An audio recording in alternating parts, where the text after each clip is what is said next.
and that will be the first nominee this afternoon. And then we have Stephen Mbaya Kemwele, a nominee for the Ministry of Agriculture and Livestock. Thank you, Honorable Chair. Thank you, Clerk. Members of the committee, can we have a member to propose the agenda?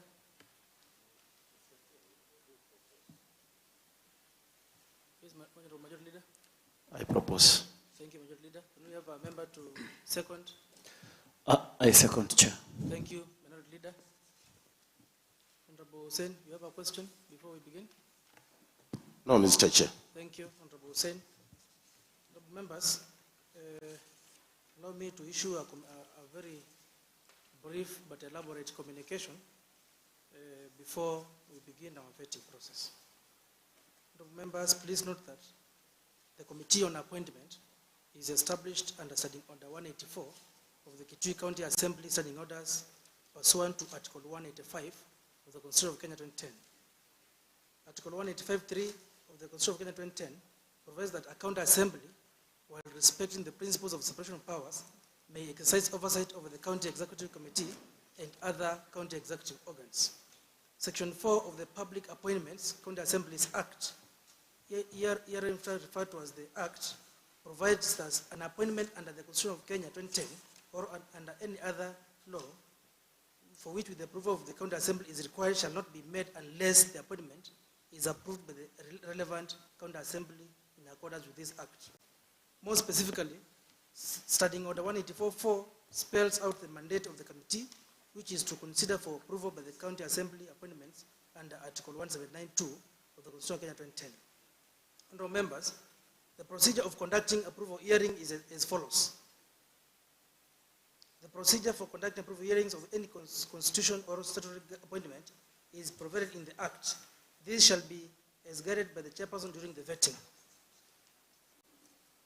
Article 179 of the Constitution of 2010 provides that the executive authority of the county is vested in and exercised by a county executive committee. The county executive committee consists of A, the county governor and the deputy county governor, and B, members appointed by the county governor with the approval of the assembly from amongst persons who are not members of the assembly. 179.3 provides that the number of members appointed under clause 2B shall not exceed A, 1/3 of the number of members of the county assembly if the assembly has less than 30 members, or B, 10 if the assembly has 30 or more members. 179.4. The county governor and the deputy county governor are the chief executive and deputy chief executive of the county assembly of the county government, respectively. 5. When the county governor is absent, the deputy county governor shall act as the county governor. 6. Members of a county executive committee are accountable to the county governor for the performance of their functions and excess of their powers. 7. If a vacancy arises in the office of the county governor, the members of the county executive committee appointed under clause 2B cease to hold office. 7. Section 30, subsection 2D of the County Governments Act gives the governor the power to appoint, with the approval of the county assembly, the county executive committee in accordance with Article 179.2B of the Constitution, whereas Section 32E of the County Governments Act provides that the governor may constitute the county executive committee portfolio structure to respond to the functions and competencies assigned to and transferred to each county. Section 6.1 of the Act provides that the appointing authority shall, upon nominating a person for an appointment to which the Act applies, notify the relevant county assembly accordingly. Pursuant to Section 6.1 of the Act, and in excess of the powers conferred to the governor by Article 179.2B of the Constitution of Kenya 2010, as read with Section 32D of the County Governments Act, the county assembly received a message from His Excellency the Governor on 16th November 2022, nominating the following 10 persons for consideration for appointment to the County Executive Committee. 1. Richard John Mwendando, nominee for Energy, Environment, Forestry, Natural and Mineral Resources. 2. Phoebe Ndonyo Mutemi, nominee for Culture, Gender, Youth, ICT, Sports and Social Services. 3. Peter Mwige Kilonzo, nominee for Finance, Economic Planning and Revenue Management. 4. Rose Mawea Mutuku, nominee for trade, industry, MSMEs, innovation, and cooperatives. 5, Stephen Mbaya Kimwele, nominee for agriculture and livestock. 6, Ruth Koki Mwanzia, nominee for health and sanitation. 7, Engineer Ruben Mulwa Itiko, nominee for roads, public works and transport. 8, Joyce Kasioka Masila, nominee for education, training and skills development. 9, Peter Gitonga Nkunda, nominee for water and irrigation. 10, Frederick Kisonge Kimanga, nominee for lands, housing and urban development.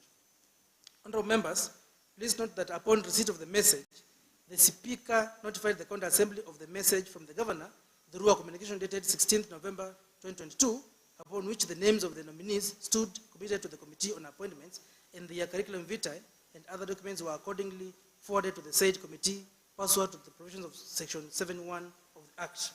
The committee is expected to conduct approval hearings in line with Standing Order 42.1 as required by Section 32D.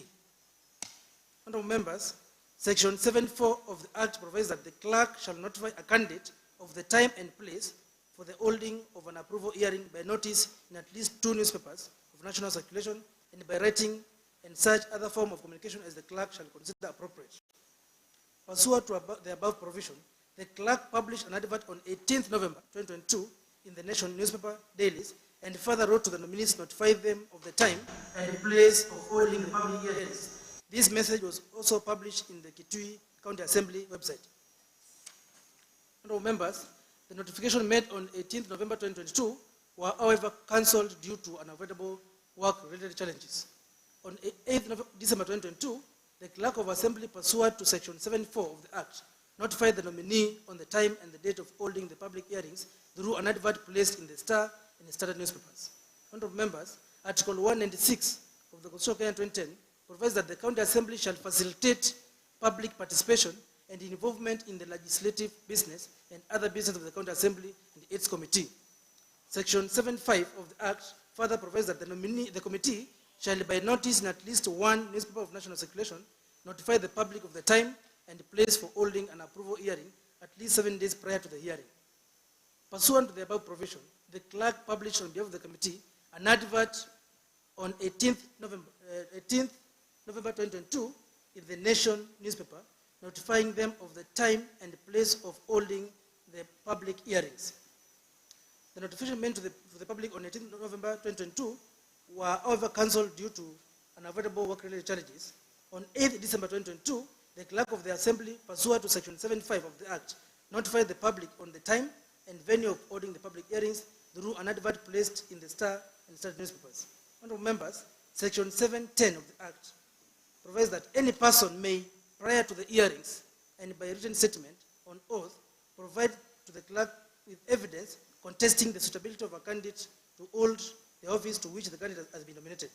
Honorable members, in accordance with the requirement of Section 7.10 above, the clerk, through an advert published on 18th November 2022 in the Star and the Standard newspapers, invited the public to submit statements on oath in the suitability of any of the nominees to the Kitui County Executive Committee. The said statement in oath were to be returned on 14th December 2022 by 5 p.m. The advert placed on 18th November 2022 was, however, Section 35 of the County Governments Act requires that for a person to be appointed as a member of the Kitui County Executive, that person must meet the requirements of Chapter 6 of the Constitution of Kenya 2010 on leadership and integrity. The chair of the committee wrote to the relevant bodies charged with ensuring compliance of Chapter 6 of the Constitution of Kenya 2010, these being 1, Ethics and Anti-Corruption Commission, and we received a response through a letter dated 29th November 2022. 2, Directorate of Immigration, we received a response through a letter dated 30th November 2022. 3, Office of the Official Receiver, we received a response through a letter dated 30th November 2022. 4, Register of Political Parties, we received a response through a letter dated 29th November 2022. 5, Kenya National Examination Council, where we received a response through various letters for each particular nominee.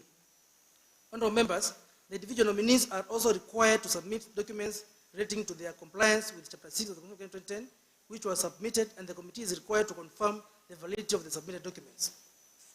Honorable members, to confirm the validity of the clearance submitted by the nominees, the Office of the Clerk wrote to the below listed agencies. 1. Higher Education Loans Board. 2. Kenya Revenue Authority. 3. Credit Reference Bureau, Metropole and Credit Info. 4.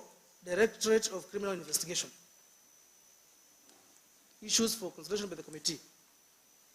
Honorable members, in conducting the public hearings scheduled for 15th and 16th December 2022, the committee shall be guided by the provision of the Act. Particularly, Section 7, 8, and 9 of the Act shall be very critical in the exercise. Section 7 of the Act provides that an approval hearing shall focus on a candidate's academic credentials, professional training and experience, personal integrity, and background. Section 7.9 provides a criteria under the first schedule and second schedule to be used during an approval hearing. Section 8 of the Act provides for other relevant issues for consideration to be: 1. The procedure used to arrive at the nominee, including the criteria for short listing of the nominees. 2. Constitutional or statutory requirements relating to the office in question. 3. Suitability of the nominee for appointment proposed, having regard to whether the nominee's credentials, abilities, experiences, and qualities meet the needs of the body to which nomination is being made. Members have been provided with the nominees' biodata to get them in the public hearing. The members have also provided all of you with assessment forms for use in line with Section 7.9 of the Act. At the conclusion of the public hearings, the committee shall retreat to prepare a report for tabling before the House in accordance with the requirements of Section 9 of the Act. Honorable members, it is worth noting that Article 73(2)(a) and (b) of the Constitution of Kenya 2010 provides for the guiding principles of leadership and integrity to include selection on the basis of personal integrity, competence, and suitability, and objectivity and impartiality in decision making, and ensuring that decisions are not influenced. The decisions are not influenced by nepotism, favoritism, and other improper motives or corruption. Accordingly, the committee is bound by all relevant legal provisions and should conduct the public hearings within the dictates of these legal provisions. Honorable members, allow me now to welcome you all to this vetting process. Today, as the clerk has mentioned, we have 5 nominees who will be vetted.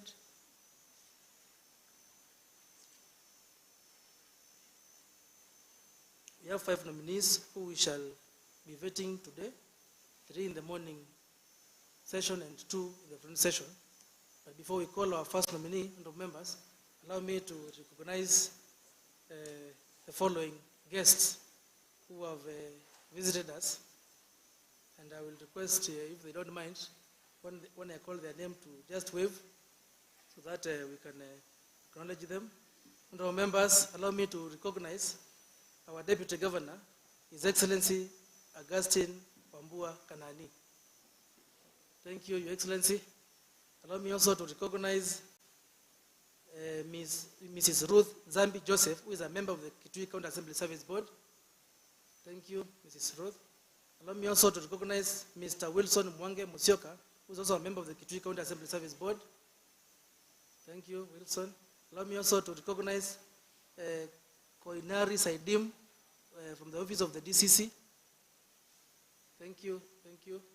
Allow me also to recognize Mr. Bramwell Saima from the office of the DCIO. Thank you, Mr. Saima. Allow me also to recognize Mr. Geoffrey Kilonzo, Kitui Youth Association.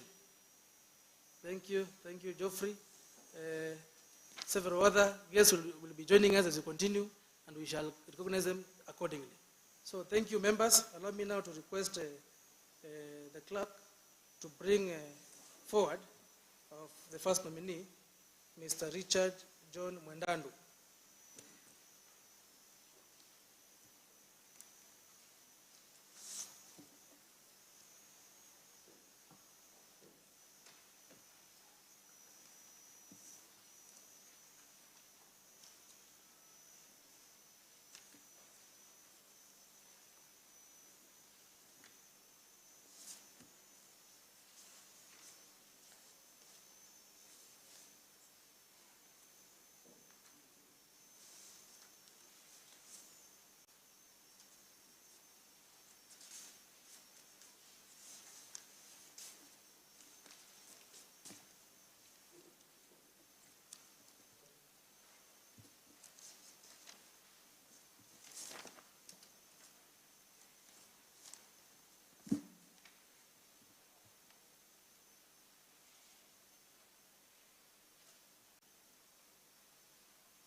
Karibu sana, Mr. John Richard Mwendando, the nominee for Energy, Environment, Climate Change, Forestry, Natural Resources, and Mineral Resources. Karibu sana. Thank you. Please adjust, thank you. I will request the Honorable Clerk to administer the oath or affirmation to the nominee.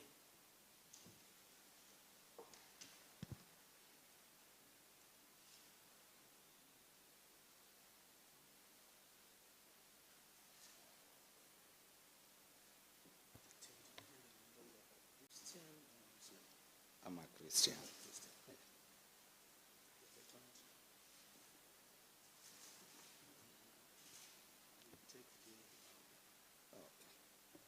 I, Richard John Mwendando, swear that the information that I shall give before this County Assembly Select Committee on appointments on matters under the committee's consideration shall be the truth, nothing but the truth.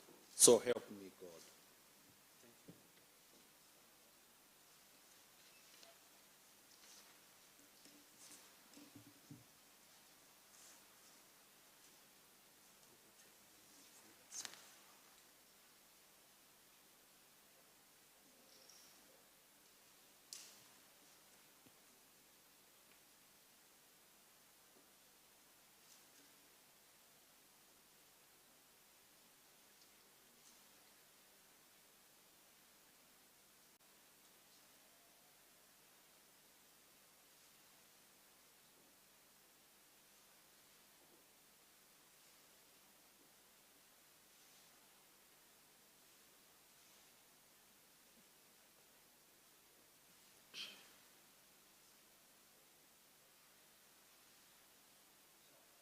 Thank you, Clerk. Mr. Mwendando, karibu sana. Feel free. I'm sure you are very familiar. Sit in the microphone. I'm sure you are very familiar with this environment. I will say so. I will say so. I'll say so. Thank you. Allow me to request my members to introduce themselves, and if any of them has an interest, perhaps they could be known to you, there could be a personal interest which may conflict with the way they will conduct the hearing. I will ask them to also declare that. So allow me to begin with the Honorable Majority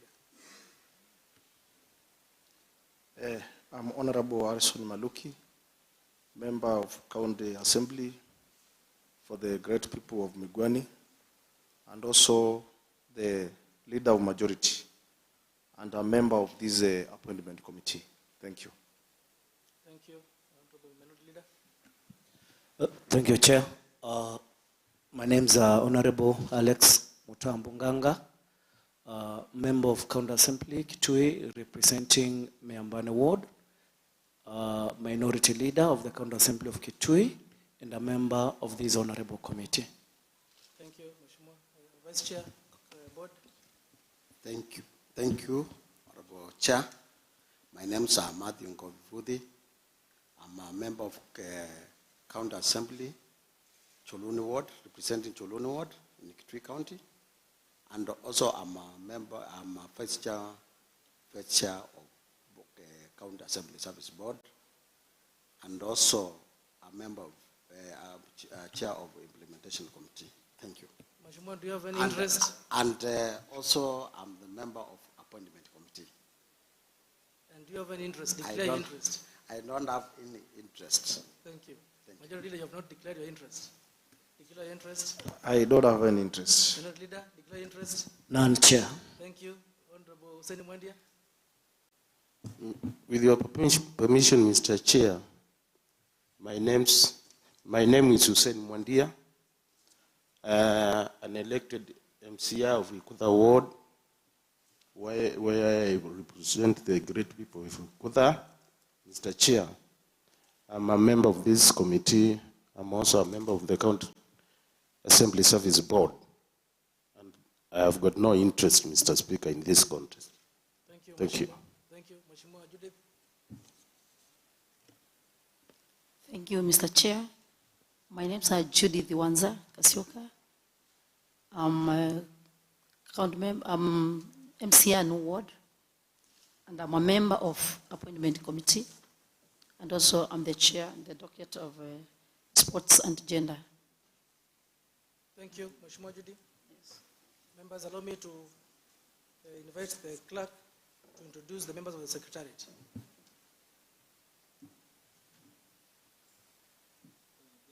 Thank you, Chair. My name is Mutambuki Elijah. I'm the clerk to the Assembly. Along with me, we have Madam Lucy Waima, Deputy Clerk. We have Gladys Kanya, who is our Senior Legal Counsel.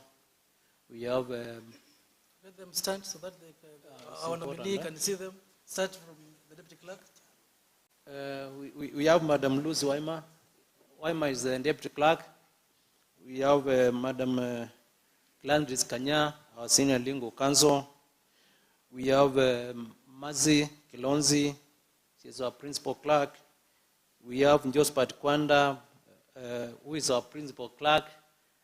Mazi is our Principal, is our Clerk. It's a promotion, I think.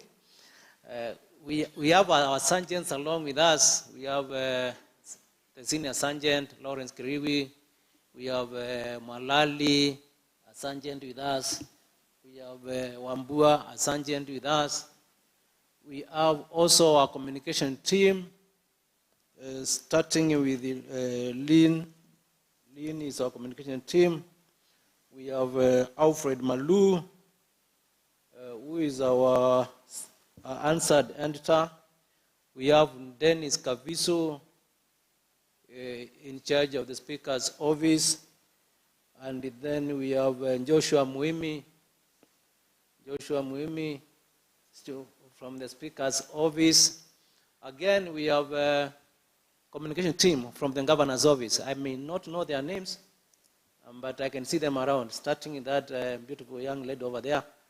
And then, being it a public hearing, we have members of different media houses. Thank you, Honorable Chair. Thank you, Honorable Clerk.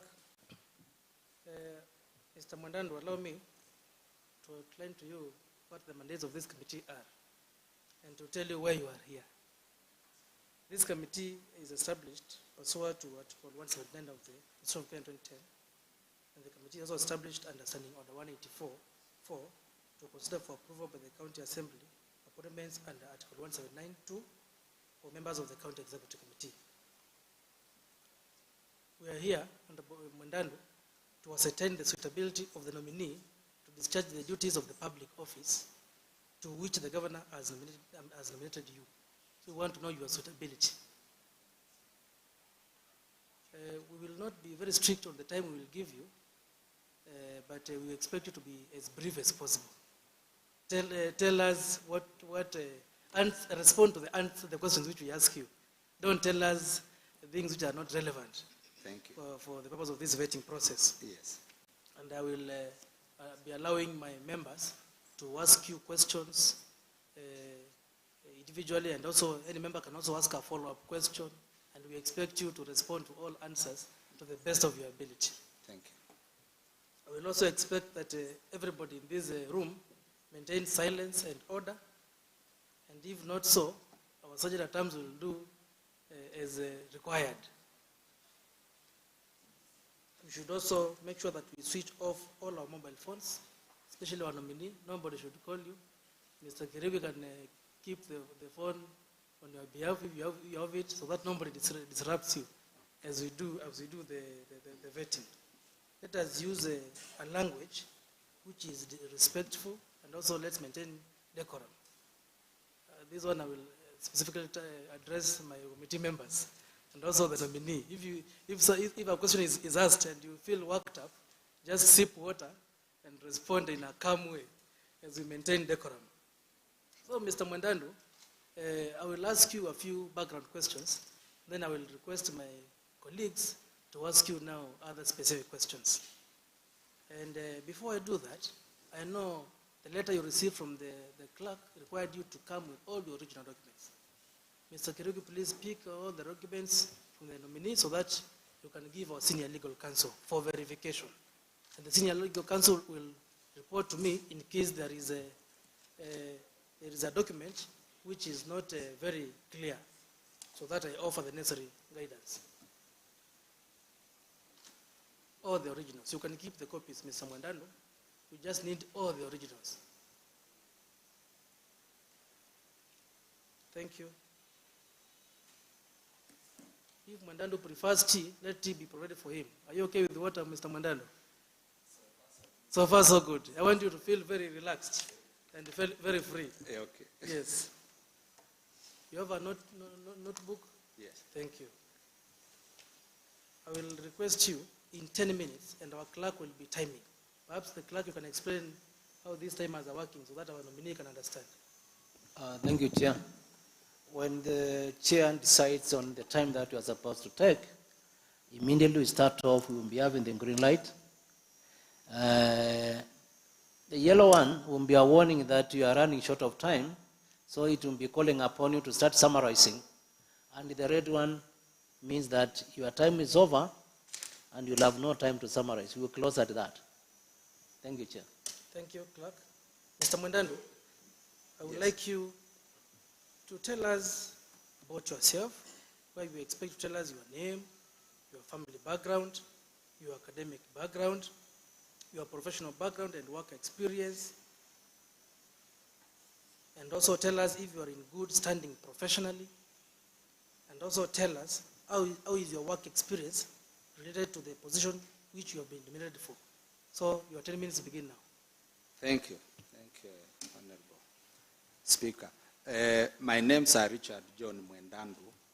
I'm born and raised at the Kanga Chatune ward of Kitui South, this county.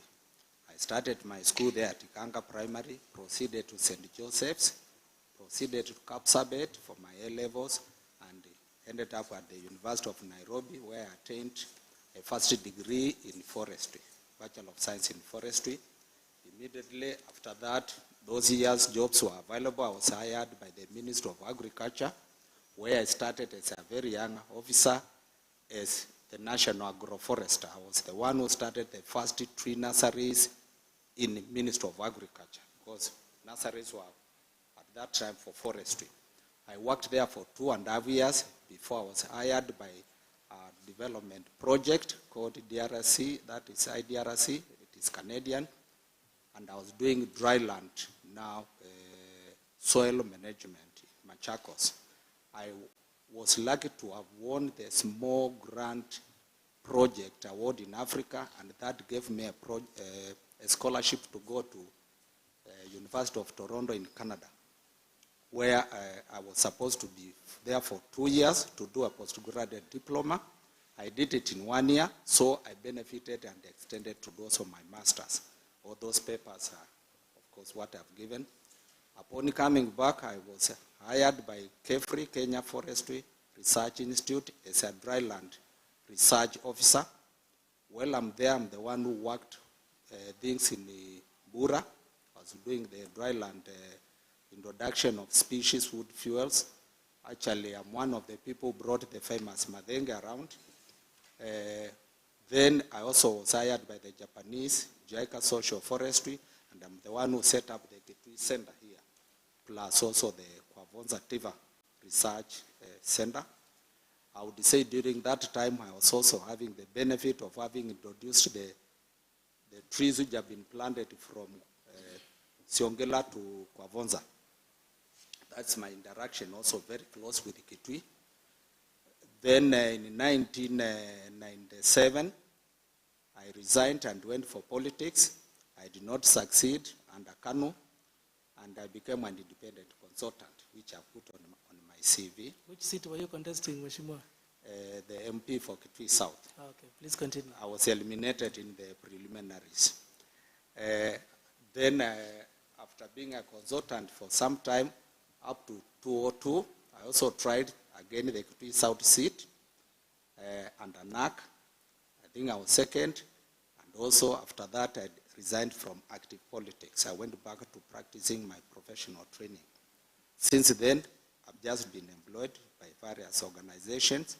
In the last 10 years before I retired, I was hired as the director for multilateral environmental agreements, whereby from my CV, you can see it, I was heading this country's technical negotiation globally for the various instruments and coming back here to introduce them as domesticated activities. So I've been a very strong link between the national government and the international instruments. Since my retirement in 2017, I've been doing independent consultants work, which I've also put clearly there. I've worked for the African Union, I've worked for the World Bank, for the EU, and so on. I'm married, I have 3 grown-up children, I have only one wife. I think that summarizes my. Then looking at suitability to the job which I've been appointed, when you look at my work experience, I'm bringing on board very wide experience on issues of environment, issues of conservation, and issues and big network on development partners. Looking at energy, in the earlier days, I was one of the chief architects of looking at biogas and solar energy in the early years. Then looking at mineral resources, I would say when I was in the Ministry of Environment, at one point it was Ministry of Environment and Mineral Resources. I was working very closely with the Department of Mines and have some good knowledge on what we have in this county in terms of major minerals, which I can also expound and say where they are. I'm committed and have the energy. Thank you. Thank you. Thank you for keeping time. Allow me now to conduct some background check on you. Tell us if you have a valid tax compliance certificate. Yes. Just answer yes or no. Yes. Thank you. I hope you have given the documents to our senior legal counsel. Do you have a compliance certificate with the Directorate of Criminal Investigation? With the Good conduct. Good conduct. Yes. Yes. Thank you. Do you have clearance by the Office of the Registrar of Political Parties? No. Thank you. Do you have a compliance certificate with the Higher Education Rules Board? Yes. Do you have a clearance certificate by Credit Reference Bureau? Yes. Have you been charged in any court, or have you been convicted? Not in my life. Not in your life? Yes. Thank you. Have you been adversely mentioned in an investigatory or a parliamentary report? If yes, provide further details. No, have not. Do you have hold dual citizenship? No.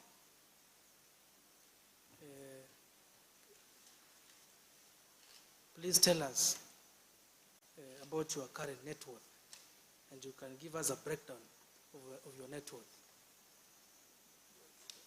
If I may ask for clarification in terms of my work experience and Your development. net worth is all about wealth, money. Oh, my wealth. What is your net worth? Yes, your wealth. Okay. Yes. Thank you. My self-assessment, I'll be looking at about 90 or 100 million, and I'll break it down this way. I'm not having that money in cash, but I have a house completely in Nairobi. The last assessment was 25 million, sorry. I have a house in Ikanga, a single story. The last assessment by Kenya, because it is one of the houses marked, stood at the partly which they were taking, stood at 22 million. I have another double-storied house, also in Ikanga, which can be valued at roughly about 30 million. I have my home, which is fully developed, with several well-developed houses, sewerage systems, and so on. And also, I've looked at that, and we will still be talking about 20 million. I have several plots in Nairobi, undeveloped, which collectively I would want to stock about 8-10 million. I have vehicles, which I can value at maybe 3-4 million, personal vehicles which I use, and I have various small parcels of land in Ikanga, which may be 3 million and so on. So collectively, I'm looking at about 900 million. Thank you. Thank you for being brief and precise. Allow me now, Mr. Mundandu, to request my colleagues to ask you a few questions, which you will respond to their satisfaction. If they are not satisfied, they will ask for follow-up questions. Thank so you. I will begin with the Honorable Majority Leader, Honorable Harrison Maluki. Thank you, Mr. Chair.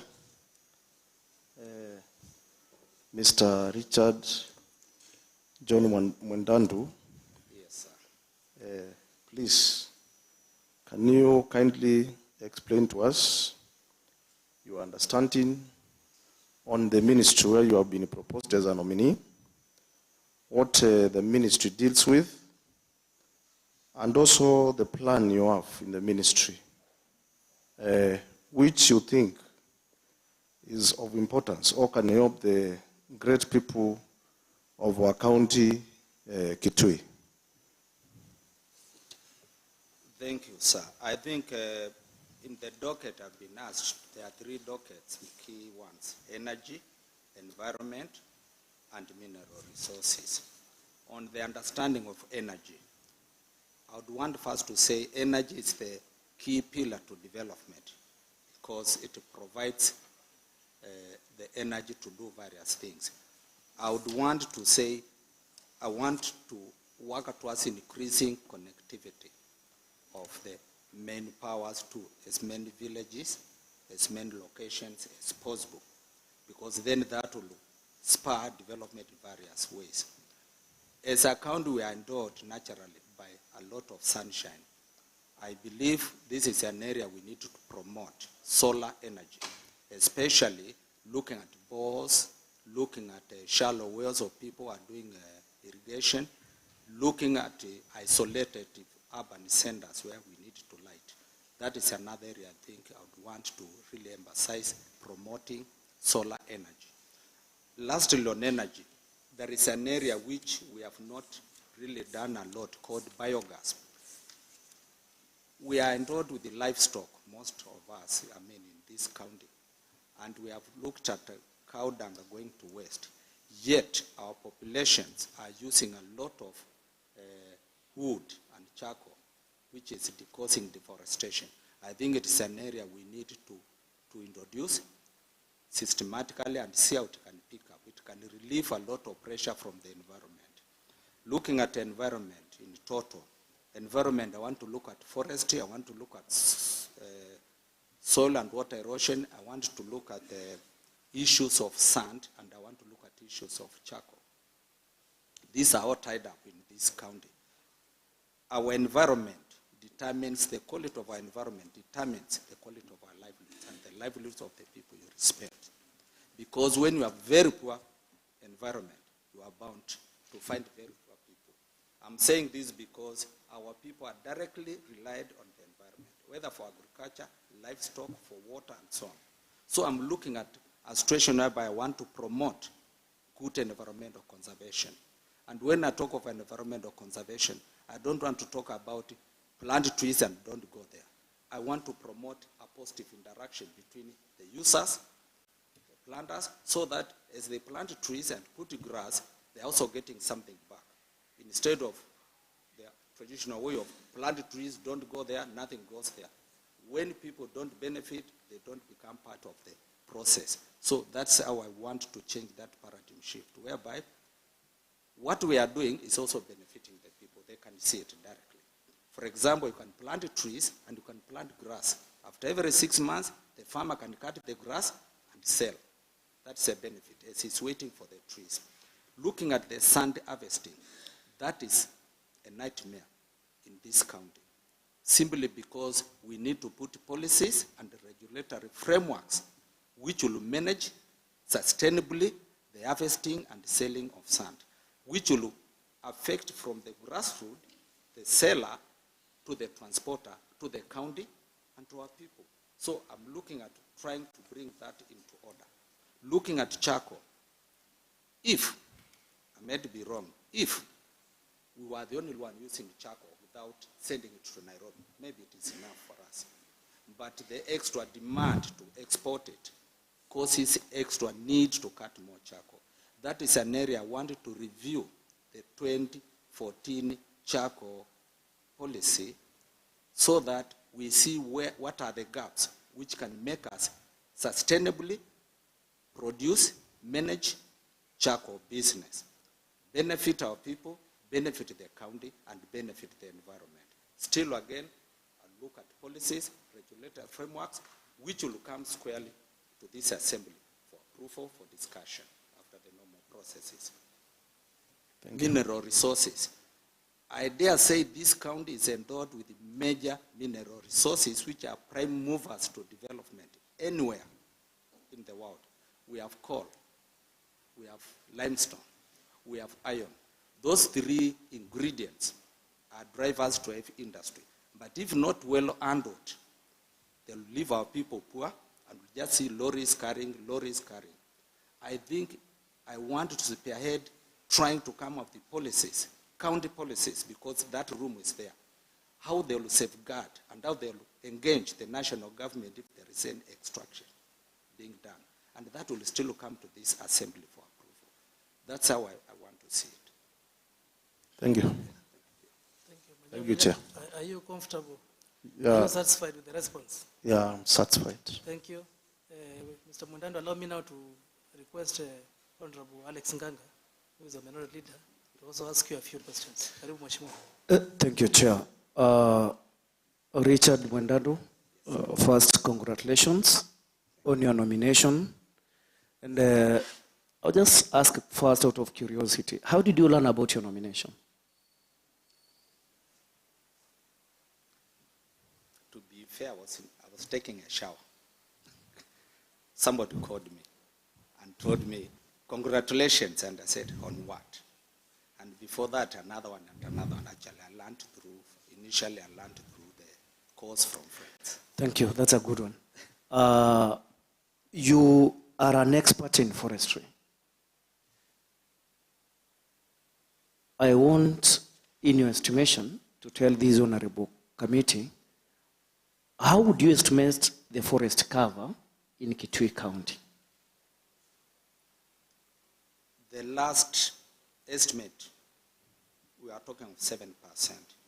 But when we talk of forest cover, it's sometimes very tricky as a forester. Are we talking the closed canopy, or are we talking total biomass? That has been sometimes a tricky situation. But personally, I'd want to hang around 6%. Thank you.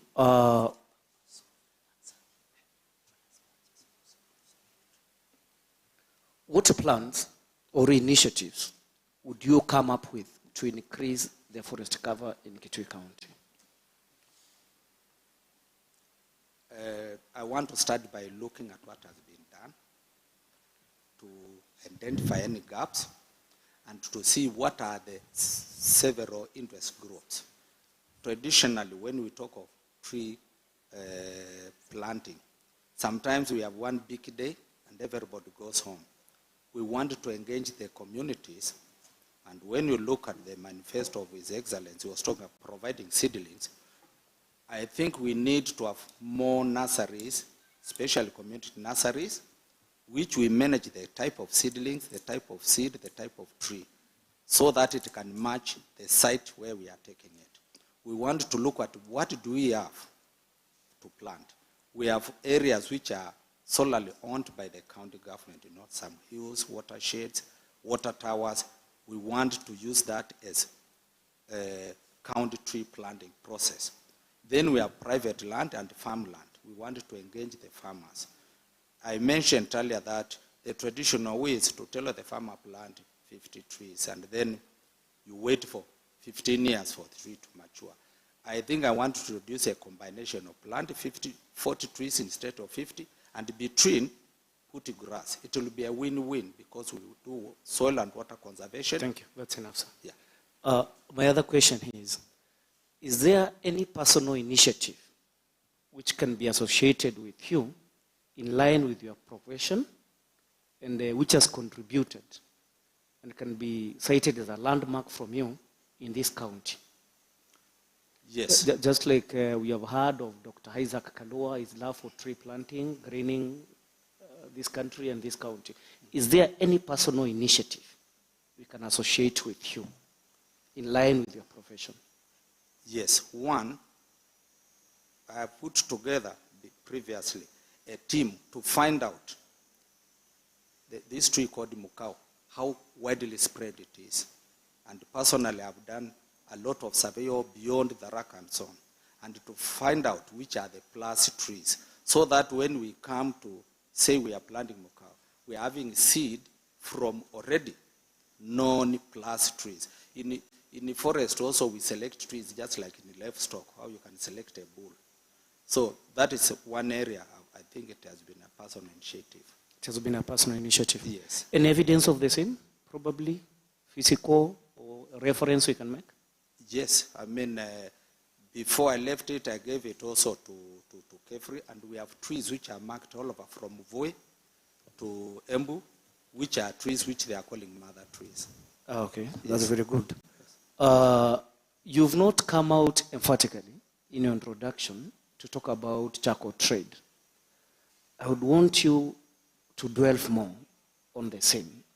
Tell us, is the CEC who will be in charge of energy, the CEC who will be in charge of our forests? What basically would you do about charcoal trade in this county?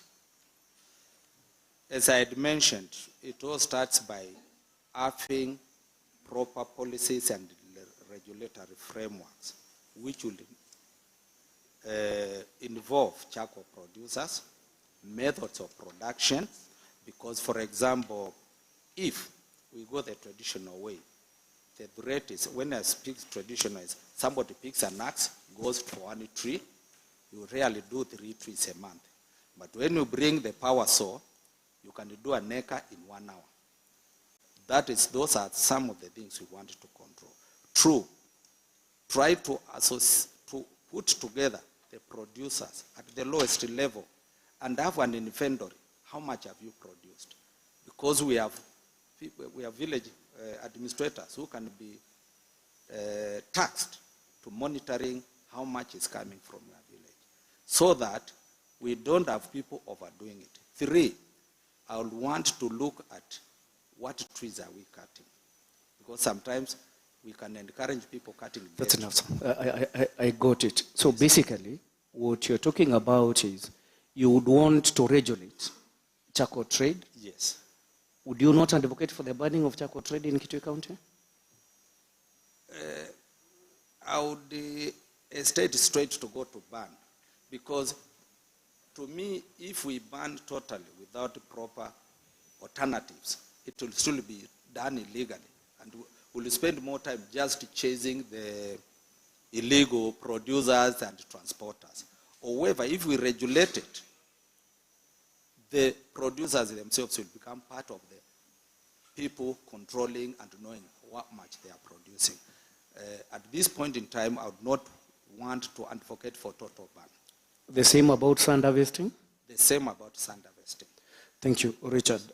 You come from Kitui South, an area which is known to have vast mineral deposits. Would you highlight just a few of the minerals you know, not just in Kitui South alone, in this entire county, which, if exploited, can bring some economic growth to the county? Yes, I mean, we are all talking about coal in Mui every day. But when you talk about coal, we also want to know how it is exploited, because the traditional methods have become internationally being opposed. So we have coal, we have limestone, which is so towards the area of Kanziko and so on.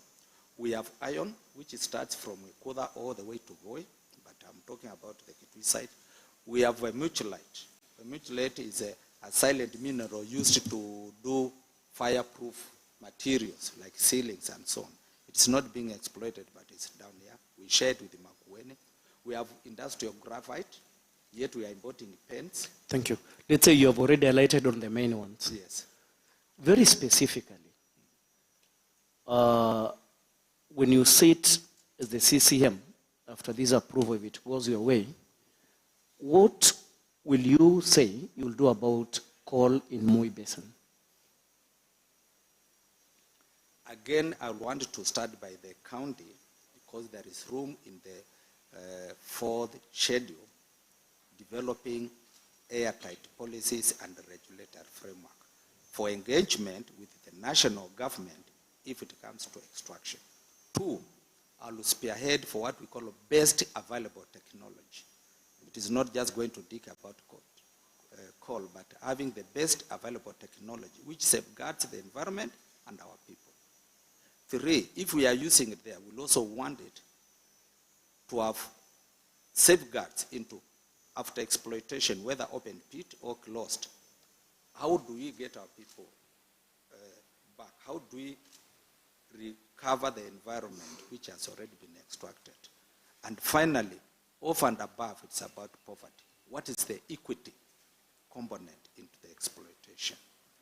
So basically, you are telling this committee and the people of Kitui that yes, you will advocate for coal exploitation in the Moi Basin, but again, with emphasis on safety. Safety, equity, because it's not about a lorry coming and a lorry going and the residents are just watching. It's about what do we get out of it. Thank you. With permission from the chair, just as a hint, I would ask you, given this chance, and in probably 2 minutes, what should we expect from you and your ministry in your first 100 days in office? Permission is granted, so you have 2 minutes. Yes, thank you. 1, I wanted to assess the capacity, existing capacities of the departments there, because those are the people who will take us forward. 2, very quickly, I want to know what are the instruments in place to make this being operationalized, because it means if they are not there, we have to put them in place. And 3, I want to put in place instruments of engaging the public so that they know what we are doing, either in energy, environment, and mineral resources. Mwendando, I was asking you what the people of Kitui should expect in terms of development. Visible development to them from your ministry in your 100 days in office. I will still ask the chair, request the chair to give you another 2 minutes, because what you have talked is more about policy formulations, administration. We just want, we represent the people. And what we take home is development.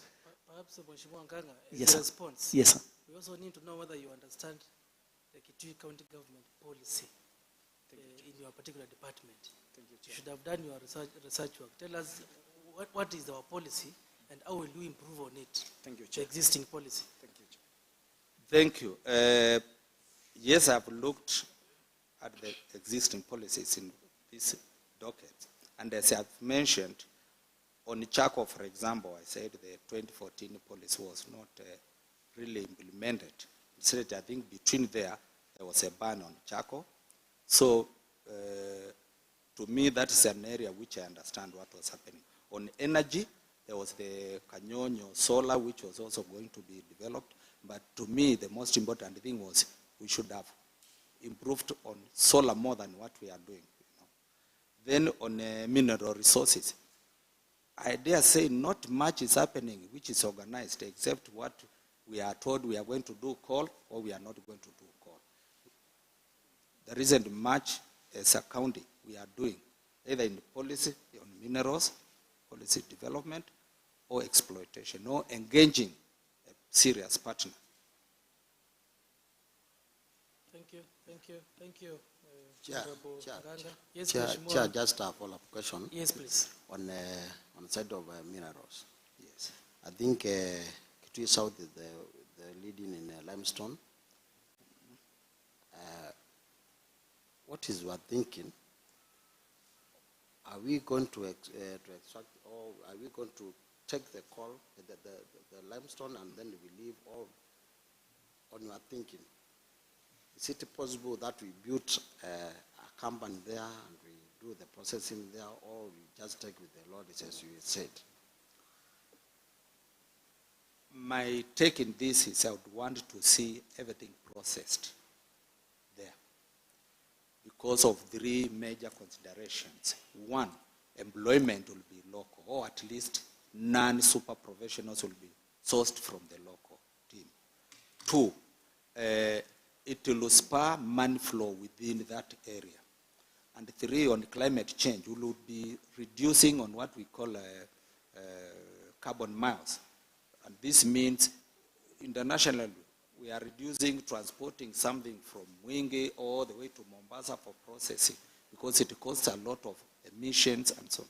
So I would prefer, of course, with those safeguards, local manufacturing on site. Okay. And if I may add, sir, to process cement, and the national government has said that, we import coal. Why would you want to import coal when Kitui South and Moi are bordering to process cement? So it will be one range which everything is available. Thank you, thank you.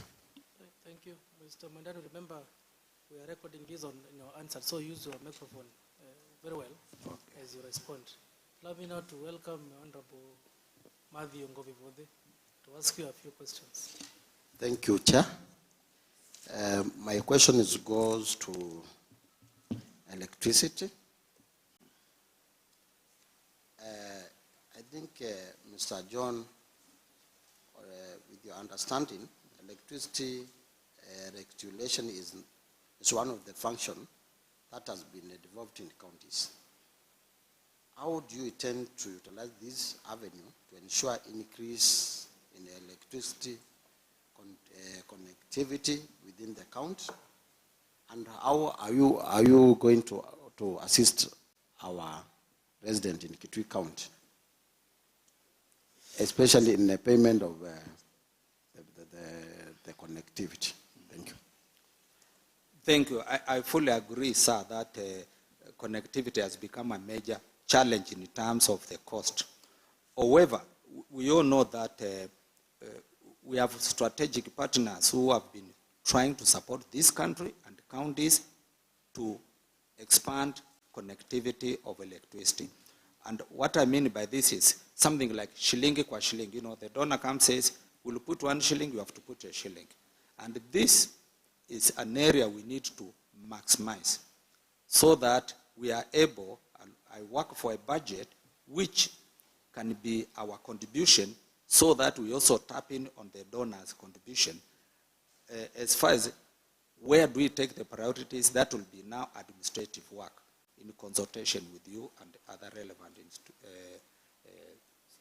people and institutions. But I intend to very much push for this partnership of shilingi kwa shilingi or shilingi kwa shilingi mbili, that kind of arrangement with the former REA, which is the rule of electrification. I think they have renamed it some a new name of late. Thank you, Chair. Thank you. Thank you. Can we have Mheshimiwa Hussein Mwandia ask a few questions? Thank you, Mr. Chairman. Mr. Chairman,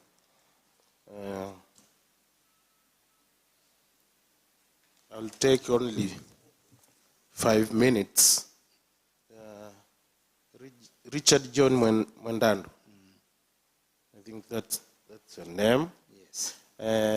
My question will be guided by law and more so our constitution. Chapter 5 of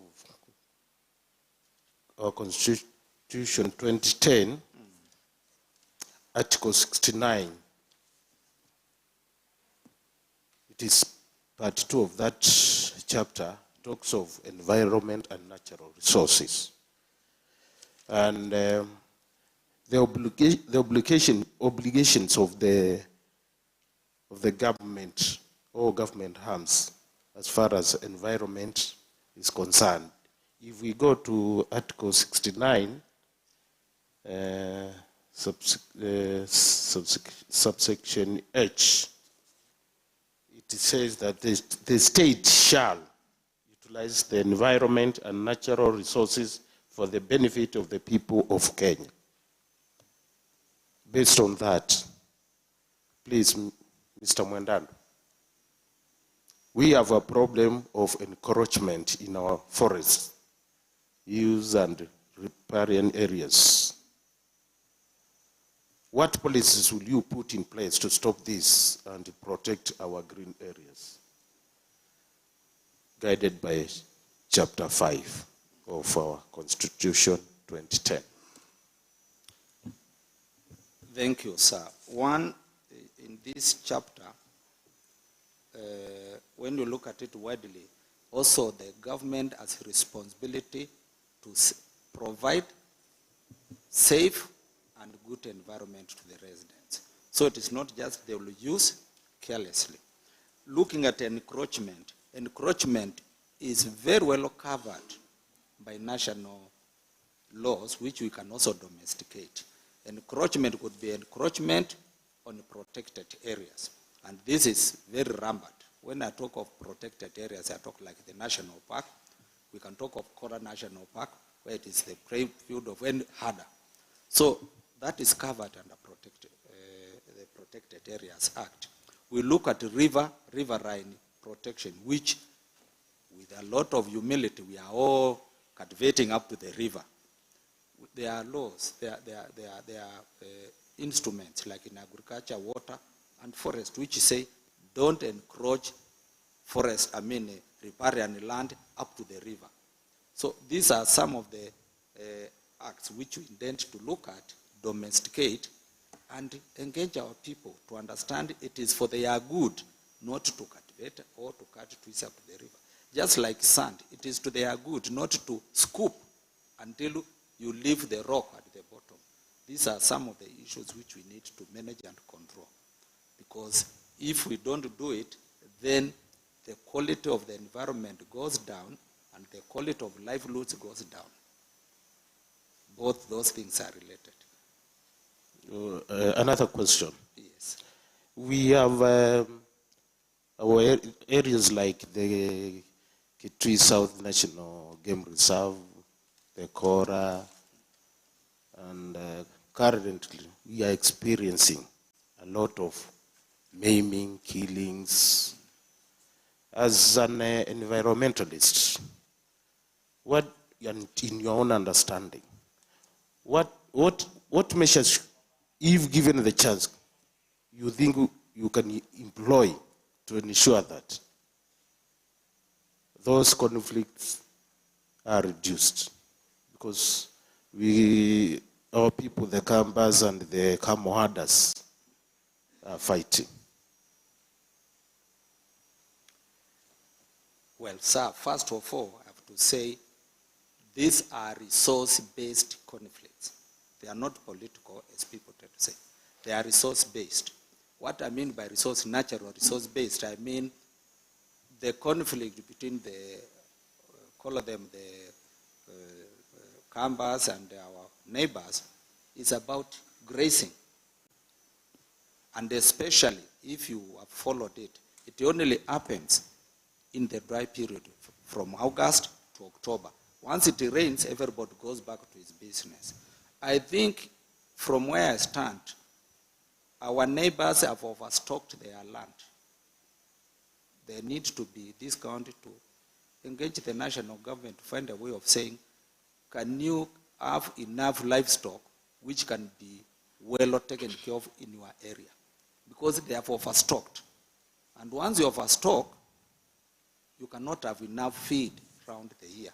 Come July, August, during the dry period, you will start with the Kora National Park, nobody is protecting it. Then you'll go to the national reserves and you'll find the Kambas there also trying to eat, to hike life. And then the conflict arises. So I think this is more complex than just sending a few policemen there, but we need also to clearly pass a message that they are overstocking the area. And that's what is causing problems in other areas. You can ask about, if I say, why the Maasais are not coming this way.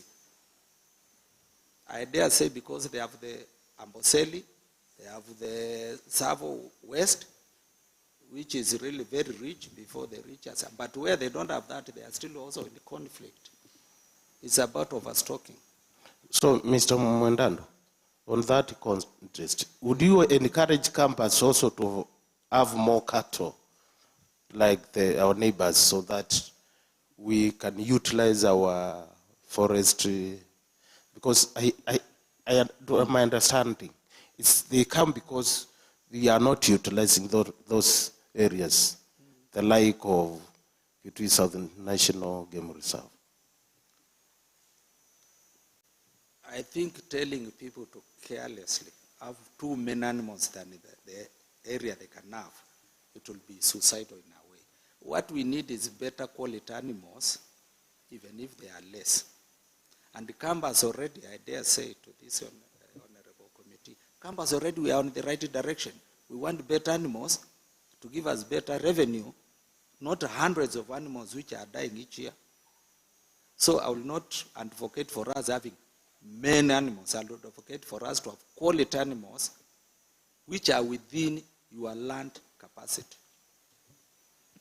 I'm done. A follow-up question, Chair, if you allow. Mr. Mwendando. Thank you, Chair. Please, we are not interested in your knowledge of the problem. Give us a solution. Our people are being killed by camel herders. We are being driven from home. We are being displaced. As a CCM, sitting in the executive arm of this government, what would you want us to do, or what would you do? Sir, if you listen to me, I was bringing an angle which has not been mentioned. The current solutions are political. What I mean by political is we are going to engage and tell these people move out and they won't come back. During the engagement, the rains come and they move out voluntarily. It is why I'm saying we need, as a county, to put instruments of communication to the national government, because that is allowed. County governments and national governments, it is allowed in the Constitution to consult to formulate common approach to common problems and say, from where we stand, those fellows have overstocked. They're having too many animals. And unless also instruments are put for them to have less animals, they are bound to come. This is a natural resource conflict. We are not in conflict politically, we are not in conflict militarily, we are in conflict because I have to come and grace on your side. And it has to be stopped by, I'll give you a little example if you allow. In Tokyo, before you buy a car, because they have money, you have to have a certificate saying you have night parking for that car. Because where will you park your car if you buy a car when you don't have parking? So also what I'm saying is they should have not really a certificate, knowledge. They should be told, have enough animals which can be satisfied in your area to avoid resource conflict. And resource conflicts have caused a lot of problems elsewhere, not just here. So I think there is need to communicate that to the national government, that as a county, overstocking is causing us problems. Thank you. Any other question? I think Just a follow-up. Follow-up. Yeah. Be brief, please. Yeah, it's very brief.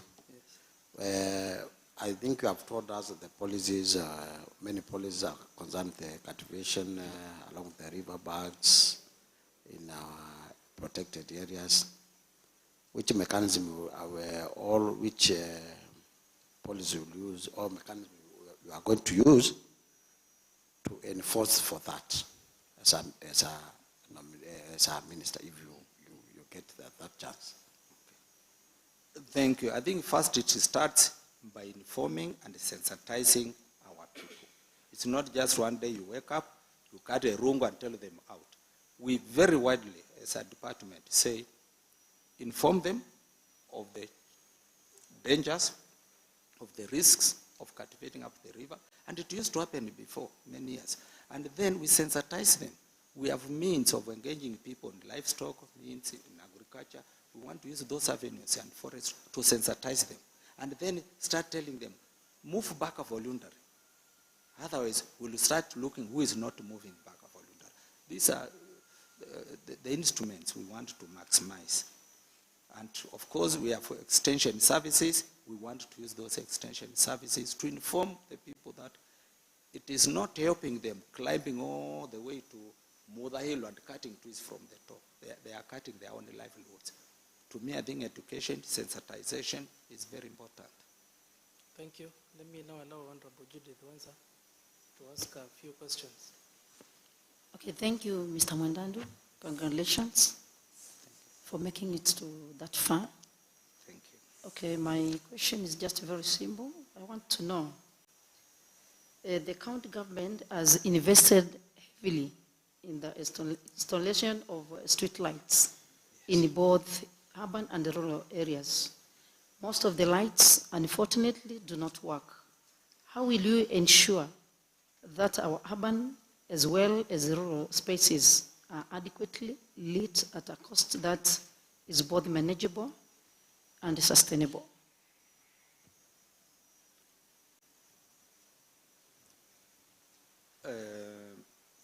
One, immediately, if this honorable committee allows me and I get to be the CC, we want to take stock immediately of what was there and the repair. Because the repair is part and parcel of any development as we expand. However, because I'm also a resident of Kitui, we also have to address issues of thuggery, of deliberate damage of these street lights and also these solar lights. It is an issue which we need to address, and from where I stand, we need to address it in two-way approach. One, let the people understand if you allow your son, your daughter, anybody to destroy this, it is the very issue you are asking for. So we need the people to be part and parcel of the protecting those things. Then two, we need to sensitize people that these lights, they are for you. You asked your mheshimiwa to fight for light, and yet 2 days later the battery is stolen or that thing. So to me, I'm seeing a situation whereby we have not really engaged the community is strong enough to know they are part and parcel of protecting those things.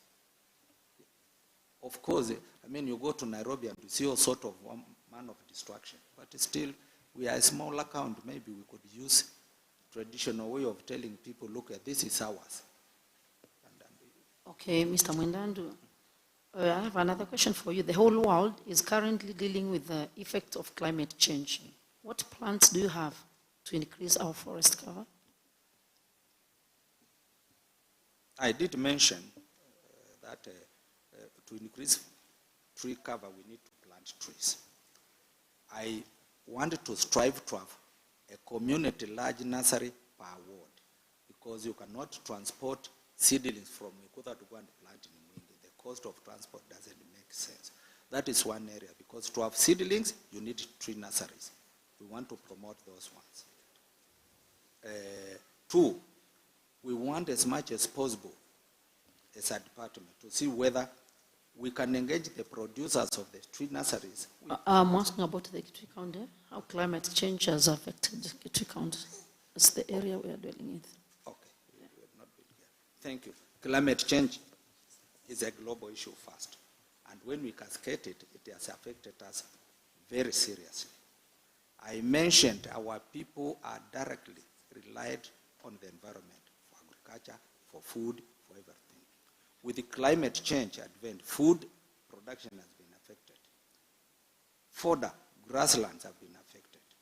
Water has been affected because we just, when it rains, it is runoff. How do we mitigate, if I may say?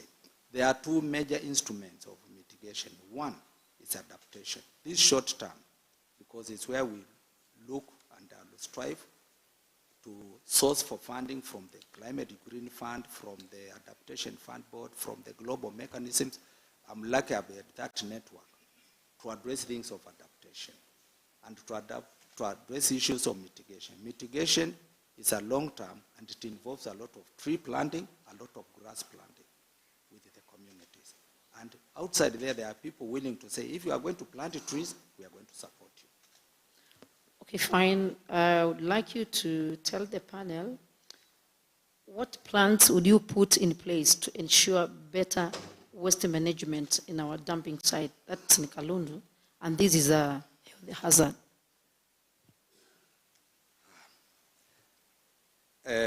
Let me start broadly by saying waste management has been treated carelessly all over. But it is their time we put instruments in place to do proper handling of waste management. For me, Kalundi is an eyesore. I mean, when I go down there, and it is not pleasing to anybody. So if it's to say that all the waste goes to the river, and anybody downstream is feeding on that poisonous waste in terms of water. I would want to see proper arrangement to relocate such a site from the town. I know it was there many years when it was in the bush, but through this assembly, I think it will be their time to discuss relocating it to a suitable place out of the town center. Yes, and then that place, which I may say is already poisoned, you can't put a plot there. Then we'll put trees there for some time. Okay, Mr. Chair, I'm through. Just a last one, Chair. Thank you for allowing me. Mr. Mwendando, do you have an idea of the budget allocation to the ministry you're seeking to head? And how would you prioritize it? I have just bits here and there because you know I was not already in the ministry, and it's only by talking to trying to look at the website. I think I dare say those 3 dockets have not a lion's share of what we need to achieve what we want. Environment is not getting a lot of money. It's maybe about 50 million. I mean, that is really peanuts to do what we want to do. So I'll be wanting to look. Of course, we need to match our budget with the activities we want to do. And that will now give me the justification to say what I require. Mr. Mwendando, I asked, do you have an idea of how much? You know, some things are quantifiable. Yes. Like the ministry has been allocated 300 million or 100 million, and this is how I wish to prioritize. No, I'm not having the idea now. You don't have, thank you. Thank you, Mheshimiwa Nganga. Mheshimiwa Majority Leader. Through the chair, let me ask 2 final, very straightforward questions to Mr. Richard. If this House approves you as a CC for environment, in your endeavors, in your working, in your execution of duties, in your formulation and implementation of your policies, how do you intend to partner with the County Assembly? We start by the role of the County Assembly. It's oversight, first of all, and legislation. And the executive cannot formulate policies, execute them, before they come to this noble house for your approval, for your recommendations or rejection. So I intend to engage through consultation as we develop various policies and regulatory frameworks. Thank you. Finally, do you know the chair of the relevant committee, the ministry that you have been nominated for in the assembly? Yes, we talked, because I just was finding out. I can't recall the name now, but we talked to Mheshimiwa. He told me he's from Wingi. We met previously many years when he was in another docket. So you don't remember the name? Yes. Finally, sometimes... Before you go ahead, that is a public document. We've already published all our committees. Yes. And all our chairs, vice chairs, and members. Are you not interested to know who are the members of this committee, Mheshimiwa Mwendando? I'm These very are the much... people who will be working with you. Mheshimiwa, Yes. with a lot of respect, I'm very much interested in that. Yes. And it is why I talked to the chair to environment.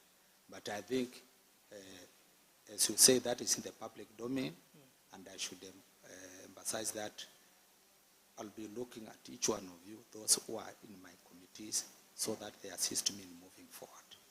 Yes. Continue, Mheshimiwa. Finally, sometimes there may arise some issues whereby we need to summon a CC to appear in the relevant committee. What will be your willingness to appear to the relevant committee for clarification on the matters which will have arose? from where I stand, I think as much as we talk of executive and legislation, we are one and the same, serving the same people. And I think very clear communication is very important. I have no problem at any time to be summoned to come and make clarifications of any either policy, instrument, or activity to be undertaken. Thank you. Thank you, Mr. Chair. Thank you. Chair, I have just a small question. Yes. And this one is concerned the seedlings, as you said. Are you aware now that there are some members of Kitui County who have seedlings which have been promised by the county government after they plant, after the maturing of the seedling they will buy? Are you aware of that? And if you are aware, what will you, in case you get this chance, what will you intake for those people to be compensated or for those seedlings to be adopted by the county assembly? Thank you. One, I don't know under what contract agreements that was done. But to me, when it comes to seedlings production, from a national point of view up to the county, it was devolved at one point, given to people to save on money of having county nurseries where people can do that and you have the right arrangement. The danger here comes, is it the right seedlings? But if there is that engagement, you know what you are planting, because that's what we will need to plant either in Mudha or in some place. Because, you know, trees are not flowers. So if it tends to be the wrong seedlings, I'll have a problem. Where do I take these flowers? If it is the right seedlings, I have no hesitation, because we don't have nurseries, adequate nurseries to provide seedlings. Thank you. Mheshimiwa Mwendando, on the 11th day of October 2022, in the afternoon sitting of this House, the Governor did address this House on his agenda for the people of Kitui County. Yes. And we believe as a CC, we'll be here to help the Governor deliver on his agenda. Yes. Two questions. Number one, do you know the departments which the Governor's identified to be falling in your portfolio, the departments? And number two, what is the Governor's agenda in your particular in your ministry, and how will you help to execute that agenda?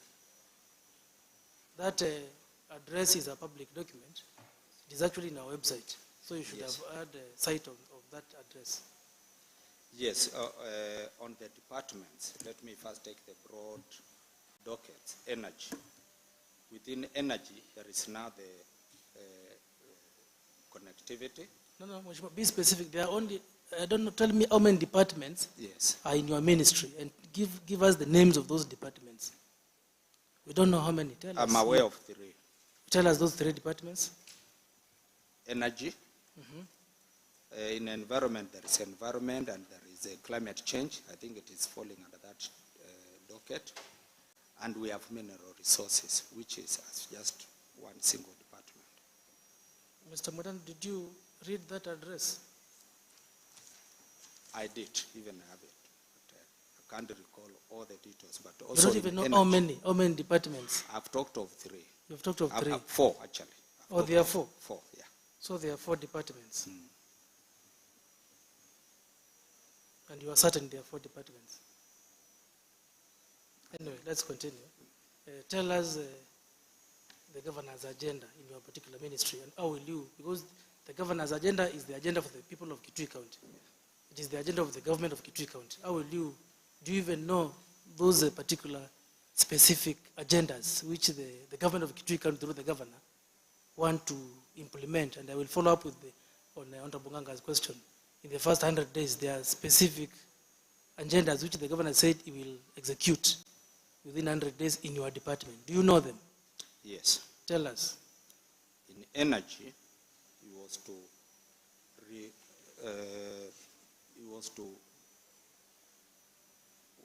repair all the street lights, the Mulikamwizi, that came under that docket, and that was very clear.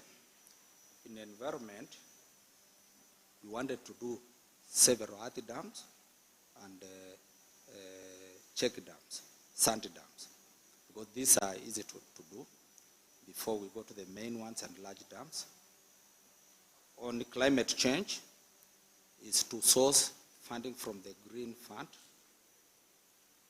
and on mineral resources is just to work the sand issue, control and management of sand harvesting.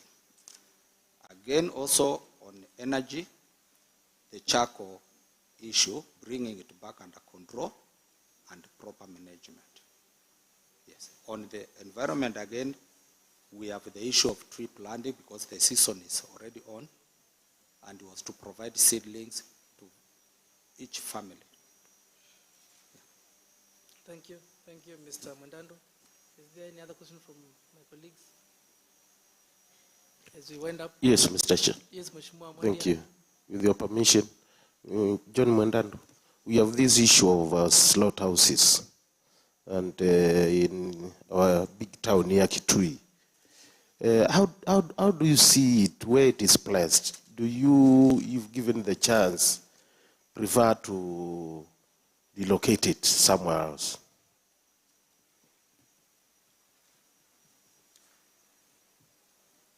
I start by saying the issue of like the garbage dump sites is across the board. I know we are seeing the big one, the Kitui one, but I'm sure in Mwingi, when I go there, it's not in the right place. So that needs a review and an encouragement for the smaller urban centers where you come to think early enough where to take the urban. Coming to slaughterhouses, the slaughterhouse in Kitui, many years ago it was in the bush. Today it's surrounded by development, and it is a nuisance to me, from what I say. But still it has to be done systematically and relocated to a place whereby it cannot be environmentally hazardous. Just to add into that, again, I've not been to Mwingi to know where the slaughterhouses. This is another area which we need to have an overall review of these slaughterhouses, because we are now urbanizing, we are growing, and seeing where they are best placed. It's just like issues of medical waste. Where do you take your needles and so on? These are areas in my portfolio. How do we handle medical waste? Do we take the needles to the same place, cause more problems, or burn it the wrong way? So, yes, I agree. From where I stand, in consultation with you, we'll be putting proper request for the slaughterhouse to be relocated. That's my take. Chair, just a quick one. Yes, Mheshimiwa. Mr. Mwendando. For the purposes of just sharing information, the governor did not commit to constructing dams under your ministry. It was in his agenda for water provision, not under environment. Thank you. The way I see it is... It was not a question. Yeah, okay. I think it was more informatory. Thank Mheshimiwa Mwendando. Yes. Oh, you have a question, Mheshimiwa? Yeah, I Matthew? just have a follow-up from the chair. When you have asked the nominee about the 100 days, what he intends to do with what the governor's speech intends to do, he has said about the planting the trees, and in his response to my question, he said he did not know anybody who had the seedlings. Then where in your office, maybe when you get you succeed in this, where are you going to get these seedlings? Could you kindly rephrase, because when chair asked you about the 100 days on governor's speech, in response, in environment issue, you have said the governor had addressed about the planting of the trees.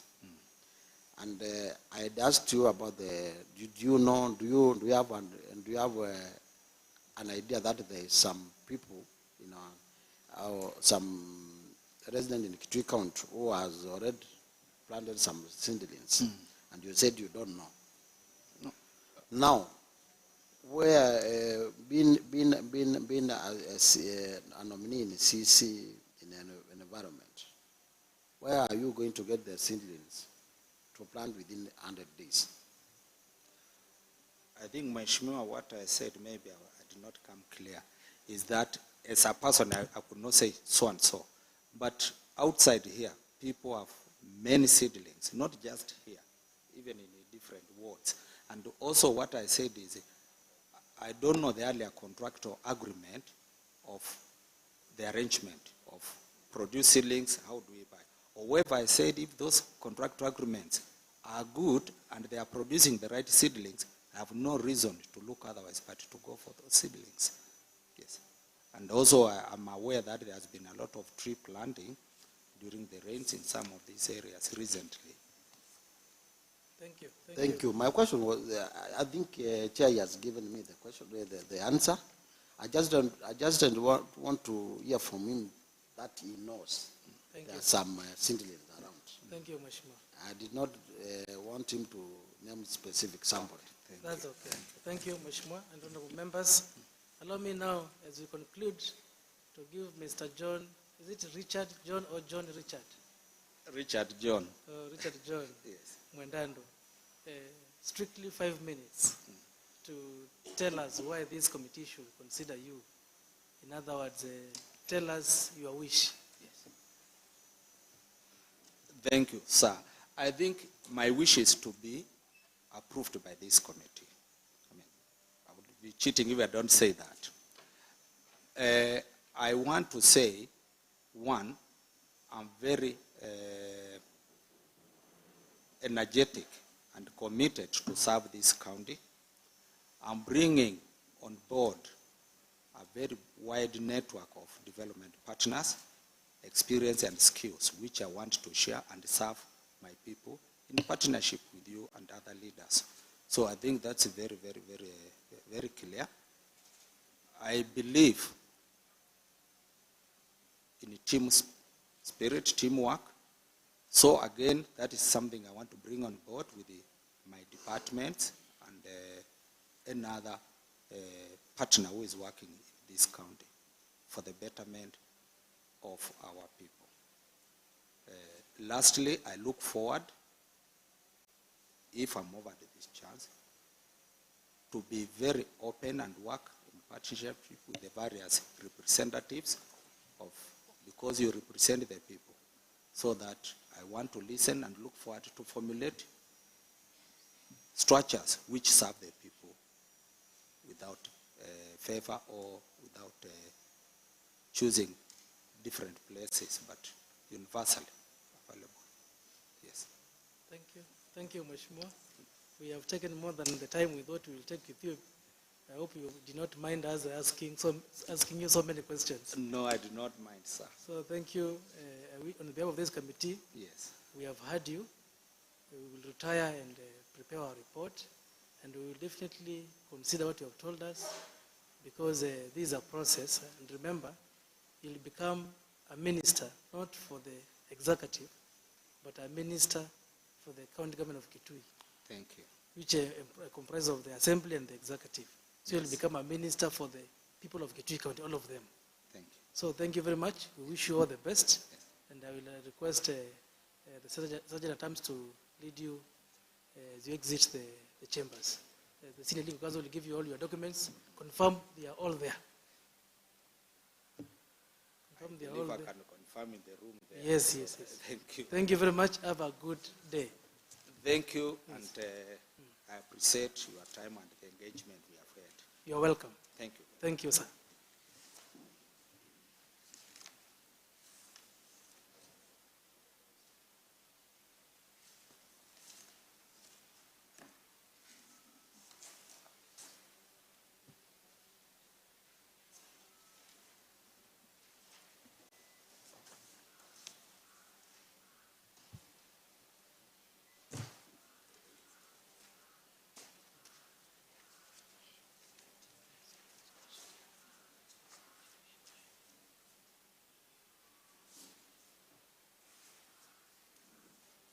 Honorable Clerk, please let the members get copies of the files for the next candidate. I believe it is Phoebe? Yeah, so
Let us be settled.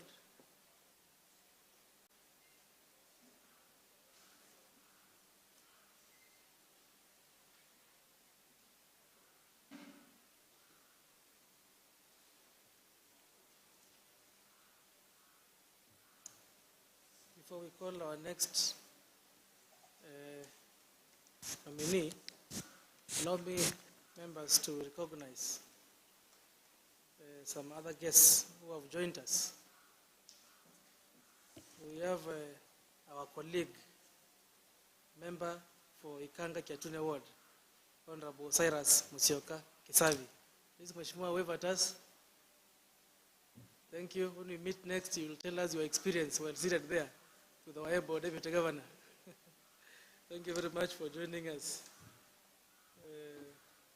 Let me also, members, to recognize Reverend John Ikucha from ACK Kitui. Thank you very much, Reverend, for coming. I'm sure you have with you greetings from Archbishop Zimbi. Thank you very much. Continue praying for us. Continue praying for us to do a good job.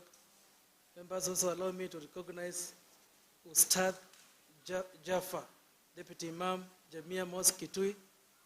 Asante sana, Ustad, kwa kuja. Please continue praying for us. Thank you. God bless you. Members, allow me also to recognize Honorable Mwangu Ivuti, former MP Kitui South. Where is Honorable Mwangu Ivuti? Don't know whether he's the one who defeated the nominee who was just left. But thank you, Mheshimiwa Mwangu Ivuti, or maybe he was accompanying the nominee. Yeah, thank you so much. We'll keep on recognizing our visitors as they come. And our visitors, please feel free. Feel free. Don't be in a hurry to leave. We have organized lunch and refreshment for you, and indeed for all the people of Kitui County.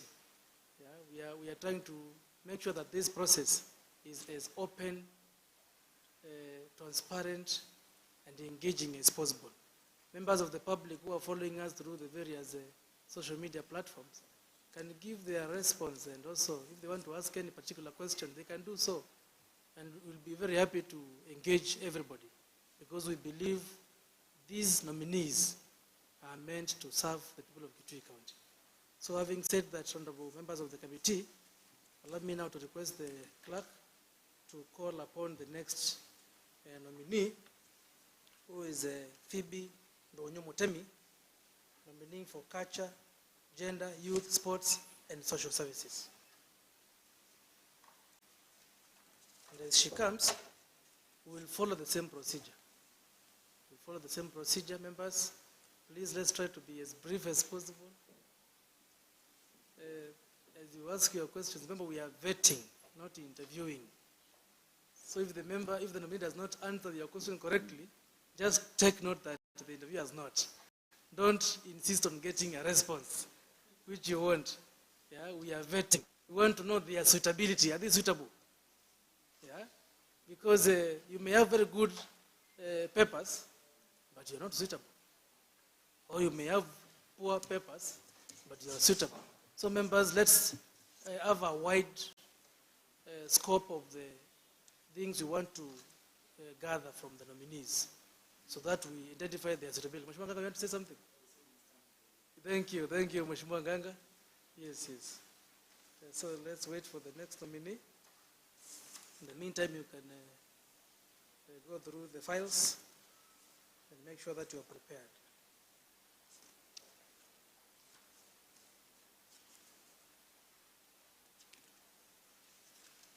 If she's not here, we'll continue on a late note. I'm sure she's being brought.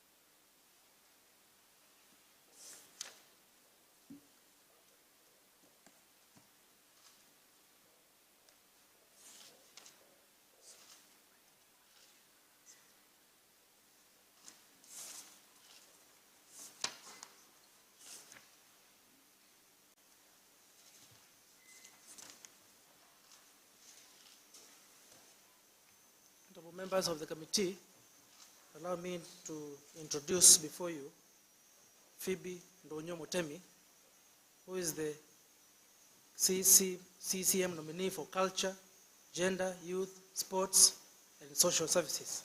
Karibu sana, Madam Phoebe Mutemi. Thank you so much. I can see you are prepared Yeah, for this I am. vetting. I am.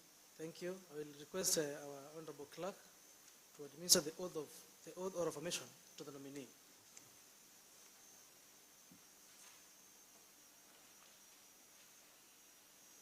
You have the option of Quran, Bible, or affirm.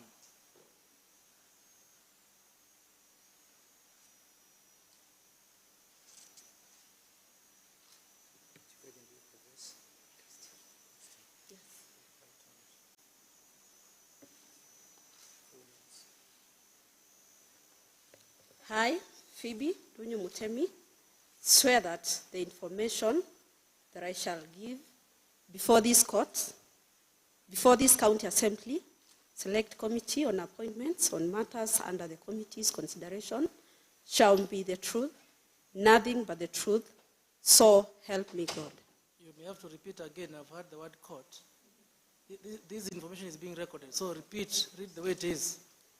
I, Phoebe Ndonyo Mutemi, swear that the information that I shall give before this county assembly select committee on appointments on matters under the committee, the matters under the committee's consideration shall be the truth, nothing but the truth, so help me God.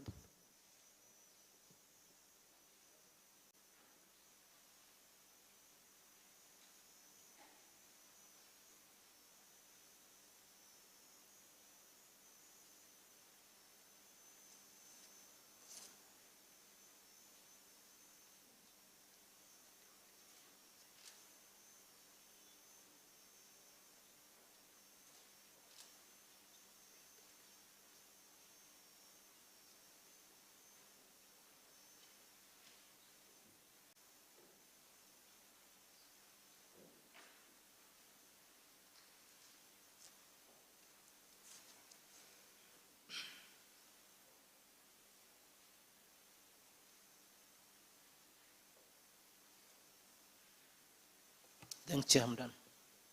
Thank you, Honorable Clerk. Madam Phoebe, once again, karibu sana.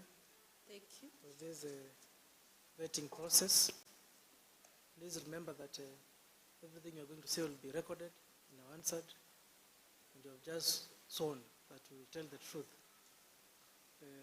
Before I introduce the members, I will allow you to briefly tell us if you have to declare if you have any interest or you have had any past relationship with these honorable members before this committee. I don't have any interest.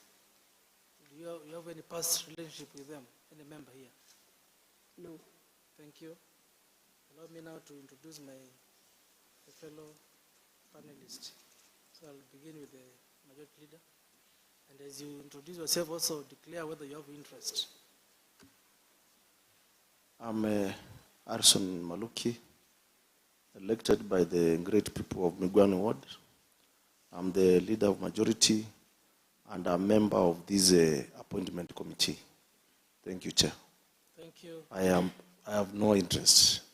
Thank you, Honorable Maluki. Honorable Alex Nganga, please. Thank you, Chair. My name is Honorable Alex Nganga, MCA Miambani Ward, and Minority Leader of Kitui County Assembly, a member of this committee. No interest, Chair. Thank you. Thank you, Honorable Nganga. Honorable Hussein, Matthew Ngovi. Thank you, Chair. My name is Matthew Ngovi, MCA Cholunu Ward.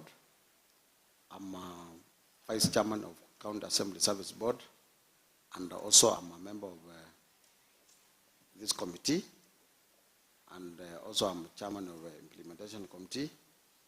Chair, I don't have any interest. Thank you, Mheshimiwa Hussein Mwandia. Thank you, Mr. Chair. Apart from the interest of introducing myself, Mr. Chair, I've got no other interest. Thank you. Thank you, Mr. Chair, I'm Hussein Mwandia, representing the great people of Ikuda, who have overwhelmingly elected me Mr. Chair, and I respect them. I'm a member of County Assembly Service Board, and as well, a member of this committee, among others. Thank you. Thank you, the able leader from Ikuda, Honorable Judith Wanza. Thank you, Mr. Chair. I'm Judith Wanza, member of Parliament, I'm MC a New Ward, and at the same time, I do share the same docket, culture, gender, and youth. I'm the chair at the Assembly, and I'm a member of Appointment Committee. Thank you. Declare interest, Mheshimiwa. You just No, said I have no interest, apart from getting the right person to work for the people of Kitui County. Are you sure you're not interested because this is the same committee which you chair in the Assembly? Confirm for the record. Do you have any interest? I don't have. Thank you, Mheshimiwa. Thank you, honorable members of the committee. Let me now request the honorable clerk to introduce the secretariat. Thanks, Chair. I'll start with myself, Mutambuki Elijah. I'm the clerk to the Assembly. With me, among the members of the service, we have Madam Luswaima. She's the deputy clerk. We have Mr. Josephat Kwanda, principal clerk assistant. Yes, I'm sure she's coming. We have Gladys Kanya, who is our senior legal counsel. We have Mercy Kalonzi, who is our procedural clerk. We have Alfred Malu, the other side, who is an answered editor. We have Lawrence Kirigwi, our senior sergeant. Alfred Malali, seated someplace, is our commissioner with us. And David Wambua, a commissioner with us. Eric Kasimbi, a commissioner with us. We have Kovi, a commissioner with us. Then we have our communication team, led by John Kibui, who is in charge of our communication team in the Assembly. We have Lini Kialo. We have Dennis Kaviso. And we have Joshua Mwimi. Also along with us, we have the communication staff from the Governor's Press Unit, led by Joyce Mora. She has been around with us. I don't know. Oh, she's here. We have Njovri Kaviti, who we are with, and we have Patrick Mutinda. Those are coming from the Governor's Press Unit. They are employees of the county government with us. In addition, Honorable Chair, we have invited various media houses whom we have allowed honorably to be with us in the chambers or in the committee room. So others are from different media houses. Thank you, Chair. Thank you, honorable clerk. Madam Phoebe Ndonyo Mutemi, karibu sana. Thank you so much. I hope you are comfortable. I'm very Have comfortable. you taken tea? Yeah, I have. Thank you. So allow me to outline the mandate of this committee and to tell you the reason why you are here. This committee is established pursuant to Article 179 of the Constitution of Kenya 2010. And also it is also established under Standing Order 184.4 to consider for approval by the County Assembly appointments under Article 1792 members of the County Executive Committee. This committee has the sole mandate of ascertaining the suitability of nominees to discharge the duties of the public office to which the governor has nominated them. As we do our vetting, Madam Phoebe, we will only be asking you some general questions and also specific questions. We had allocated 1 hour to you.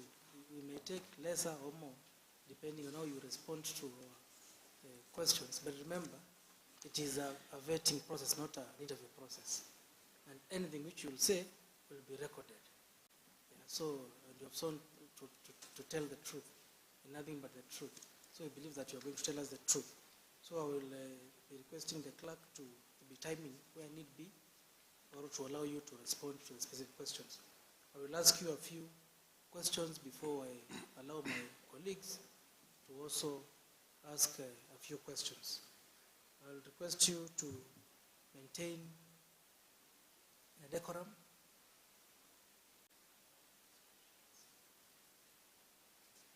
I will expect you to maintain decorum and to use respectful language. If a member asks you a question which is provoking, don't engage the members. Remember, you are talking to the people of Kitui County. These members are only representatives. So it is the people of Kitui County who are asking you these questions. So we expect you to maintain a decorum. Make sure your phone is off.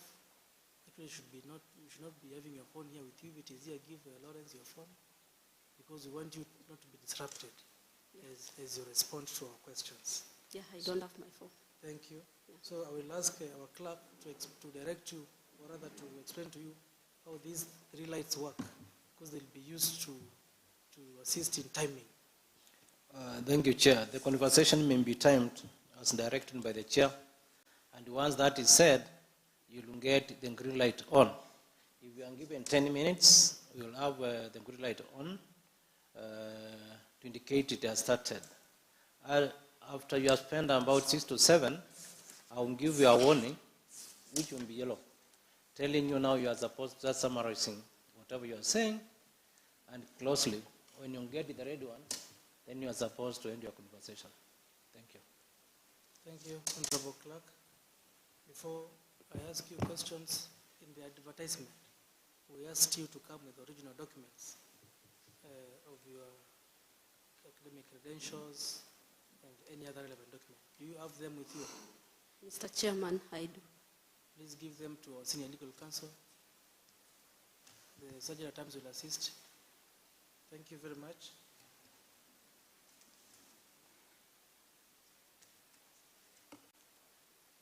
Kindly confirm with a yes or no response whether you have with you a valid tax compliance certificate.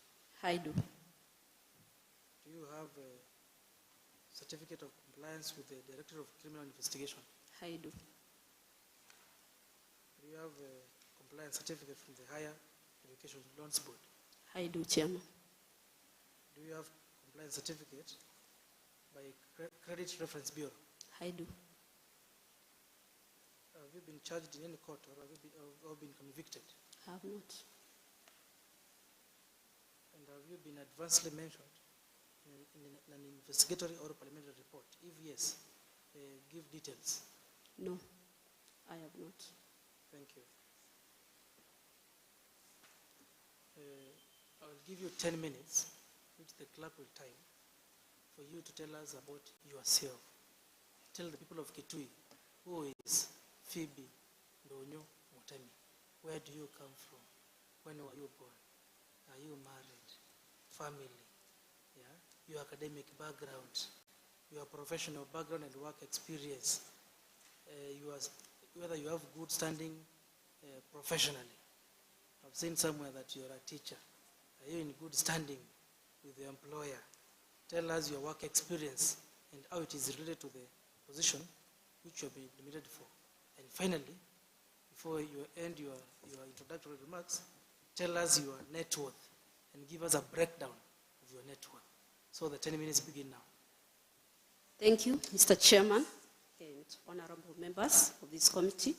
First, I'll begin by thanking you all for allowing me to be here for this vetting session. Secondly, I would like to thank His Excellency, Honorable Dr. Julius Malobe, for nominating me for this docket. Mr. Chairman, my name is Phoebe Donyo Mutemi. Phoebe was born in Kitui County, Kitui West Sub-County, Utonguni Ward, Chamutimba Village. My early childhood, I grew in Chamutimba Village. Mr. Chairman, I want to talk about my educational background. I joined Chamutimba Primary School in 1991, where I spent my 8 years in my O-level, and I did my KCP in 1998. where I excelled so well. And I got a chance to join Chondoni Girls Secondary School in 1999, where I schooled for the 4 years. Until the year 2002, I did my KCSE. And Mr. Chairman, I excelled very well. In fact, I was the best in that year. Then after that, I spent some 2 years at home, because then we used to stay for 2 years before joining our colleges. In the year 2005, I joined Egerton University for my Bachelor of Education, Arts, Mathematics, and Business Studies. I studied for 4 years, and I graduated in the year 2008. In the same year, 2008, before the graduation, I had registered for CPA exams with the CASNEP. So I used to do my studies and then book for the exams. So in 2008, June, I sat for my CPA Section 1, which I did very well. Again, after graduation, December, I did my exam for CPA Section 2, and I excelled very well. Mr. Chair, after that, I continued doing my distance learning for the CPS, and I completed CPA Part 2 in 2012.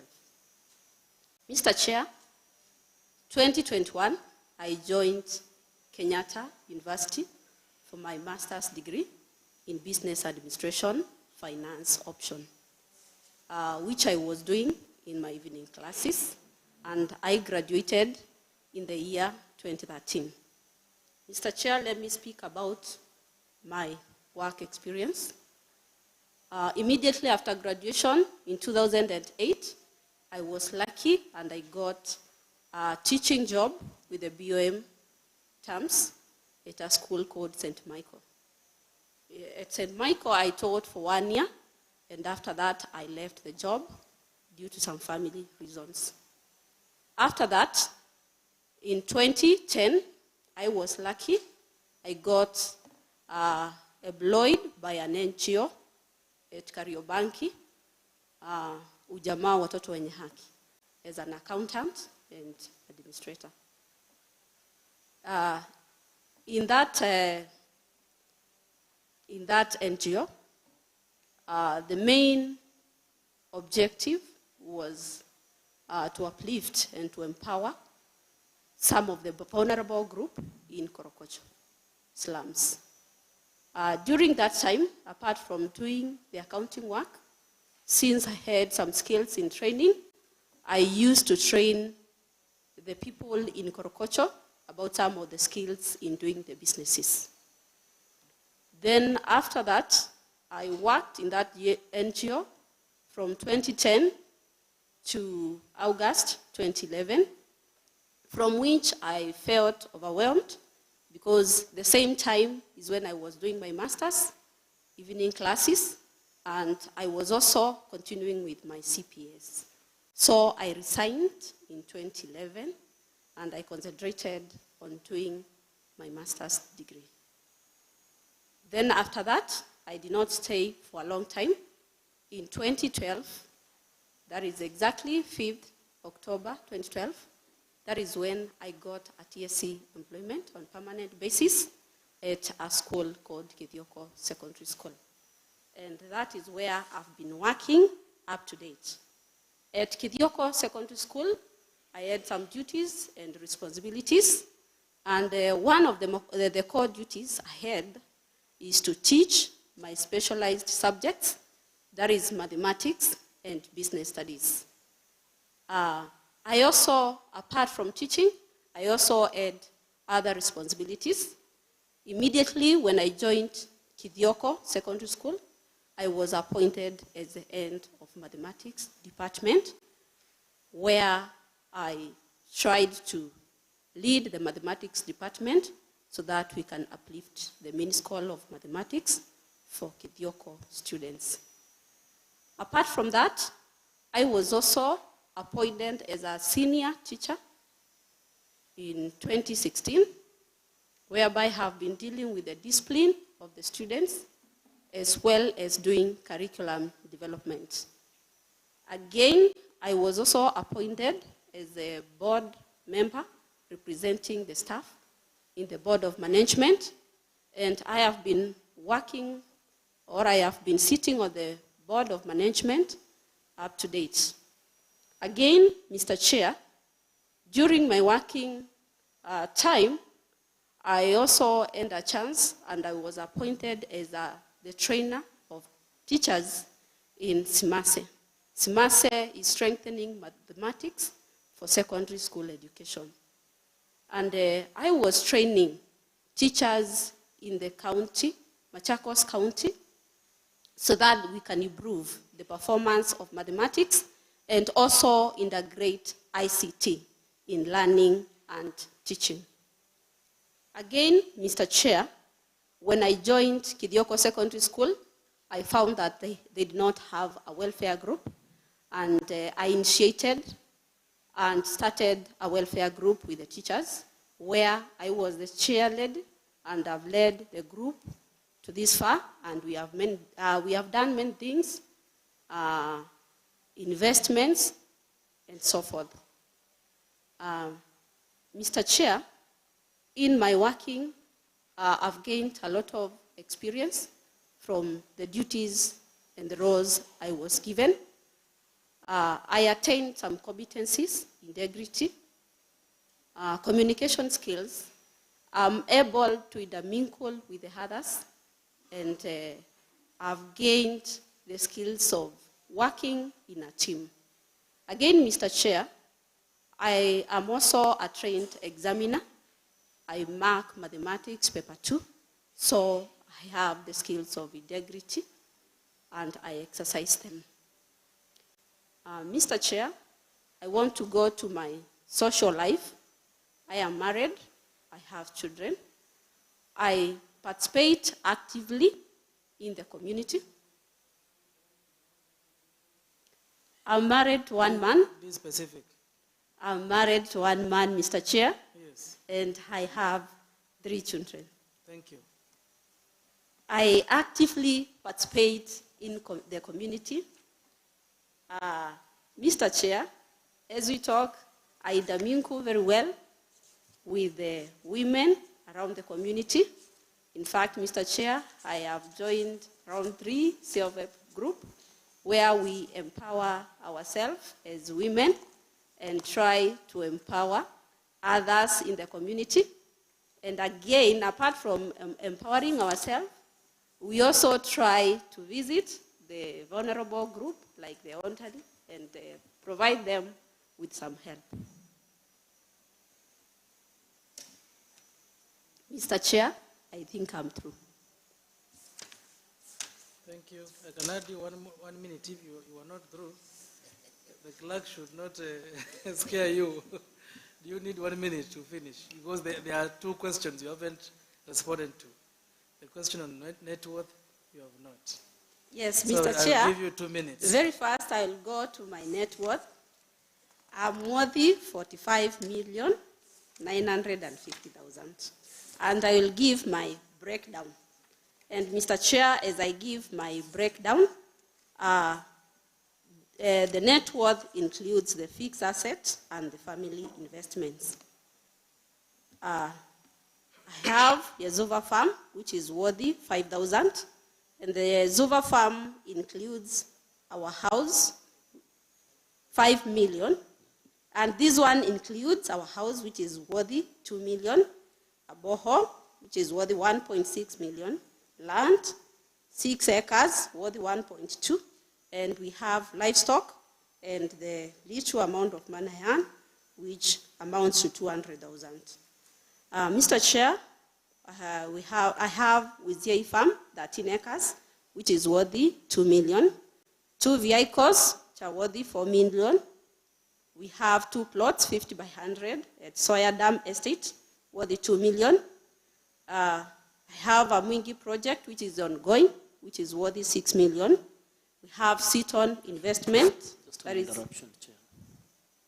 sit-on investment, Can she finish first, Mheshimiwa which Nganga? is worthy Excuse, 6 Mheshimiwa million. Phoebe, wait a minute. Mheshimiwa Nganga. Chair, I would want the nominee to clarify. At some point, she's saying, I have. At other point, she's saying, we have. So basically. Yes, we are actually interested in what you have. Thank you, Mr. As Chair. a family or as an individual? It is Thank at you, your Mr. discretion. Chair. I've said the breakdown I'm giving, the net worth I've indicated, it's what I have and the family investment because I'm part and parcel and Thank I'm you. a shareholder. Go in ahead, it. go ahead. Yes. So I've said I have a sit-on investment worth 6 million. I have Mwalimu Sacco shares worth 850,000.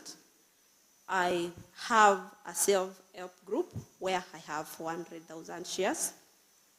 I have another self-help group, Kithioko Investment, worth 200,000.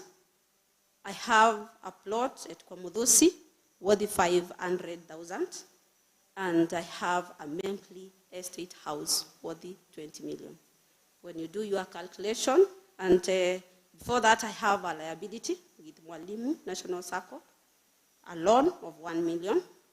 So my net worth becomes 45,950,000, Mr. Chair. Thank you. I'm not a mathematician, so I will trust your breakdown. And I believe the total of 45 million, you have fully accounted for it. Yes. Because after you gave the asset of 20 million, then I had no doubt that the net worth could be 45 million. So thank you for being very transparent with regards to your net worth. And you only have one liability, or you have other liabilities apart from this 1 million. Is it Sacco loan? Do you have any other liability? Have you taken Asula fund? At the moment, no. Okay, so this is the only liability you have? Yes. For you alone or the entire family? No other liability? No other liabilities. Okay, thank you. Madam Phoebe, I've noted that in your CV, you are still in service as a teacher, right? Yes, sir. I hope you are aware that a teacher is a public servant. Yes, I know. I mean a public officer. Yes. And Madam Phoebe, section 5(4) of the County Governments Act, as read together with Article 75 of the Constitution of Kenya 2010, there is no way you can be both a public officer and a state officer, because a CCM is a state officer. A teacher is a public officer. Assuming this committee vets and approves you to be the CCM for this particular portfolio, what are your plans with regards to ensuring full adherence to Article 75 of the Constitution of Kenya 2010 and Section 5(4) of the County Governments Act? Yeah. Thank you very much, Mr. Chair. I understand very well I should not hold two jobs simultaneously. But I want to say that, Mr. Chair, at the moment, I'm just a CC nominee. According to the Code of Regulation of TSC, we have a service called Transfer of Services. And immediately I get the appointment, if I will, sir, I will transfer my services directly. So it means that I will not be holding two positions as a public officer. And I acknowledged your letter, which you sent, and I've already written the letter and attached the documents that shows that Code of Regulation of TSC offers that services, and it requires an appointment letter for the services to be transferred to the other ministry. Thank you. Thank you for responding to that question.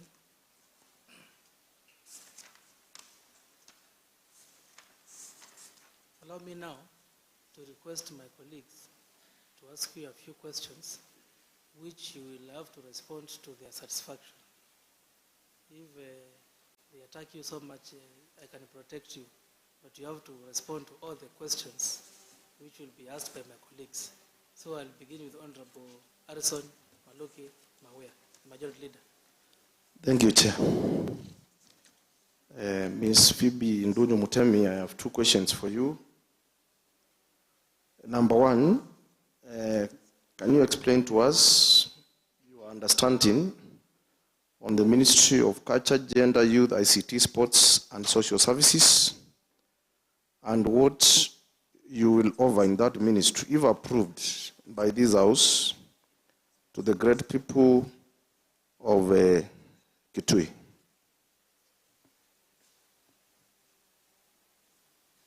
Through Mr. Chair, thank you very much, Honorable Member.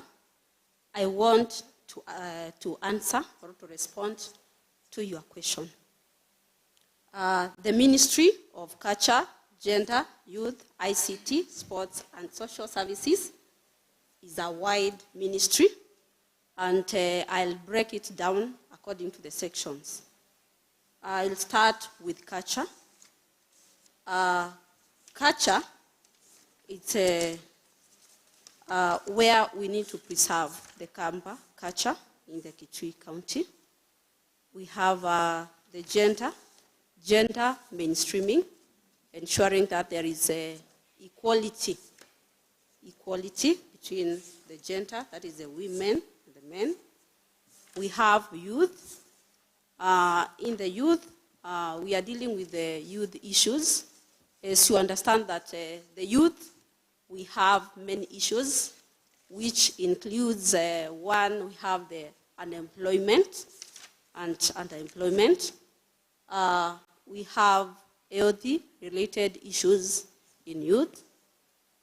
We also have school dropouts. We also have some deviant behaviors in youth. So in that, we are going to look at all that.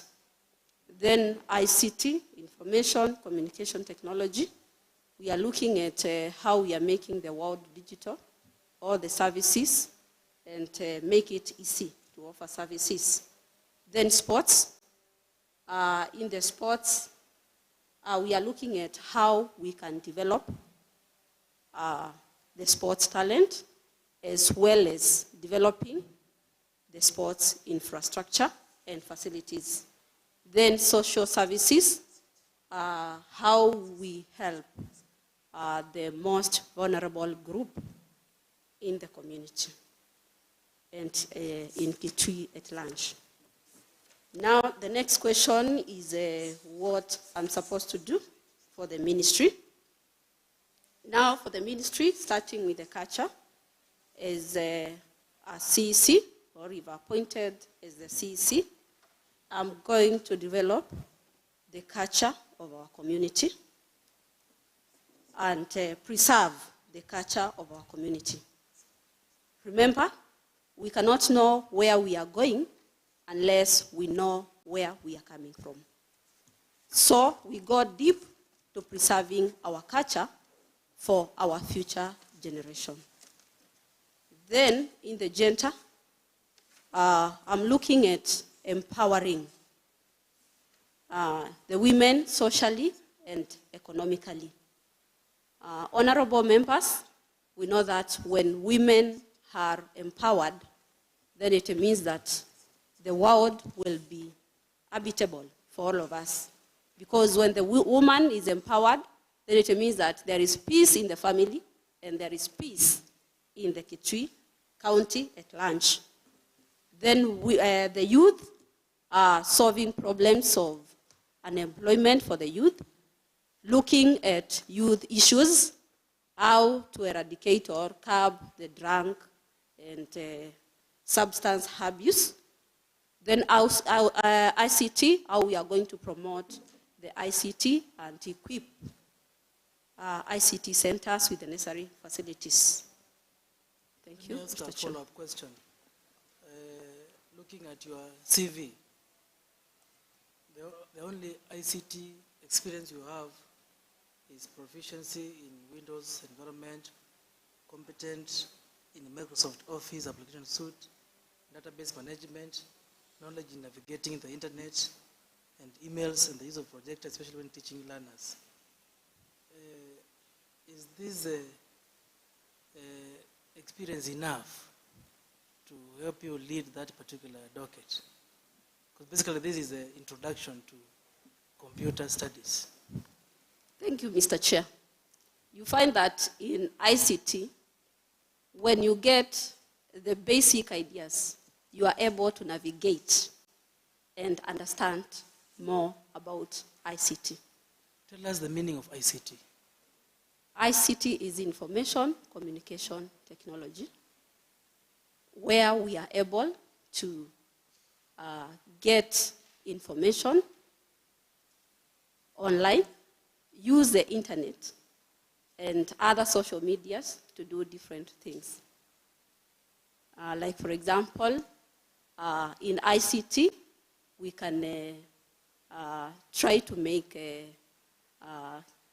things like e-services, whereby we can be receiving services through the internet. We can also use ICT as a kind of job. Like for example, the social medias we have, the YouTube and so forth, those are all involved in the ICT, and we can use them to earn living, especially the youths and so forth. That was my first question. Although you have talked about youth unemployment, you haven't given us exactly how you will solve that problem. You have said that you'll create youth employment. I don't know how. My next question is on ICT. We have imagine.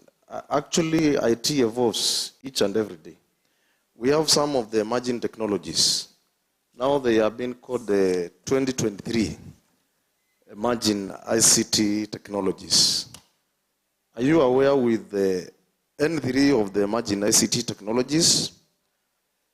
And also, as you answer that, what role do you think ICT can play in enhancing service delivery to the people of Kitui County? Because from where I sit and from my understanding that we have not yet absorbed the usage of ICT to the level it is required when we benchmark with some of the counties in existence in our country. So my first question is, are you aware that of the emerging ICT technologies? Just examples, 3 of them. Then you answer my question on how ICT will enhance service delivery in Kitui County. Thank you, Honorable Harrison. Before I come to ICT, I want first of all to respond to your answer of how I'll create the jobs for the youth. Number 1, creating the jobs for the youth. 1, I'll encourage the kind of education and training which offer technical and vocational skills for the youth to engage in self-employment. And that one, basically, I will look at it from the schools, especially the secondary schools. You find that most of the youth, when they don't qualify for the universities, they think that that one is all done. But we have the TVET colleges where they can get the vocational and technical training and be equipped for the self-employment. Number 2, to the youth, I will sensitize and come up with training on saving and investments so that the youths can be able to start up some businesses. And then I also encourage them or I sensitize them on some of the programs which can help them to access the credit. Like for example, the Youth Fund, the Wezo Fund, and so forth. And in this case, they have to get the training on entrepreneurship because most of them, they know where to get the credit, but on how to use it now to start up the some of the small businesses, it becomes a problem. Number 3, I'll also sensitize the youth and train them on registering some of the businesses so that they can benefit in the 30% reservation on the access to government procurement opportunities. Again, as I come to that of ICT, we have that program we call the Ajira program, which is a national initiative to create jobs for the youth. I'll also encourage and sensitize them on training, because we have trainings everywhere on that, so that the youths can engage themselves on those kind of programs and try to get some of the employment from that. Like, for instance, they are trained on how they can use some of these social medias, not only for communication, but also for earning some kind of income. Again, I'll try to create some linkage for the youth to get some, maybe we talk of internship programs, so that they can get these skills and experiences. Because you find that in the job market, every company and organization, they are talking of, we need experienced people, 3 years experience, and so forth. So if you link, if I link this youth to internship and volunteerism, they can be able to get these experiences and be able to get the jobs in the formal employment. And again, we try to educate the youths, because you find that some of them, after all the kind of training, someone is invited for an interview, and then they don't present them in the manner that is required. That is enough on job creation for youths. Yeah, let me come to the other question of the ICT. You've asked about the three ICT programs. The ICT programs, I'll just talk of that Ajira program. Not really programs. Yes. It is the emerging technologies. The emerging technologies, Honorable, let me say that for that I will research on that. Okay, thank you. Now, my last question was on how you will enhance, how do you think ICT will enhance service delivery to the people of Kitui? Have you thought of anything, any innovation you can bring up which can help in delivering the services to our people? Thank you very much. Now, I want to say that ICT, one, it makes delivery of services efficient, effective, and timely. Now, when all the services are automated, such that you can be able to get your service using your digital, or using your own, maybe mobile phones, your laptops, to get all the services, you find that that one will be enhancing the delivery of services. Thank you. Chair. Chair, just Back a to follow-up you. question. Follow-up question, yes, Mheshimiwa Mali. Mine is on a gender issue. She's talked of the equality between the equality. What about your policy or the measures about the boy child? Thank you so much. When I talk of the equality, the boy child is not forgotten. Because here in this ministry, it is all around, we are also talking about the youth. Remember, the youth revolves around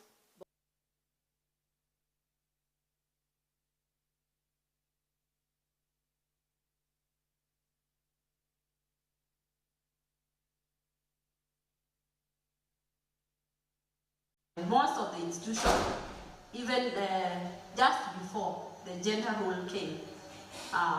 When you just observe and do your research, you'll find that mostly the male gender occupies every part. So the male child is already empowered, but still in the gender inequality, we also empower them, maybe directly from the youth. Remember, the youth are the future generation. So if we start empowering them from the youth, then we will also get the male gender empowered. Have I just heard you say that the boy child is already empowered? So I think I read some bias that you've already formed your mind that the boy child is okay, you are here to take care of the girl child. Mr. Chair, I have not done that. I want to just look at the house, wherever we are. In the committee here, when we look at the gender, the highest percentage is the male gender. We only have one woman in the committee. What does that one tell us? You tell us. You are the one answering questions. That one tells us that the boy child is already catered for. Although we are not saying that we are not going to cater for the boy child. Mheshimiwa Nganga, you have a question? I have a question. Let's listen to Mheshimiwa Nganga. Madam Vebi, are you criticizing an institution you expect to give you a job? No, I cannot with all due respect. Do you have a better example? That's what Mheshimiwa Nganga is telling you. I cannot do that, but it is evidence. Yes. So you are saying it is already evidence that the boy child is okay. You are coming here to take care of the girl child. Mr. Chairman, yes. don't misquote me. Yes. I've given the example which is available at the moment. Yes. Yes. But answer the questions. If you become now the CC, and now this gender issue is before your desk. Now, look at this. When I was talking about creating jobs, I've mentioned about 30% reservation for the women, youth, and the vulnerable group.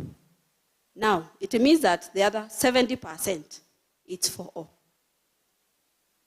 Now, if this, the remaining 70%, chances are women take it all. Will you not fight for the boy child? I am going to do that, sir. Because you are the minister for both the male and the female.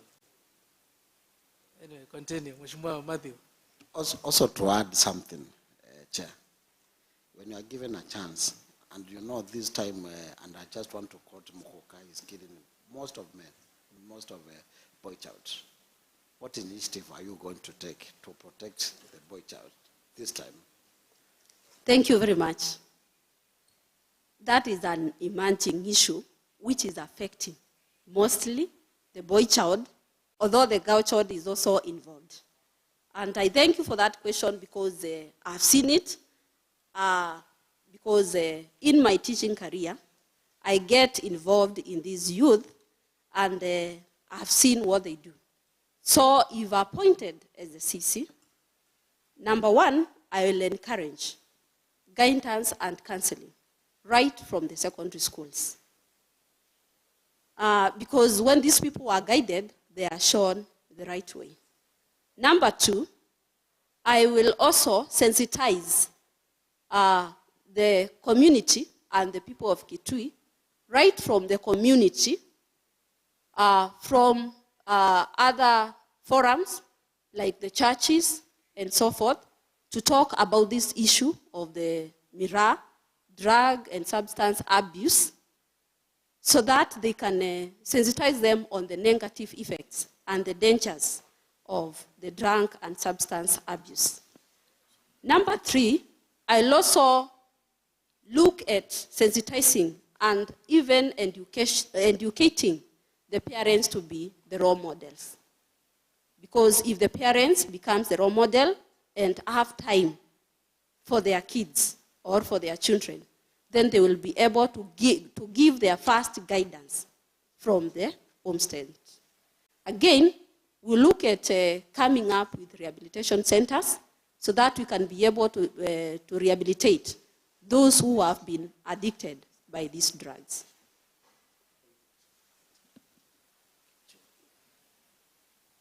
Thank you. Thank you, Honorable Matthew. Honorable Alex Nganga, please. The floor is yours.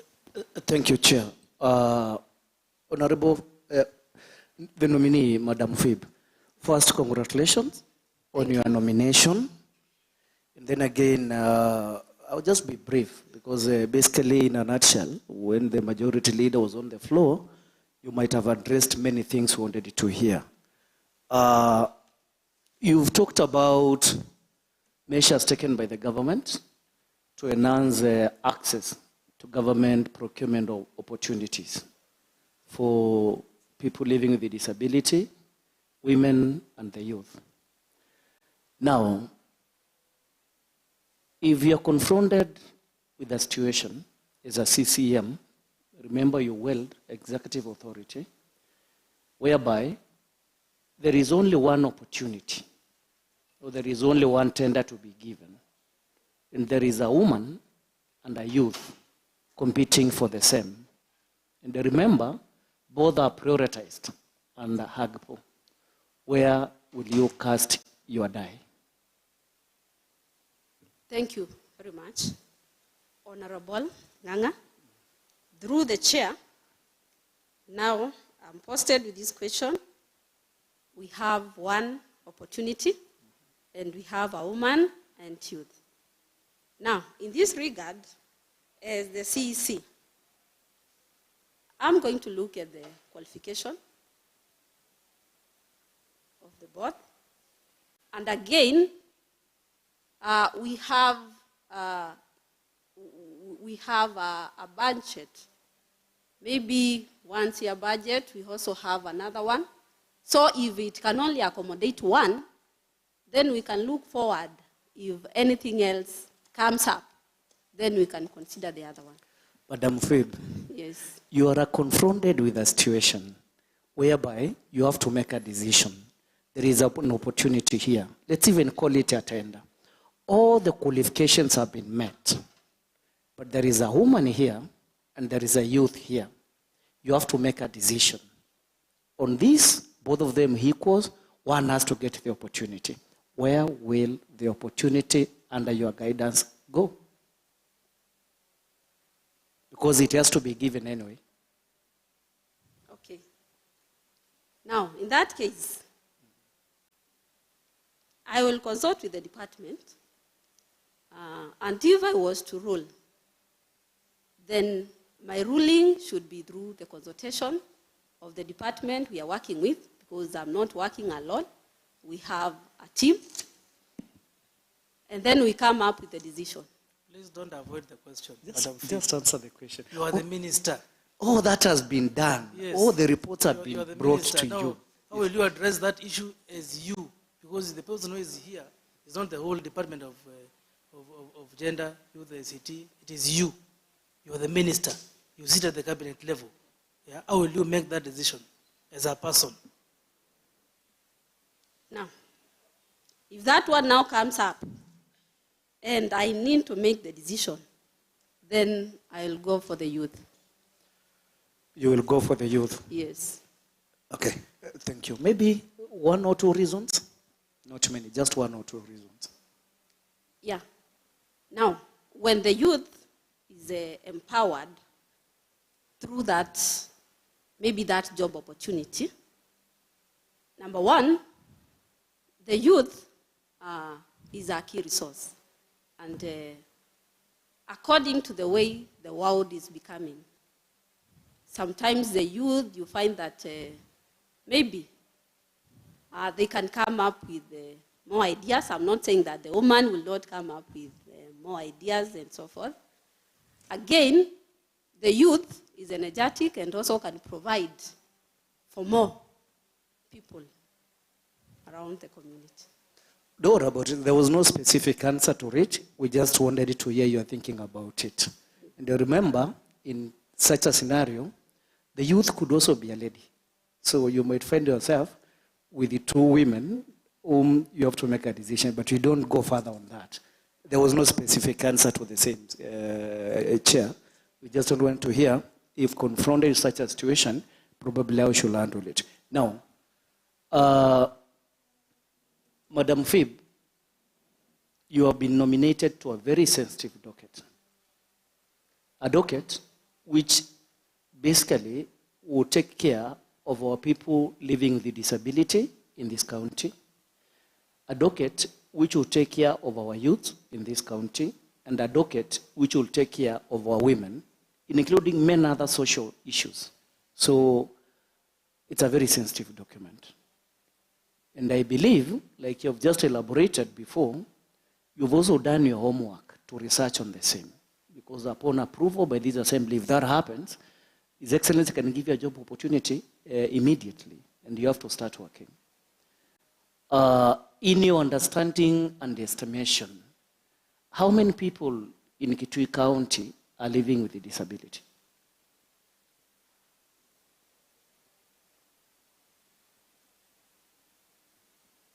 Okay. Right now, Honorable Nganga. Ganga. Yes. Yes. Sorry for that. No problem. Yeah. I've not researched on the specific. Yeah. But I will do that. Thank you. Now, Let me ask a follow-up question. So No do you problem, have sir. any plan for the PWDs? You don't even know the estimated number of them in Kitui County. Yes, Mr. Chair. What is your plan? I have a plan. First of all, making sure that the people living with disabilities are respected by everyone. Number two, making sure that we assist these people living with disabilities, maybe by acquiring some of the equipment that can assist them, like the wheelchair. And again, making sure that the people living with the disability also benefit from this access to government procurement opportunities. at the policy making level, because as a CCM, you also exercise collective responsibility. You're also going to sit at the county executive committee. Are you aware of challenges faced by people living with disability in public places? Yes. And if you are, just name a few and give us suggested solutions to the same. Thank you very much, Honorable. Now,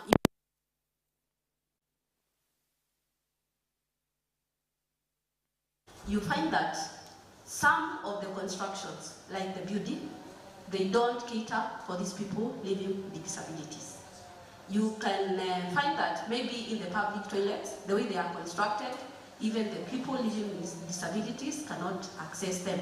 So those are some of the things we are going to look at.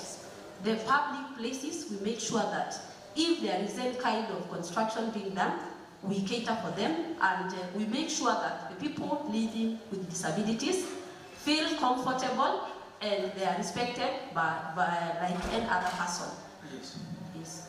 I was just drawing the attention of the chair because it was a very important issue which you have elaborated very well, and I thank you for that.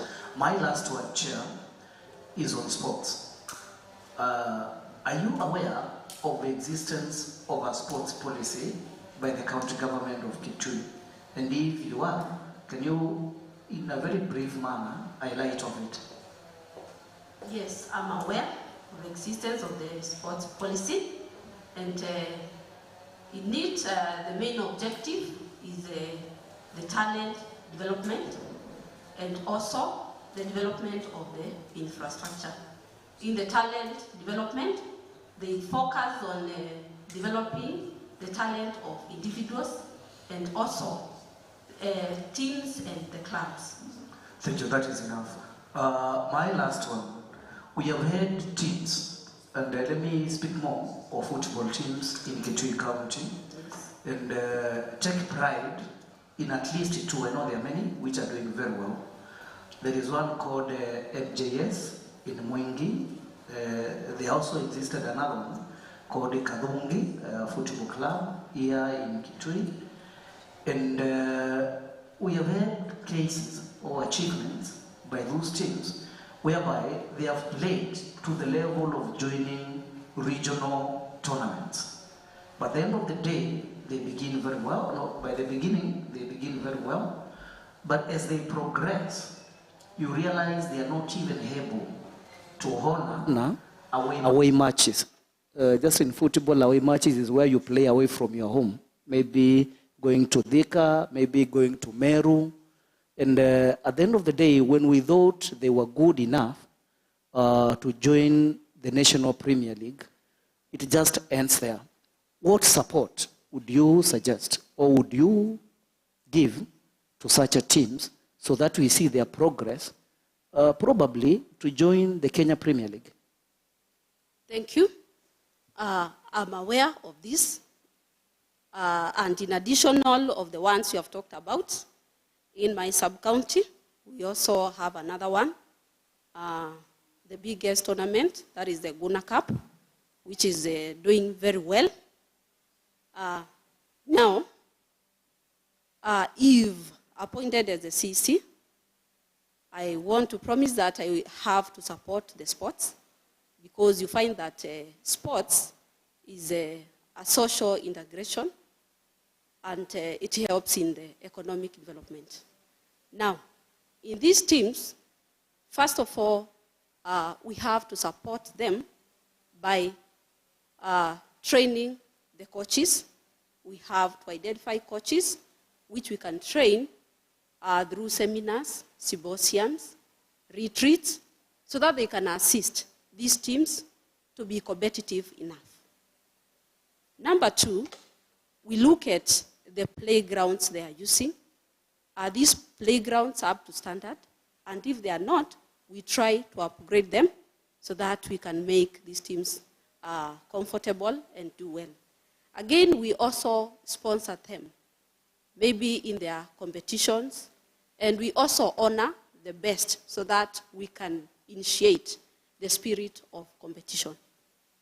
Thank you, Chair, for the questions. But just for clarification from this end, the biggest tournament is called Nganga Cup, not Nguna Cup. Thank you, Honorable Nganga. I'm sure the nominee was only giving an example. And now she's aware that there is Nganga Cup. In your records, in the ministry records, make sure you have that in your records so that you support the cup accordingly. And I'm sure there are so many other tournaments which are being organized by our leaders. We believe that as a CCM, you will support all of them. Allow me now to request Honorable Matthew Ngobivode to also ask you a few questions. And let's try to be brief, Mheshimiwa. Thank you, Chair. Mine is just, I'll just ask you two questions. One, I'll just ask you about the social, and it is about the culture. Most of places, all our sub-counties, they don't have the socials, all those things. So that when they are preparing about the culture events and festivals, we don't have places we meet, we can organize all those things. Which measures are you going to put to make sure that we have a social halls, maybe sub-county levels, something like that? Thank you, Honorable. Through the chair, I'll answer that question. Now, if appointed as the CC, I will try to initiate authorization of some of the social halls, which we already have, like we have Mwitika Hall, and we try to maybe construct other social halls and resource centers, which can also be used for the cultural activities, like the Choani, and so forth. Thank you. The other question which I'm going to ask you is about the tournaments. Most of the organizers of the tournaments, they have challenges on sponsorship and whatever from the county government. What are measures are you going to take to sponsor or to support those tournaments? Then the other issue, in your introduction, when you came here in your introduction, you did not mention anything concerning the docket, which you have been nominated. Why? Thank you. I'll start responding to you about the tournaments. Now, you find that to sponsor the tournament, we need the information about the existence of them. And through the department, we'll get the information and then try to sponsor them. And the sponsorship may come in different ways, like buying the sporting equipment, like the balls, the uniforms, and also maybe sponsoring them in a way of training their coaches and coming up with maybe awards for the best teams.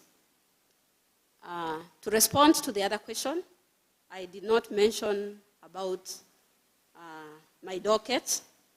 Honorable, I want to say that all my life after the college, I've been dealing with exactly what the docket entails.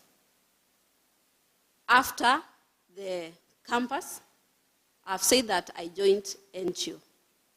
And in this NGO, I was intermingling with the vulnerable group.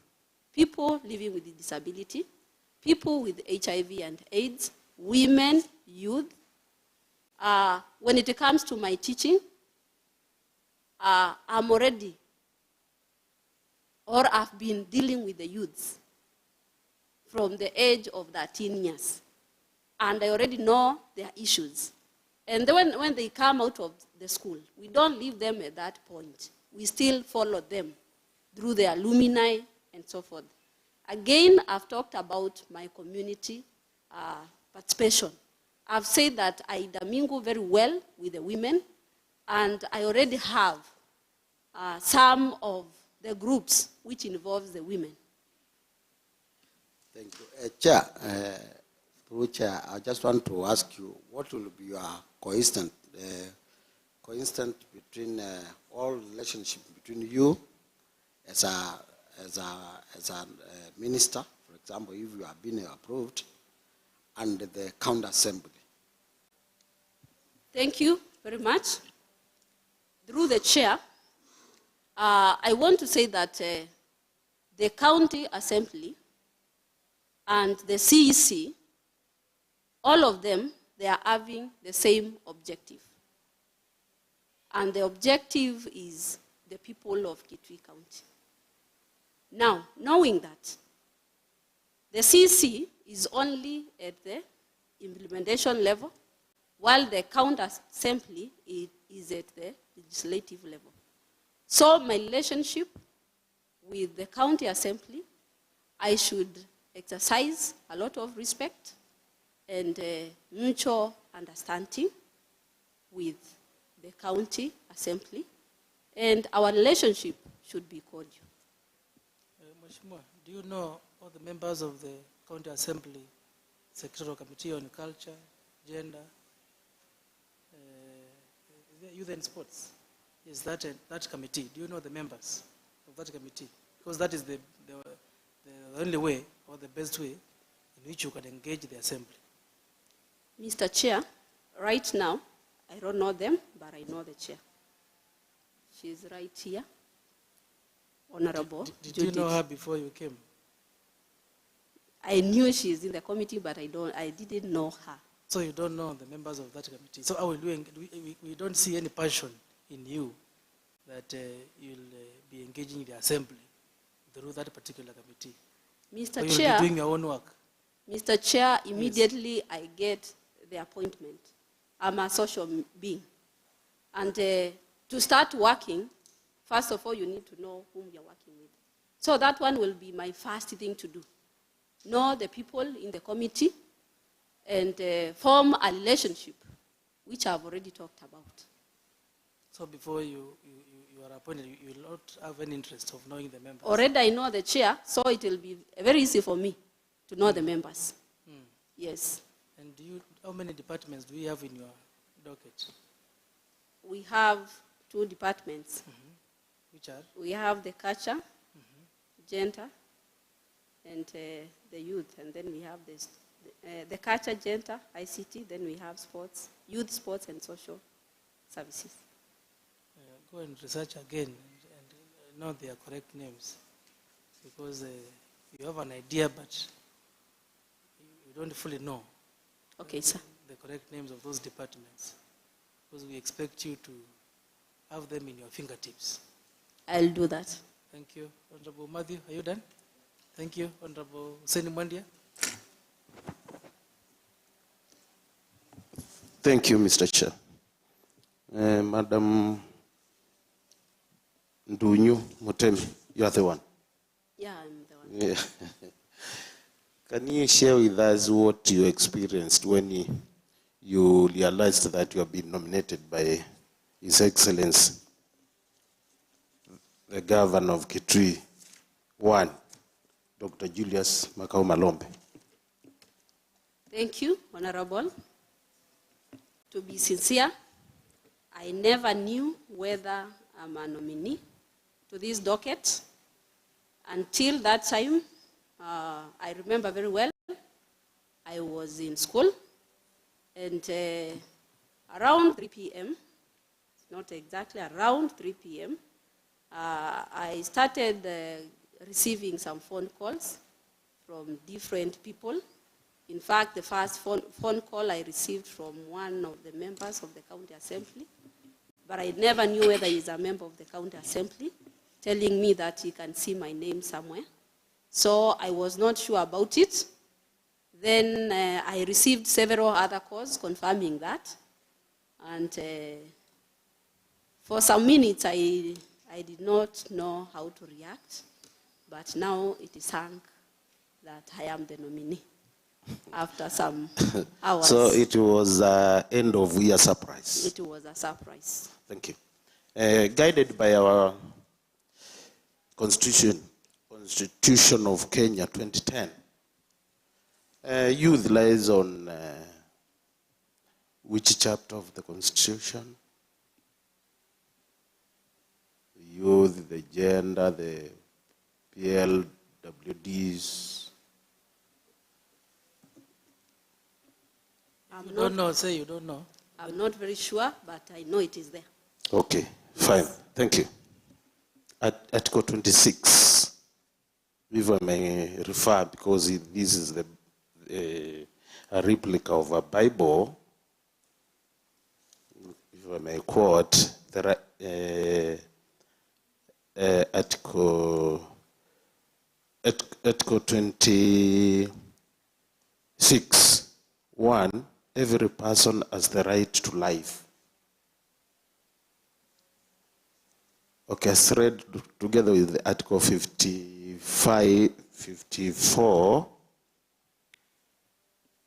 and the 55. The 54 talks about disabilities, people living with disabilities. And they have their entitlements, isn't it? As per the law. The Article 56 talks of youth. They also have their rights. Madam Mutemi. Yes. Please tell us what measures you will put in place to map out PLWDs and the youth, so that there is equitable allocation of the available opportunities. As I said, I'll ensure that they also share the resources. I said, one, I should ensure that they also benefit from the 30% reservation. I'll ensure that we acquire some of the equipment which can assist them, like the wheelchair. Again, the PWD, we can organize some sporting activities whereby the people living with disabilities can also showcase their talent. They are recognized. Do you have the data of those people, of the data of those who are living with disabilities in Kitui County, for that matter? I was asked the same question and I said, for now, I'm not aware. So, and which measure now will you employ? Those affected are captured.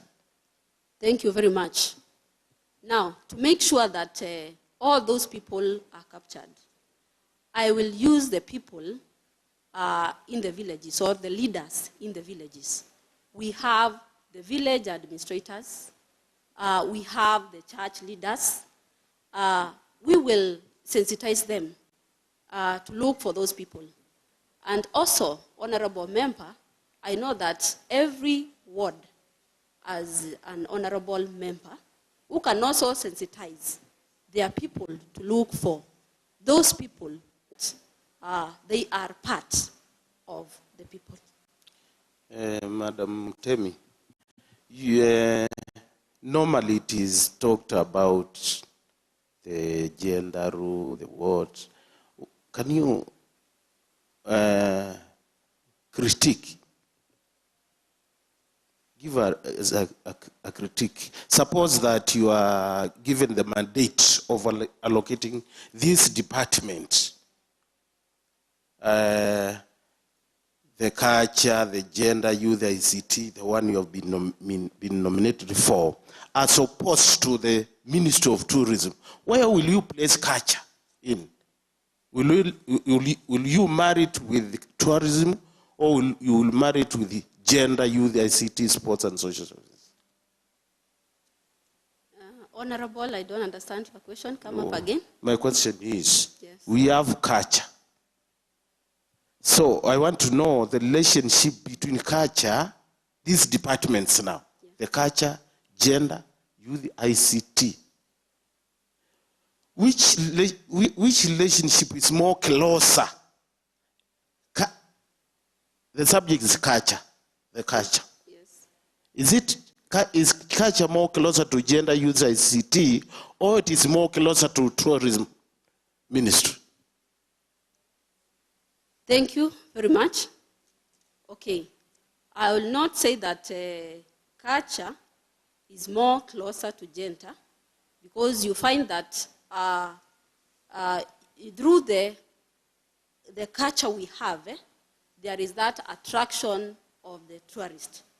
Like, for example, if we come up with some cultural activities and so forth, we are doing that to attract some of the tourists. So, generally,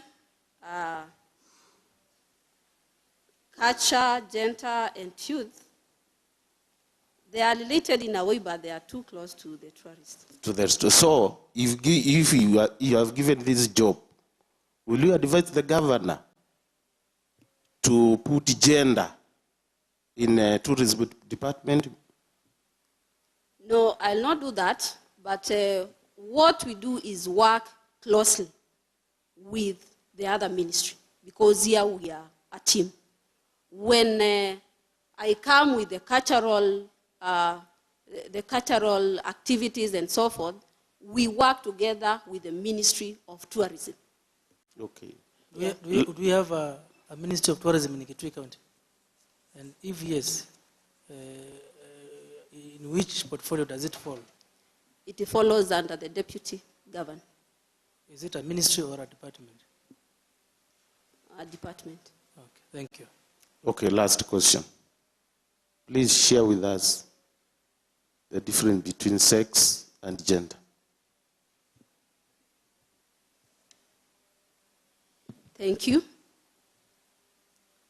Sex is a way of being male or female. Is it a way or a state? It's a state of being male or female. And gender? And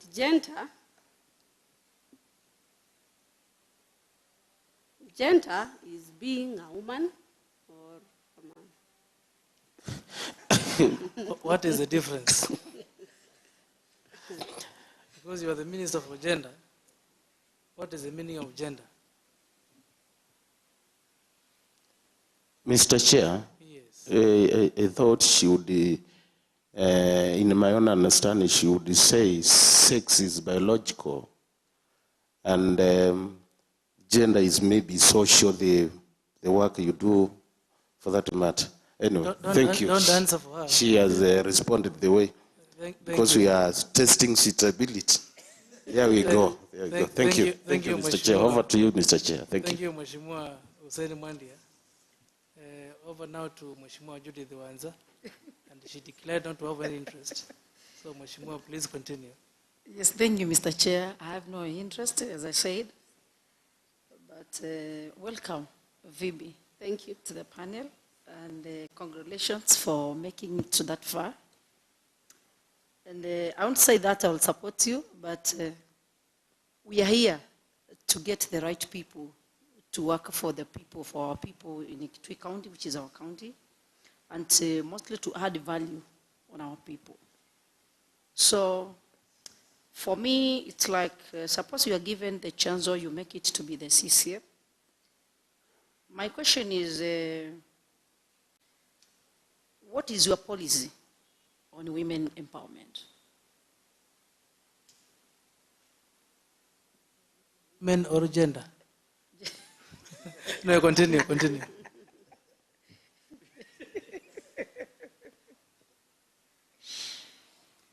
I'm asking women empowerment. Yes, please continue. Thank you. My policy, it's socially and economically empowering women by mobilizing, sensitizing them so that they can become important people in the society. Okay, Madam Fipi, how do you think we can enhance talent identification and development in Kitui County to help our youth? Thank you very much.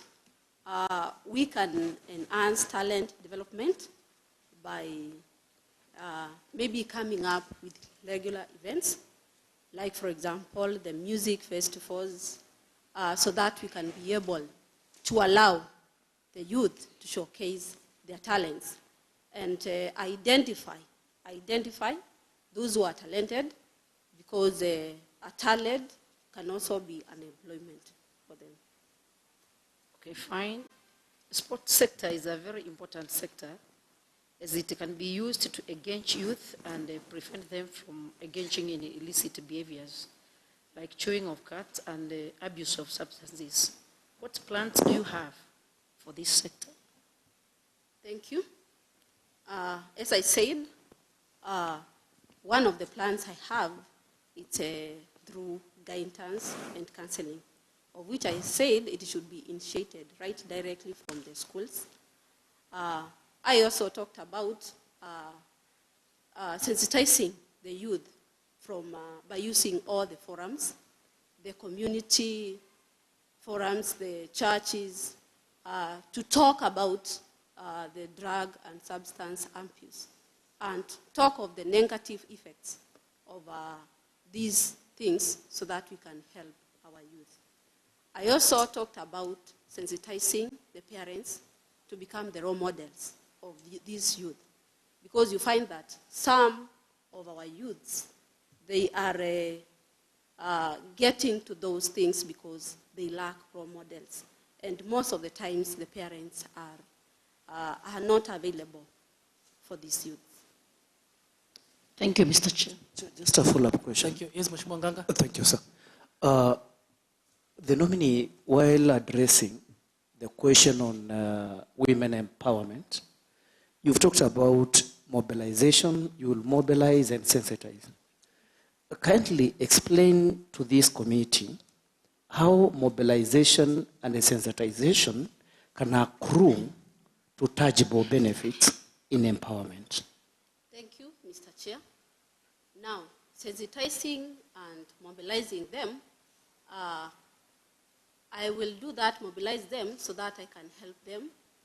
For instance, benefit from some of the programs which are offered, like, for example, the Women Fund, the Youth Fund, so that they can access the capital, maybe to start some of the small businesses which can help them. Chair, thank you. But I expected to hear from you, because I'm concluding and I'm not asking a question, about maybe establishment of a fund, a business fund, maybe with a bias to women. I expected you to talk about your linkages with the women groups, which I've already said some you have, with maybe donor on state actors for the empowerment. But when you say sensitization and mobilization, and you're answering a question on empowerment, basically, we want to see you practically making sure a woman who didn't have a coin as a coin, a woman who didn't have a chicken as a goat. So basically, we are looking more for the tangible benefits in empowerment, rather the initiatives and the processes. But thank you, you've done your best. Thank you. Honorable Judy, Madam Phoebe Ronyo Motemi, there's a preliminary question I asked you on how you can prove that once appointed, or rather once approved, you'll be able to move from being a public officer to a state officer. And you said that you wrote a letter addressed to us. I've seen a copy of your letter which you wrote. The letter is not even signed, so I don't know whether the letter comes from you. And you have said that if indeed this letter belongs to you, I don't know whether the letter belongs to you. It is not signed. But the letter says that you will seek transfer of services as laid by the Code of Regulation for Teachers 2015. We have not seen the same attached. Yeah? So you have also said that since you have not been appointed, there's nothing you can do. But convince us where we should approve you if you will only consider leaving the position of a public officer and now joining the position of a state officer, because it is very clear, Phoebe, that you are not moving from one department or one side of public service. This is public officer and state officer. The two are different. If you are moving from being a teacher to a CEO, it's different from moving from being a teacher to a CEC. So I'm not expecting a response from you. You have until tomorrow 5 p.m. to prove and to respond to our letter satisfactorily. If you don't do so, then you will not be able to blame us, because we need to take this thing very seriously, Phoebe. The people of Kitui County are looking at you. They want a minister who will occupy that docket and serve them. This minister has not assured us that she is committed into being a CEC. We are not sure whether TAC will accept transferring you from their side to our side. We are not sure. So you have until tomorrow 5 p.m. to prove that to us. Make sure you do that. Okay. So thank you. I will now ask you, or rather give you 5 minutes to convince us where we should approve you, and also to tell us your wish. So your 5 minutes begin now. Thank you so much, Chair. Yeah, let me take this opportunity first to apologize for not signing the letter. The letter is from me. Yeah. Secondly, as I introduced myself and I talked of my education and my work experience, as I've told you, that all my life after secondary school, I've been dealing with the youth. I've involved myself or have interacted with the women. And again, I've dealt with people or the vulnerable group. So, Mr. Chair, I have all the experience that it takes to work in this position for CEC. Number two, as I said, that I'm aware of what the Constitution says, and I cannot work simultaneously as a CEC and a public officer.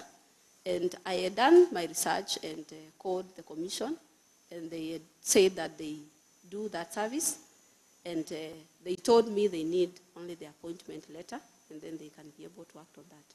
But tomorrow at 5, I will respond. Thank you. Anything else you want to share with us? Yes, I also want to thank you for that opportunity. Thank you very much, Phoebe Donyo Motemi. I don't know at what point it changed from, because some documents are saying Phoebe Donyuki Kiveka, and I've not seen an affidavit to confirm that. I Phoebe have the Ndonyoki affidavit. It is attached somewhere in the photocopies. Okay, Yes. I will check. Yes, it So is there. thank you very much for your time as well. We wish you all the best. Thank you so much. Asante.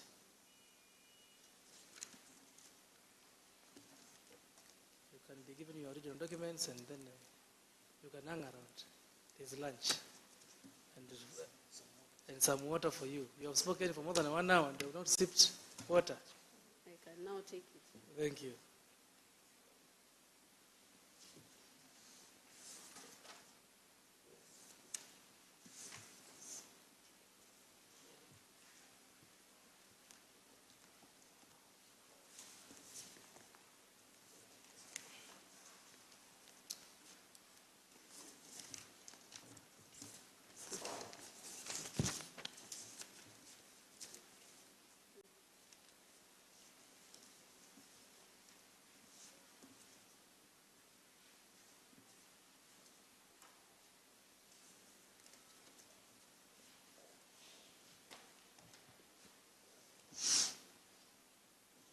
So members, I'm waiting for the score sheets.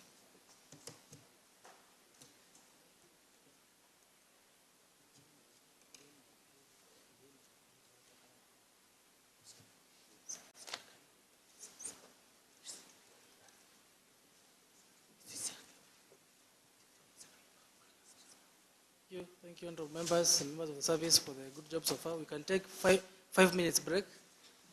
Health break for 5 minutes. Just 5, then we come back. No, not lunch break. Just 5 minutes health break. As the clerk and the team brings the files to our desk. Members of the public and our guests, please bear with us. We finish with the last nominee before we go for lunch. So thank you.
Ask a question, please don't repeat.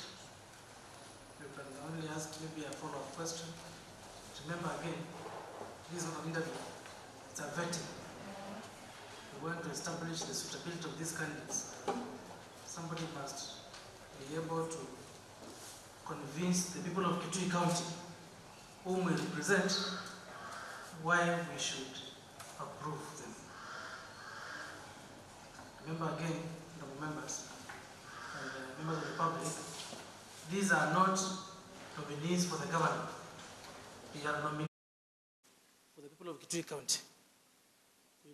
We have a duty as the assembly to assist our governor in coming up with one of the best cabinet, if not the best, but one of the best.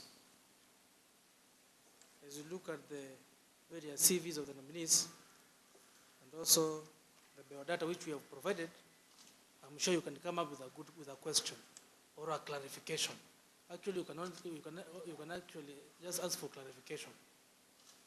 So I believe that we are going to be very strict with the time, and I will ask the nominees to respond precisely. So, Honorable Clerk, make sure the nominee is brought so that we can continue.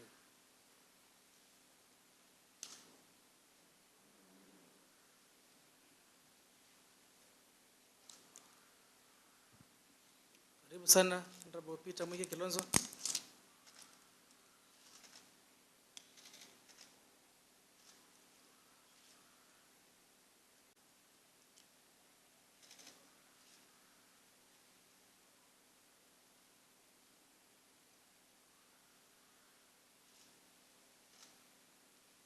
Welcome, Honorable Peter Mwiki Kilonzo.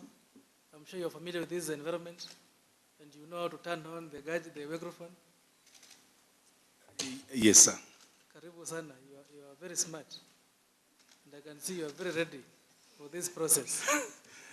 Thank you. You never know. Honorable Ganga, order please. Order, Honorable Ganga. Allow me to request our Honorable Clerk to swear the nominee before we continue.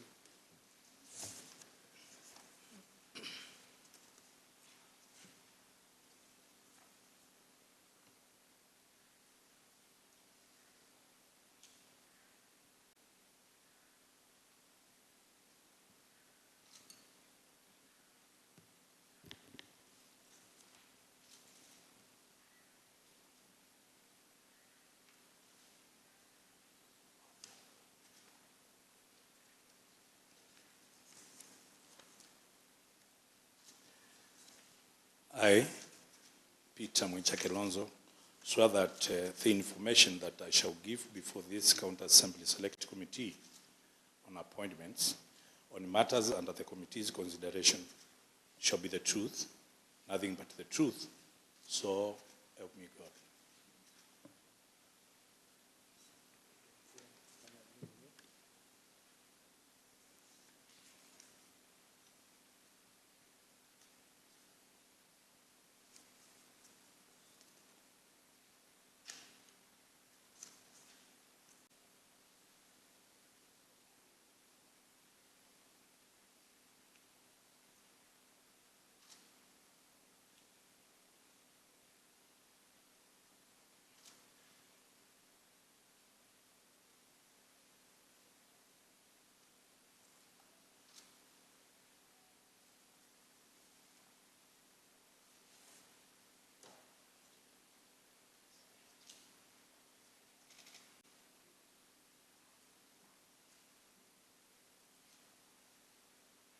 I'm done, Chair. Thanks.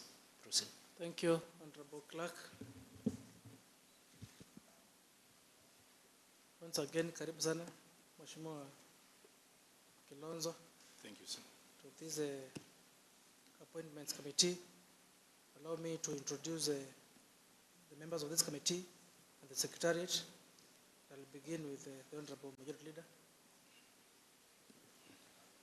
And members, as you introduce yourself, please declare if you have any interest with this nominee before us.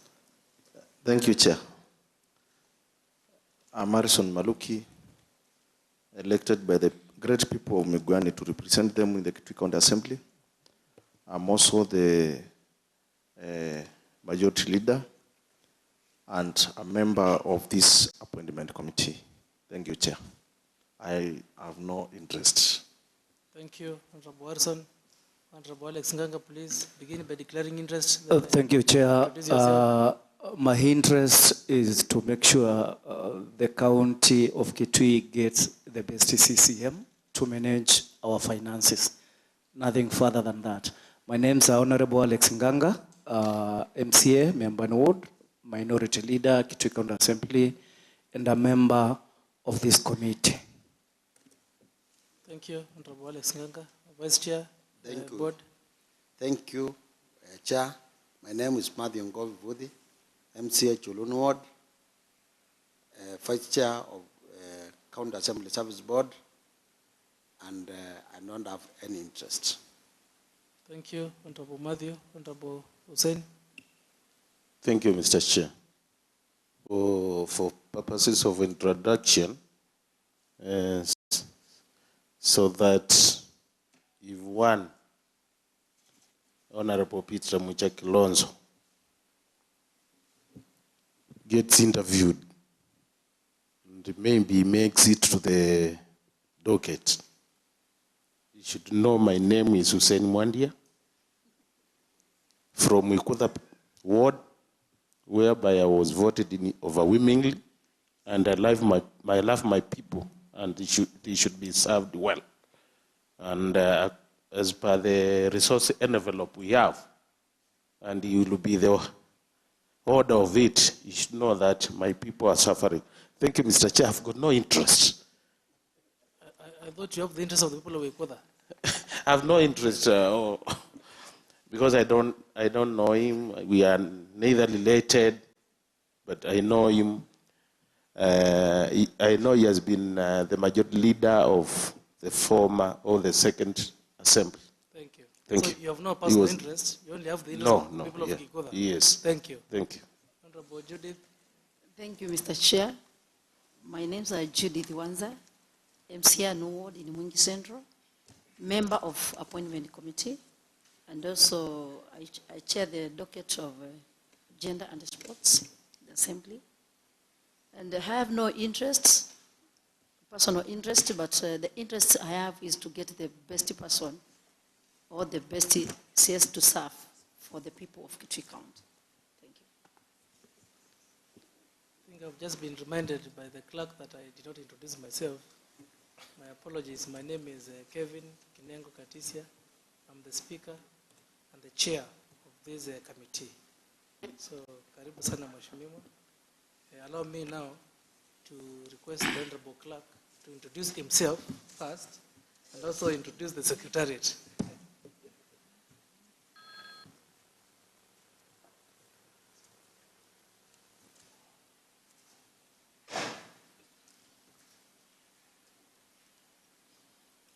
Thank you, Honorable Chair. I'm Mutambuki Elijah, the Clerk to the Assembly. Along with me, for the purpose of Secretariat, is the Deputy Clerk, Madam Lucy Waima. We have Mr. Josephat Kwanda, Principal Clerk Assistant. We have Madam Gladys Kanya Mwendwa, Senior Legal Counsel. We have Madam Mazi Kilonzi, Procedure Clerk. We have Alfred Malu, Answered Editor. We have Lawrence Kirigwi, in charge of the sergeants, or senior sergeant. We have Alfred Malali, a commissioner with us. We have David Wambua, a commissioner. Eric Kasimbi, a commissioner. And Kovi, a commissioner. Then we have our communication team, led by John Kivui, in charge of the Assembly Communication Team. We have Lynn Kialo, we have Dennis Kaviso, and Joshua Muimi. In addition, Honorable Chair, we have our colleagues from the County Executive, Governor's Press Unit. We have Joyce Mora. We have Geoffrey Kaviti.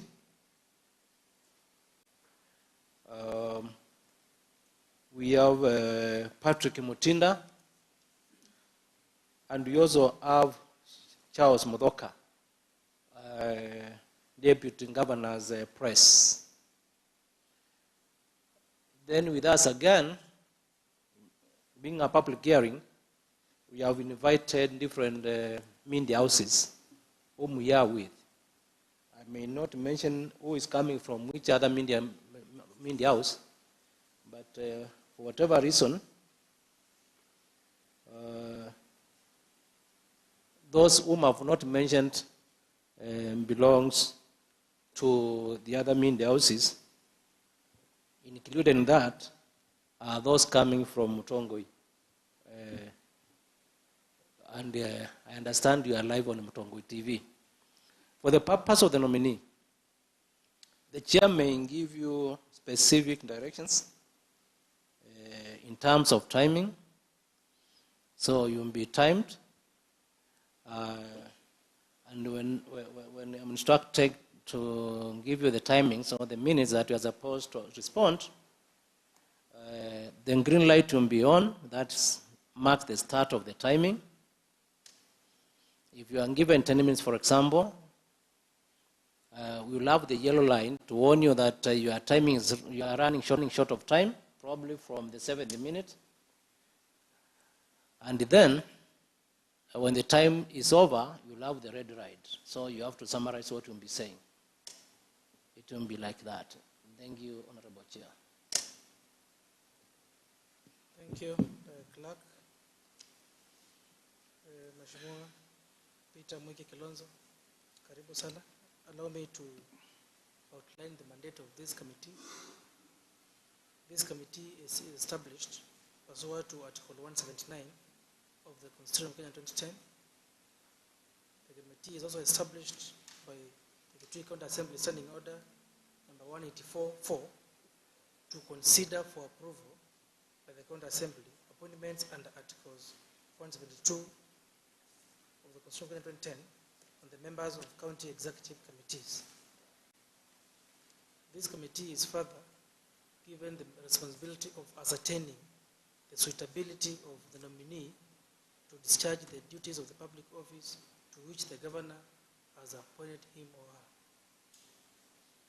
Therefore, this committee will conduct a vetting process which began after the governor submitted your name to the assembly and the speaker committed the names of the CCMs where your name was listed to the Committee on Appointments, and the Committee on Appointment has been doing vigorous due diligence.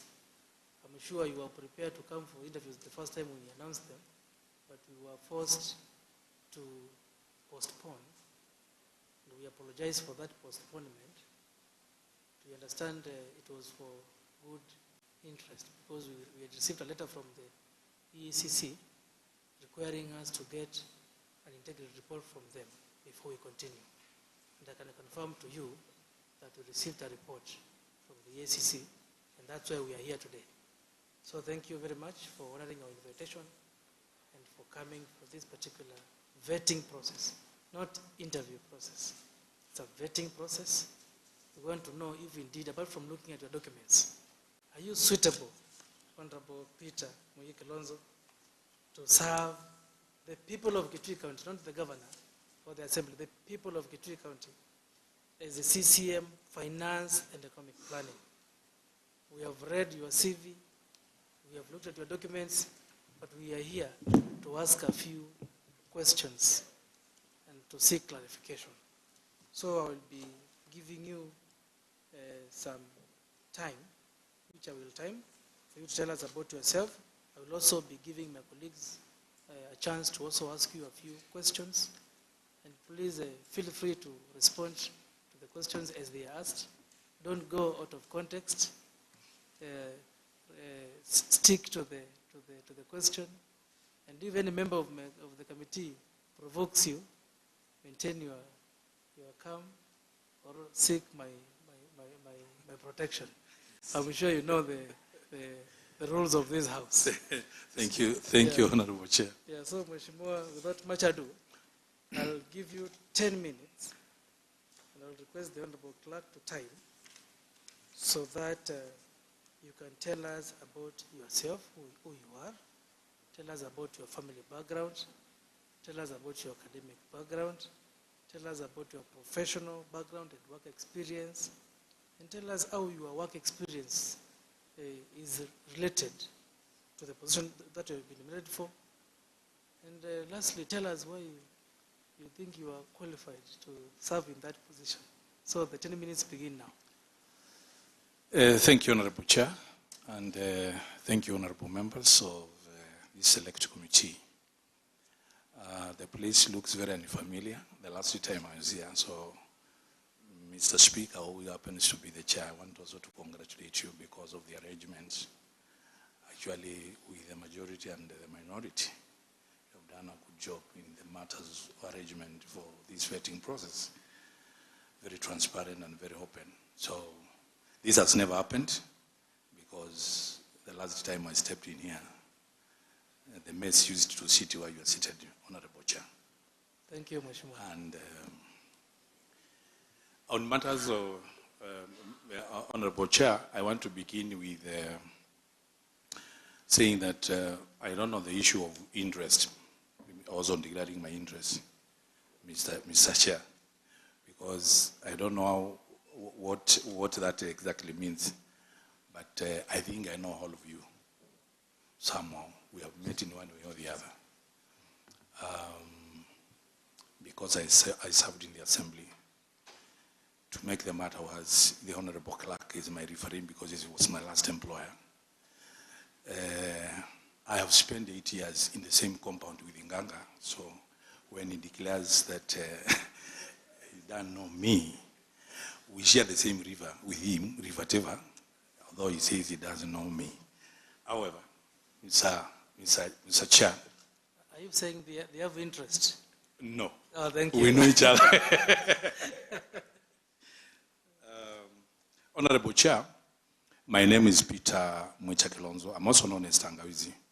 And the Tangawizi is a name is actually on a poll, which is on, I've sworn a deed on that, but I've not changed my documents. So Tangawizi is also my legal name.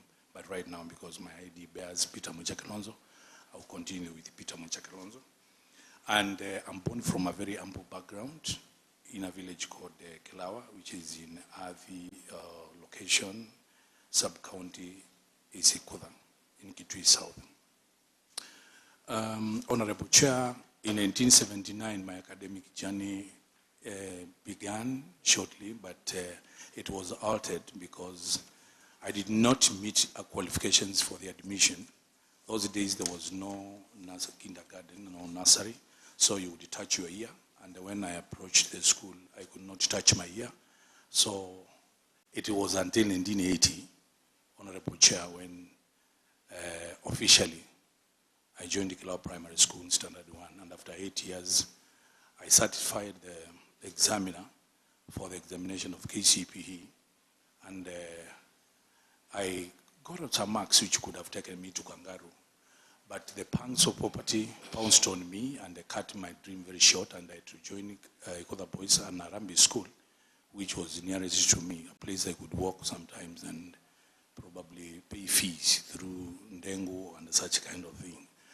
After 4 years, that was in 1991, I also got admitted in Nairobi University, Bachelor of Arts, in the Faculty of Humanities to take mathematics and economics. And later, I want to say, Honorable Chair, we really took time in school because we joined at that time when there were things like structural adjustment programs, and there was a lot of strikes. So I joined in 1992 and I left then in 1987 because of alterations of years, academic years, because of strikes. I graduated in 1987. So, Honorable Chair, I later, because of the same, Honorable Chair, we walked out here, being an economist and the mathematician I was, there was no jobs for us. International Monetary Fund, World Trade Organizations, and other big organizations, Bretton Woods institution, had lied a lot of adjustment programs. And one, they were doing civil size, they was downsizing the civil service, where most economists would be absorbed. They were also trying to do some efficiency in line with the ministries, and they also wanted some prudence with the Kenya government. So I opted to join the Hustlers Club, looking for a living in Nairobi. You know what it means if you don't have a relationship there. And I did a lot of unskilled labor. And I funded my diploma in sales and marketing with the Chartered Institute of Marketing, maybe 2000 and 2003. So that's what I did. Honorable Chair, on my telling you who I am, I also forgot when I introduced myself, I am married to one wife and have 3 children. That's very important for me to declare before the house. And yes, I have a young adult, a lady at the university, and I have a secondary going, and I have a grade 2. So I am working all through adults, teenagers, and the CBC. So I felt that was some information which I really required to share with this house. So later I did the CIM, no jobs, still doing a bit of unskilled labor here and there. But I later joined a company called Microland as a salesperson. After 1 year, I rose to become a sales manager. And here I interacted seriously with in small scale issues of budgets, looking into trends, organizing the capacity building of the staff and all that. And later, I was poached by another company called Escom Computers, and I joined them, this time as a sales and marketing manager. I was really now involved in matters finance. I was in charge of collection. I was also in charge of making plans and the programs to ensure that the activities of the department move. Still with a capacity of around 15 to 20 salespeople under you, the role of building capacity to them was also put under my docket. Collecting, and you know, sales and marketing is the engine of a sales company like that. So all those and the marketing plans were also on my docket. I stood with them until sometime 2007, and I decided to go out, and I began my small company, my small outfit, Honorable Chair. I don't term myself as an investor, but I count myself as an entrepreneur, because with around 10,000 shillings in my pocket, I have managed to do a farm of like 200 million turnover in a year annually. So I began something like that, and it is still running. That one I would declare to you, it is still running, even to date. But so that one is running, and there is where now I got being a chief executive officer. Now there you got to do quite a lot about managing people, got to do a lot about banking services, cash flow, doing issues of cash flow, and plans of the organization. Later, Honorable Chair, I vied in 2012. The age of fine came about, and the Honorable Chair, first in my heart was to do the MP seat. I went around and I could not match the shoe, so I decided to try the member of County Assembly. And successfully I did in 2013. I am a pioneer member, and the likes of Honorable Chain, Honorable Nganga, Bwana Clark, we met. That was the first time we met. trying devolution, whether it's going to work, away from serving the constitutional mandate of an MCR, that is legislative representation. And so, Honorable Chair, I also did different items. I would want to say that at that time I was in the budget committee, and that is the time I started interacting with the timelines of the budget of the Assembly, mainly dealing with what was coming from the other side. This time doing much about oversight. And that was about it. I also became the chair of Justice and Legal Affairs that time. I was a member of County Assemblies, the representative of the County Assemblies Forum, and I was also a pioneer member of SECEB. I was in the joint committee of the SECEB at that time. In the matters legislative, Honorable Chair and honorable members, I think items like the village bill, which are existing in this house, charcoal bill, and the sand, with others, we managed to spearhead that one, and it is still there.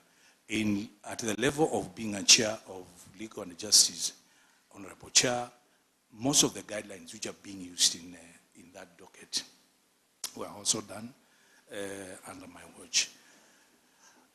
My time expired in 2017, and I tried up again in 2017. I tried up again, and 2018 I was re-elected, Honorable Chair, and when I came above with the County Government Act Section 10, I was also, apart from now the constitutional mandate, I was also had another mandate, Honorable Chair, that I became the majority leader of the county. That one is given in Section 10 of the County Government Act, where it defines three very important offices in this institution: the office of the Speaker, the office of the majority, and the office of the minority. So I became the minority, and I was there. So apart from doing the normal constitutional mandate, I was also involved in quite a number of other areas of running, mainly living and giving leadership to actually people who are elected. Sometimes it is chaotic. I want to Honorable Chair, to say I was a chair for 5, not chair, I was a majority leader for 5 years. And the reason why I say that, Honorable Chair, these seats which are elective, you as majority leader, minority leader, they are always threatened with impeachment, removals, and all that kind of thing. So the years of the 5 years is very important. At this level in management, we did a great network. The office of COB was accessible to me. The Treasury was very accessible to me. The Senate and the relevant committee which deals with that was also very concerned with that. At the same time, I was also in CAF, and I was the chairman of County Assemblies. I was County Assemblies Majority Caucus in Kenya. So that one, I was also exposed to a greater network. Honorable Chair, at the same time, I would want to say that last but not least, in 2021, an institution called the County Gala Awards appointed me as the best MCR in Kitui County. In 2022, the same Gala Awards gave me the best MCR in the region. Honorable Chair, that's about it. About my relevance in education, I've done mathematics, I've done economics. Honorable Chair, economics is the study of choices. It is actually the study of scarcity, whereby scarcity is trying to pit limited resources against unlimited resources. Mathematics, Honorable Chair, is the wing of science which will give you numbers, and these numbers will help you to predict trends, projections, and forecasts. As a branch in statistics, statistics will give you data collection, data analysis, data representation, which will be also very important in this Honorable Chair. At the same time, the few courses I have done, IT, everybody now is introducing with IT. Having run an IT company, I know it is very important. Today we're interacting with the IT everywhere, on computers, video conferencing, management softwares and all that. Point of sale, we also doing that, and I have some prowess in that one, which is required today in digital world. Some times back, I also did a community participatory rural appraisal, which is a tool used by most organizations and development partners. And I think it has been enlarged by the government of Kenya as the public participation, whereby they will give the rural folks an ear to their opinions to be put in development and the project programs. So, thank you, Mheshimiwa. I will add you 5 minutes. Yeah. I can see your time is up, but I'll add you 5 minutes. Yes. Tell us how your work experience is related to the position that you have been nominated for, and how it will help you now deliver in that particular position. Yes. Yes. Honorable Chair, I wanted to start with a small organization which I mentioned called Micro and Kenya Limited. At that level, Mr. Speaker, it gave, being the small it is, one, it gave me resilience, it gave me a chance to overcome and working for long hours. It gave me also preparedness in the communication skills, Honorable Chair, and it also gave me confidence, and especially in matters relating to people. When I joined ESCOM at a higher rank, being a sales and a marketing manager, I was involved in matters of being able to sit with the directors, designing strategies for the company, planning, implementing the plans, and at times trying to see when we need to change the plans and all that. Accessing issues of financing, for example, that is collecting money, doing bankings, that was part of myself. When I did my own outfit, First Tech Computers, Honorable Chair, that is where I put all my efforts. You would sit as the CEO, you would design what is going to happen about human resource, the capacity building of the employees, creating motivational factors for them, planning issues of timely salaries, all that, Honorable Chair, and also dealing with external world, dealing with partners like banks, dealing with creditors, suppliers, and all that for like 5 years, Honorable Chair. When I came to the Assembly, Honorable Chair, at the level of being a majority leader, that is a management level in this institution, and I was able to interact with the budget from the Assembly, and also from the other side of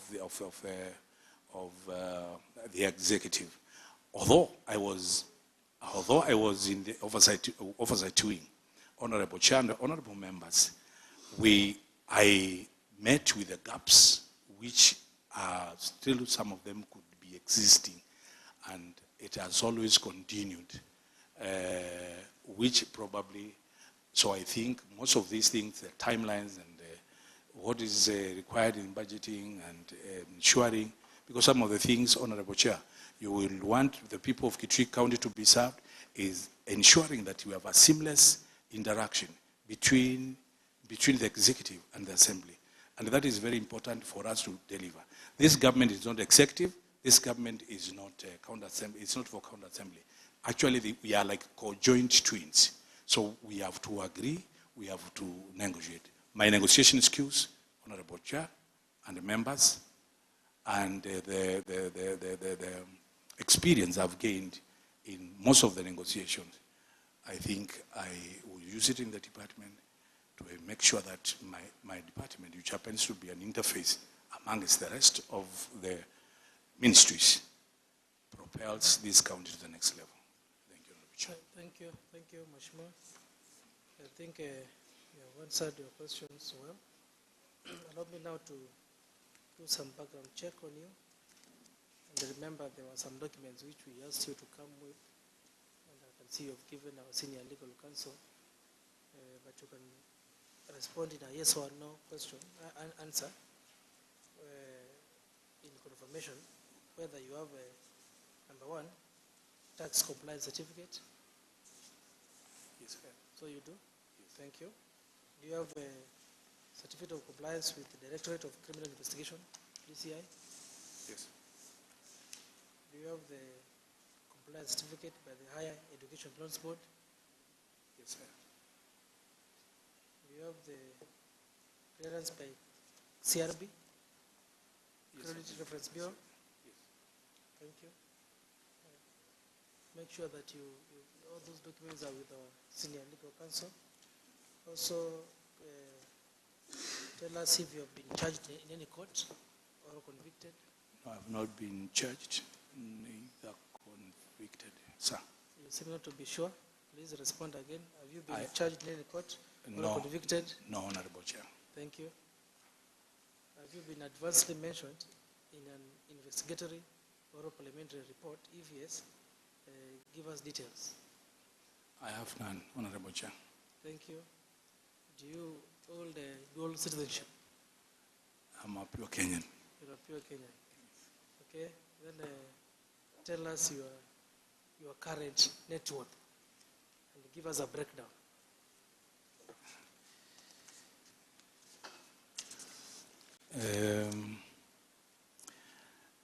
Honorable Chair, I think that really gave me a lot of problem to answer. But I am not a rich man, neither am I poor. I am worth 60 million only. Give us a breakdown, please. I own 2 buildings in Nairobi, giving 13 and 17. That will be a total of, and I have a house. You mean 13 million? 13 and 17. Million. Yes. Thank you. I have my house at home, which is around 8. My motor vehicles around 5. My birds and animals will total to around 1 million. My farm equipment around 1 million. And Honorable Chair, I got some shares in Kitui Sacco, Fefa Sacco, Nairobi Central, and Safaricom, around 5 million. Is that all? Because I want to ask Honorable Kanga to follow up on that. Yes, it is. If I do, because you are a mathematician, Yes. and I am not, neither is Honorable Kanga, what you've given us does not total 60 million. So we need a proper breakdown. Because what might have lacked is that I said 5-6 million. The shares is 9 million, right? That is 6 million. No, there is 9 million for my land. Sorry, I had forgotten that. I have land. Sorry, there was 9 million for my land. Remember, Honorable Kilonzo, we had given you a questionnaire to fill. Yes. I have a copy of that questionnaire. And in that questionnaire, you are supposed to give us a breakdown. Was it? Of your net worth. So, because you don't seem to be sure, for our records, I will give you until tomorrow 5 p.m. to write to us, giving us a breakdown of your net worth. Most obliged. For our records. Most obliged, Honorable Chair. Thank you. Allow me now to request my colleagues, honorable members of the committee, to ask a few questions, and you may choose to respond or not to respond. But my belief is that you will respond to all of them. Remember, everything is being recorded, answered, and you have sworn to tell the truth. And we are here to vet you, not to interview you. So I will request Honorable Alison Maluki to begin. Thank you, Chair. First, Honorable Peter Kilonzo, we congratulate you for being nominated for this position. I have 2 questions for you as we begin.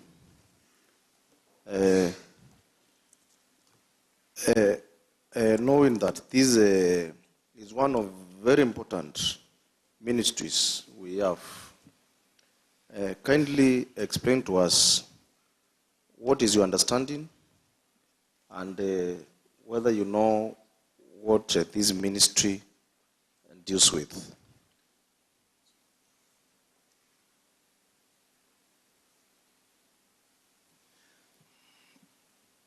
Let me give you all my questions so that, because I can see you are noting, so that you answer them. Or you wanted to answer that one first? Through the chair. Yes. Thank you, Honorable Member.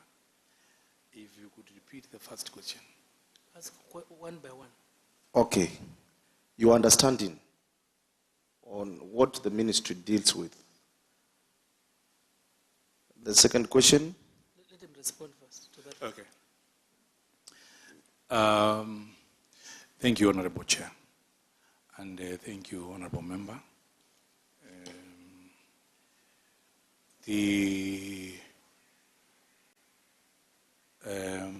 According to my understanding, Honorable Chair, the functions of my portfolio will be based on the department or the department which are just hearing.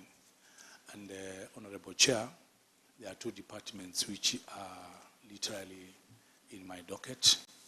One is economic planning and budgeting, and the second one is finance, revenue management.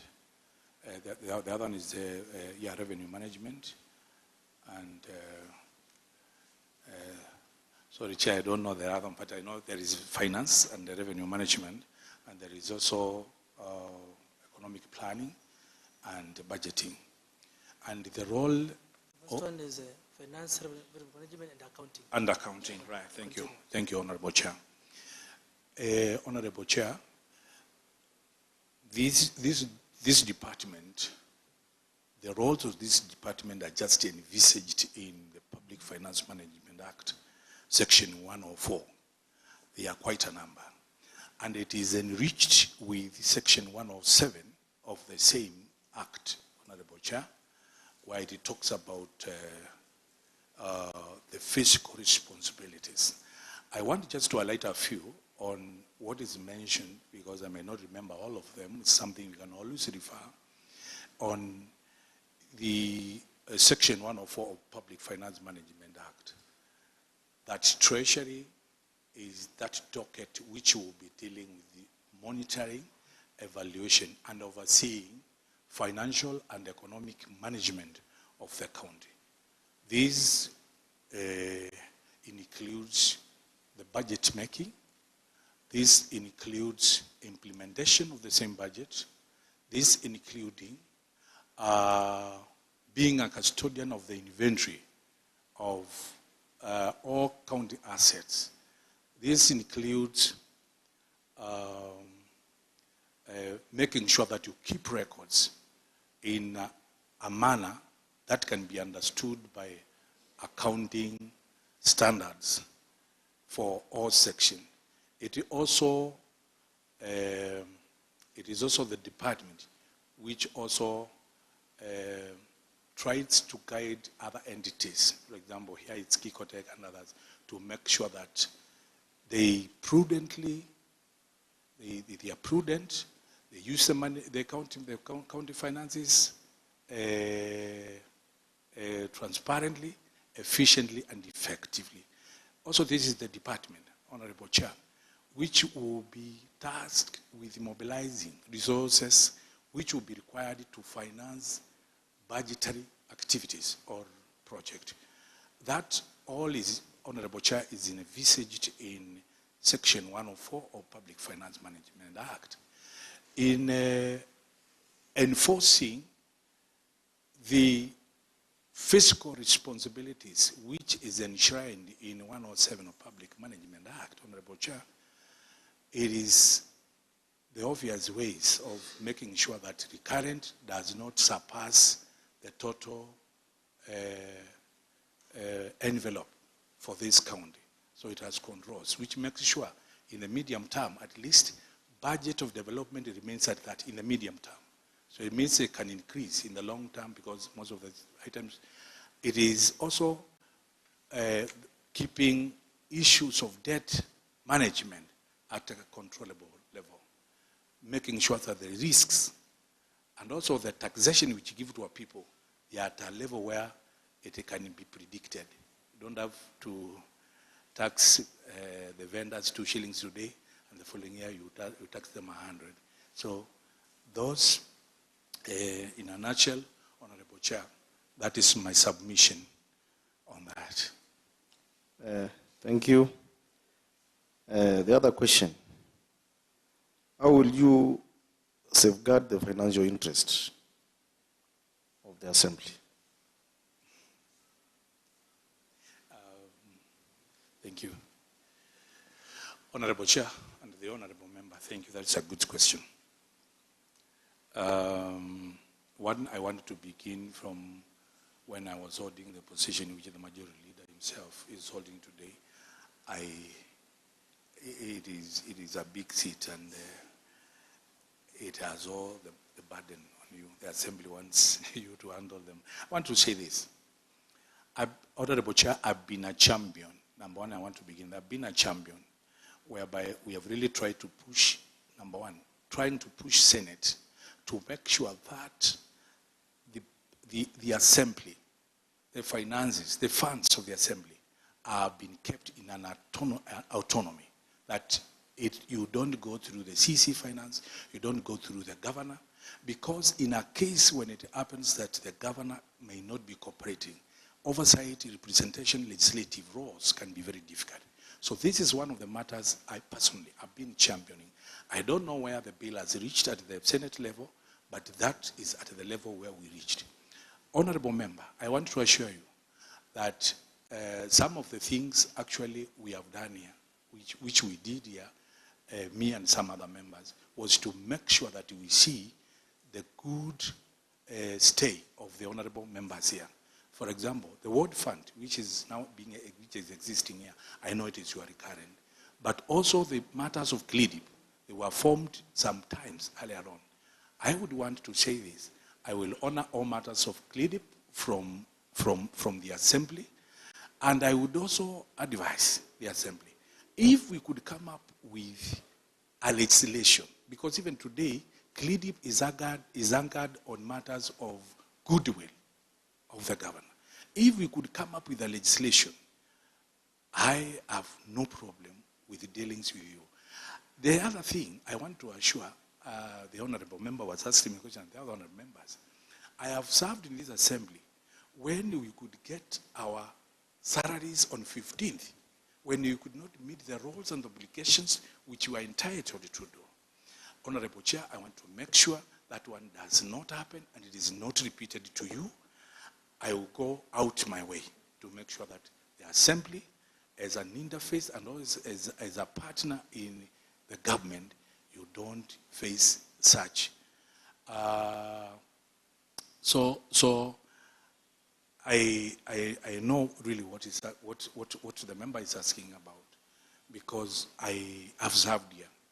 Immediately after mortgage, immediately after reimbursement, and all that, the honorable member is left with a payslip which cannot be presented to the public. I think that is not a matter I can share over the table, over on this table, but I have a plan which I will share maybe with the leadership. Let me ask a follow-up question. If you are approved and appointed as the CCM for finance, automatically you will become a member of the CALON and the Mortgage Committee of the Assembly, where sometimes the CCM is given a chance to nominate somebody to represent them. We want to understand your passion for the Assembly. Would you be sending a representative, or you can commit to this House that you will personally participate in the affairs of that committee? Honorable Chair, I don't know. I served in the mortgage and whatever. I don't, maybe the guidelines have changed. If I will be required, Not even on this. even in another matter to clarify. I am not sitting on my money. I'm sitting on public funding. I'm sitting on public finances. So any matter, not even to my committee, even if the matter requires the entire assembly and I am called, not even mortgage, Honorable Chair, most obliged, I will appear. I will personally appear.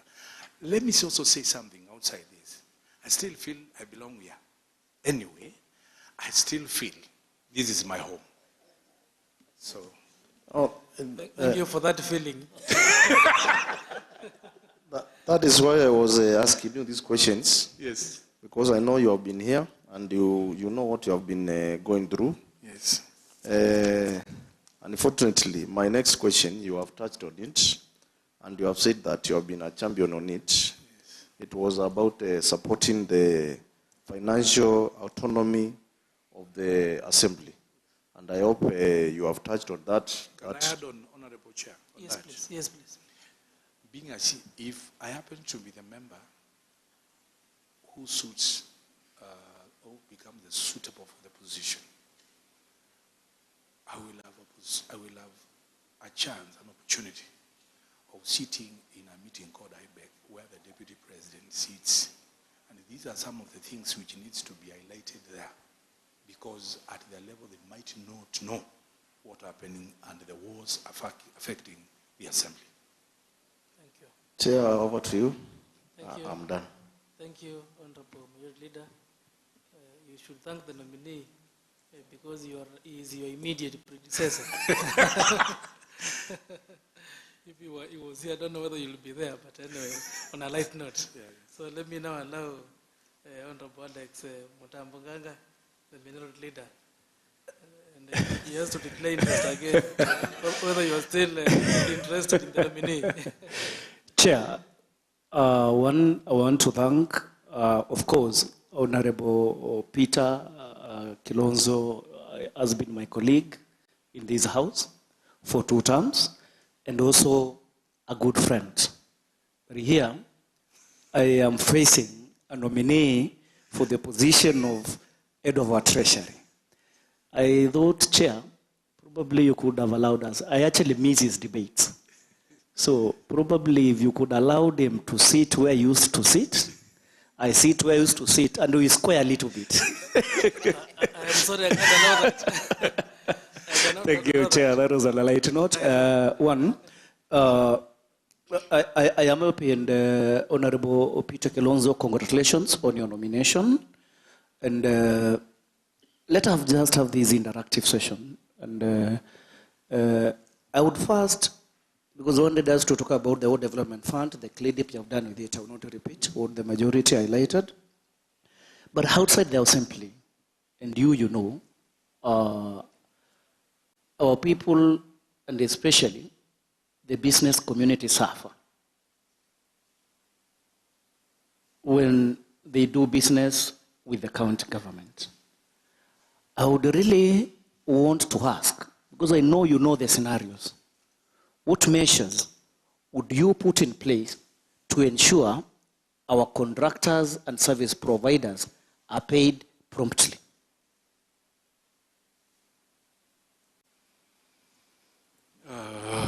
Thank you, Honorable Chair. And through Honorable Chair, Honorable Member, that is a good question.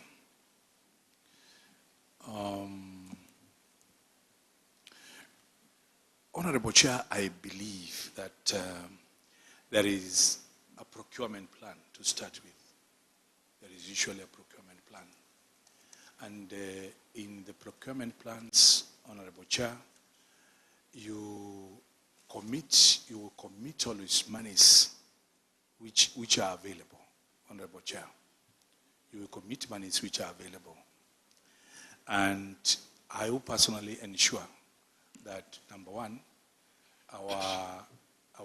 because the contractors, the suppliers who are supplying here, they are children and they are people of Kitui County. They are our sisters, they are brothers, they are fathers.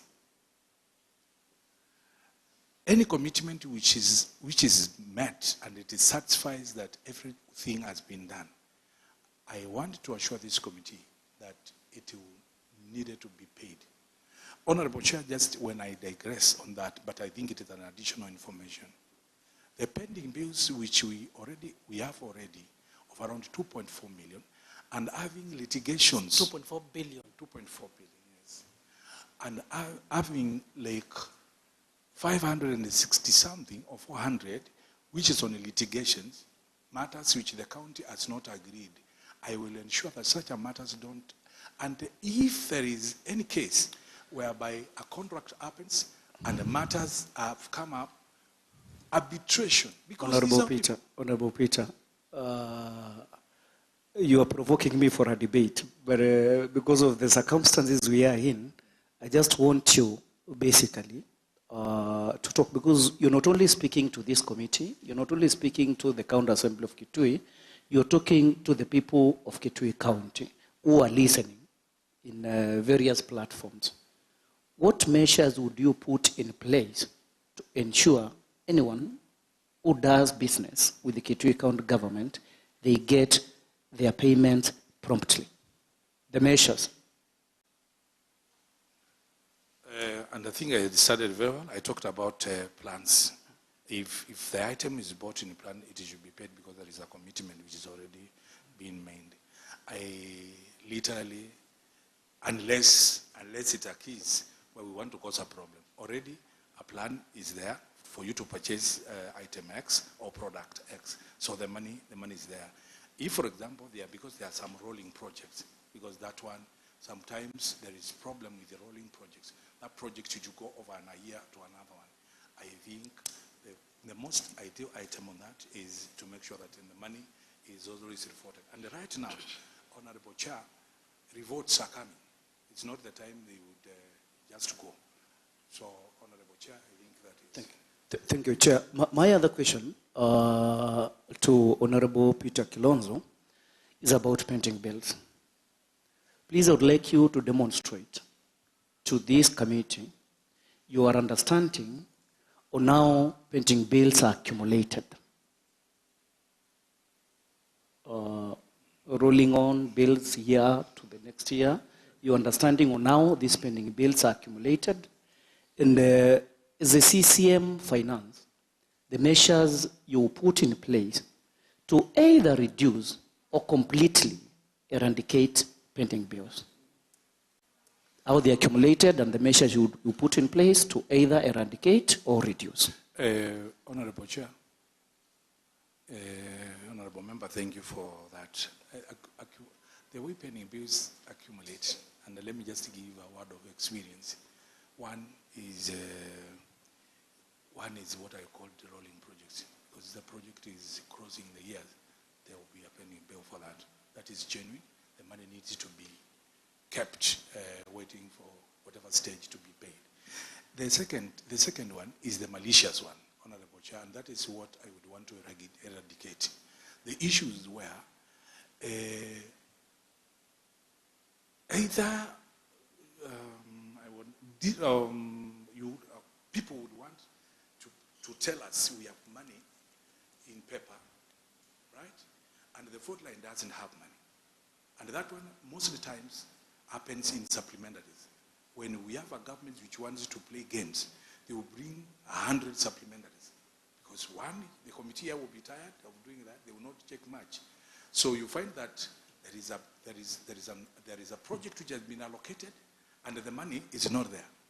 Number two, Honorable Chair, is pending bill, the largest cause of alarm, and Honorable Nganga and the other members, they know. I've been a champion talking about on-source revenue. We must set targets which are achievable. If you set, for example, 1.6 million, and you know you cannot only collect 300 billion, you have created a pending bill of a lot of money, almost $1 billion plus. So one of the things is to ensure prudence in matters of setting targets for on-source revenue. So most of these bills, you find that a government wants to play games. They will tell you, Mutomo Snake Park will produce 100 million, and there is no snake. Thank you. So, thank you, Chair. Now, Waziri Mtarajiwa, you've spoken about the own source revenue.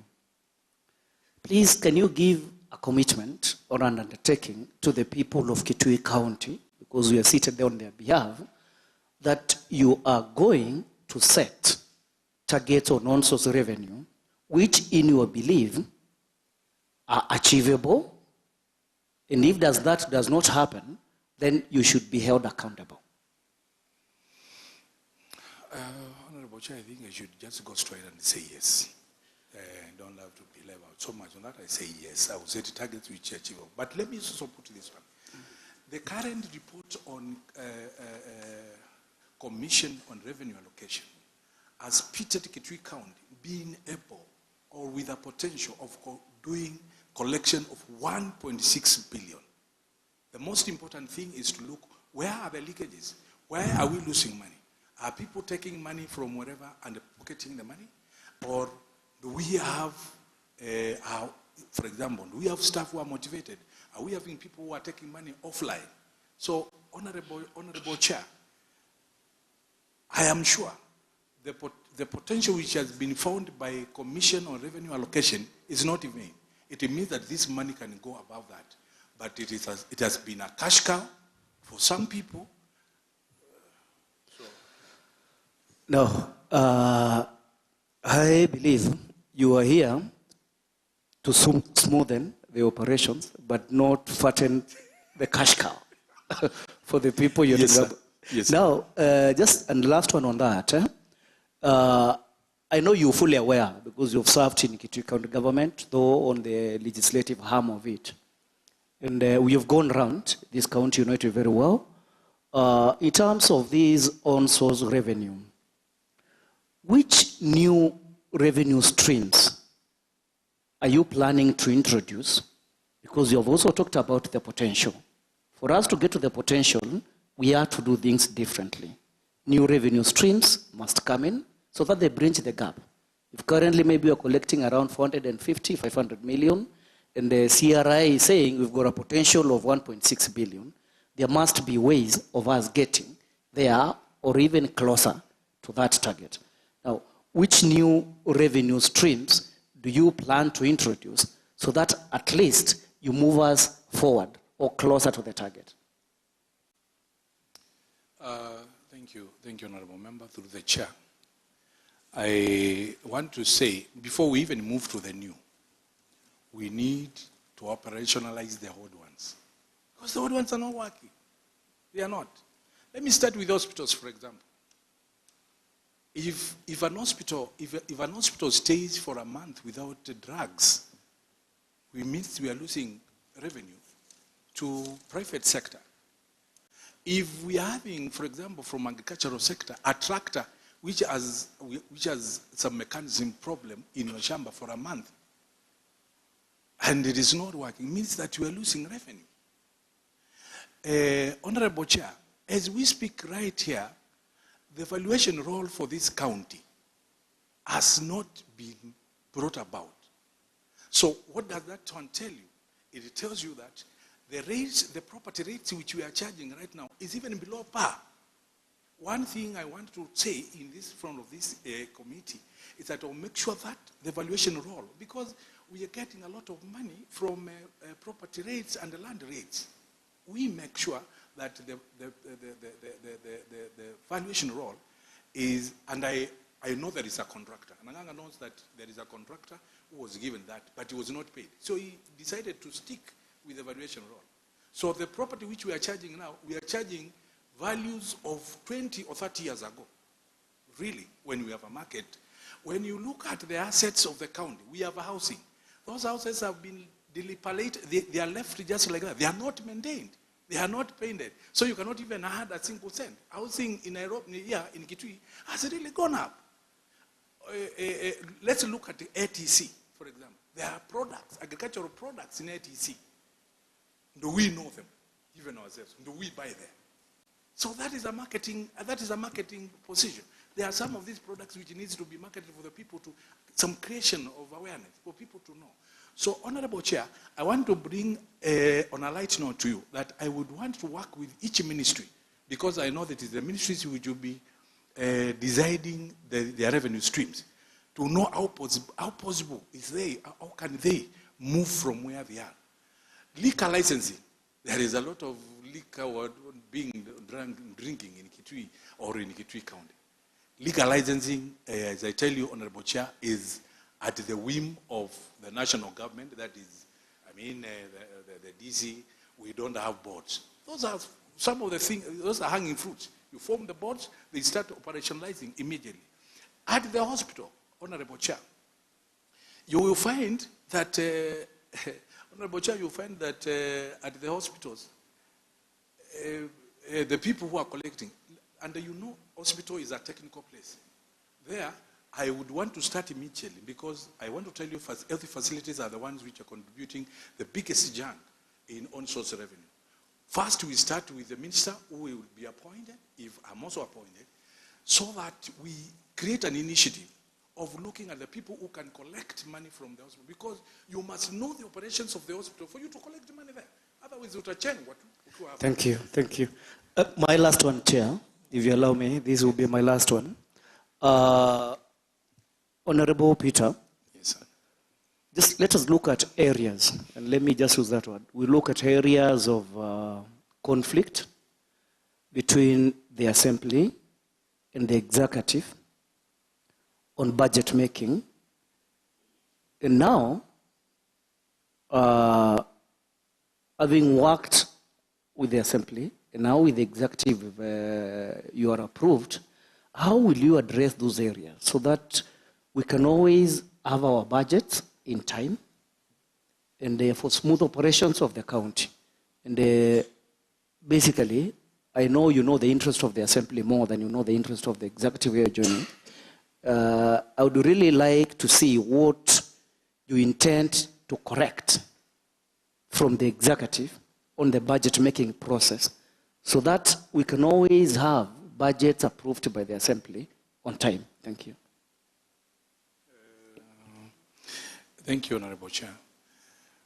The smooth running between the two arms of government is very vital for service delivery, which is equally important to the both arms. Budget estimates fall here on 30th of April. That's when they are tabled in the Assembly, and up before 30th of June, there are 2 months. Budget process, Honorable Chair, is a process of negotiating. It's give, it's take, it's pull, it's push. So this is one of the ingredients, Honorable Alex, I'm bringing on board, because I already know where we have been pushing here and there, because you'll be pushing for more development, right? And me, I will be looking at the entire resource envelope, because we also need to understand each other. So one, I want to work very closely with the committee on budget. I will also want to work very committee on the budget of finance, because they are equally important. I have seen a case where last time we were here, and the budget of committee could not produce finance bill in time. If you don't produce your bill in time, your finance bill in time, then you don't finance whatever you wanted to finance, and this thing gets lagging, and you can even fall into what we are calling some debts of some kind. So I want to assure Nganga that I will be available. Me, I don't think, honorable members, when we are meeting, I need to send my CEO. Well, you can accompany me. If I'm available, I will always be here. Not only on matters of budget, I'm saying any other matter. So the matter of budget included, I will sit with you, we will agree. This government is ours. It's not for the executive. This government is not of the county assembly. It is all together combined, because that is what the constitution envisages. I don't know whether Thank you, Chair. That's enough, and thank you for the opportunity, Chair. Thank you. Let me now to request Honorable Matthew Wode to ask a few questions. Thank you, and I want to thank you, Mr. Honorable Mwicha, for the nomination. I just want to question you, just one question. And this is my question. How would you ensure that the government get the value of money in a procurement? In a procurement.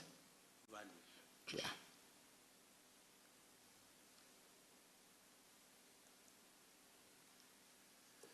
Thank you, Honorable Member, through the chair. This is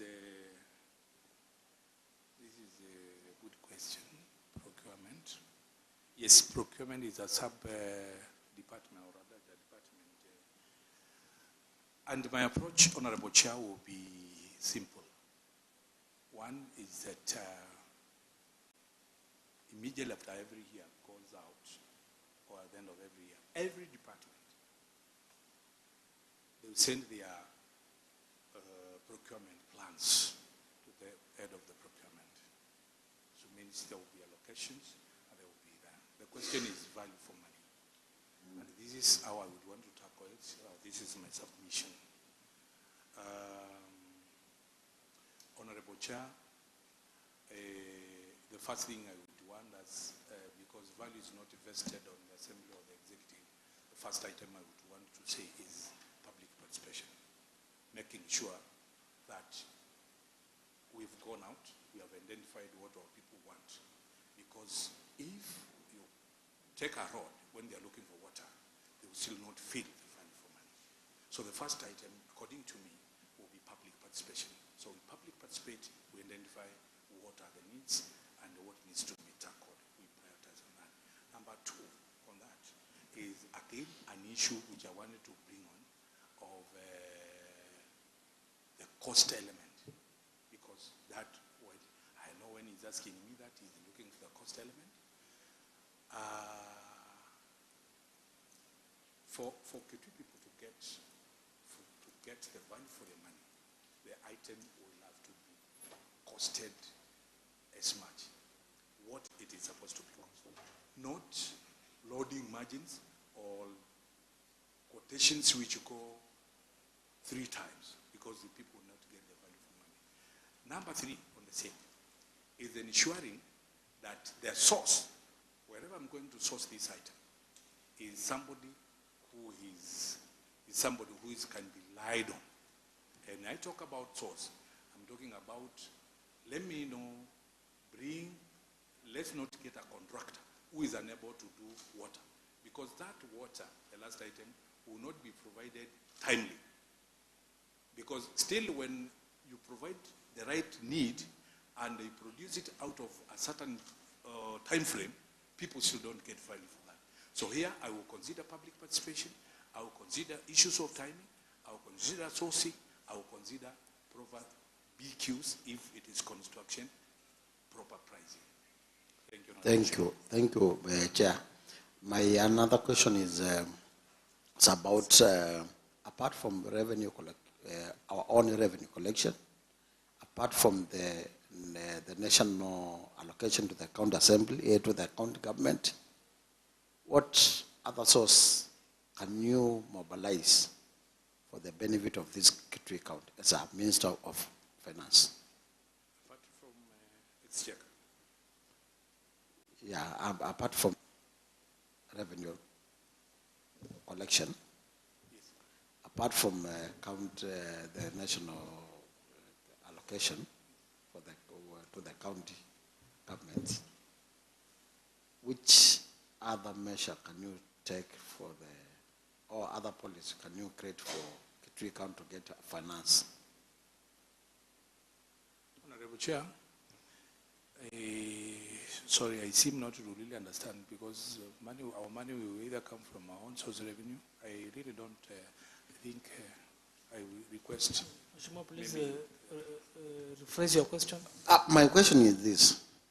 Apart from maybe because he's our nominee in finance, if we approve him, for example, and we need some cash, not, for example, donation, something like that. That's why I was asking you, do you have any policy which you can lay, we get a donor somewhere else, if you have a project like that? Honorable Chair, I don't have any donor. I don't want to lie to this committee. I do not have any donor. But there are grants which exist and they are given. Also equalization fund, which is there. But sometimes, for example, the equalization fund, yes, it is money which impacts the county, but it's managed by, for example, managed by the CC or the county commissioner. But it impacts the county. So I wouldn't say that I brought that money because the equalization fund has been there. Grants, conditional and conditional, they are seated in there. So I may not, because my actually major aim and what would bring clear stability to most county government is making sure that they are stable with own source revenue. Even the president of this country is trying to tell us to pay tax so that we don't borrow this much. And I think most of the monies need probably to come from us to fund the activities which we are doing. The roads which we are funding, we are the people who pass there. The hospitals we are buying drugs for, which is our children, it is us who go there. So I really don't have a donor. Thank you. Thank you for being precise. Honorable Matthew, are you done? Thank you. I'm through. Honorable Hussein Mwandia. Thank you, Mr. Chair. Mr. Chair,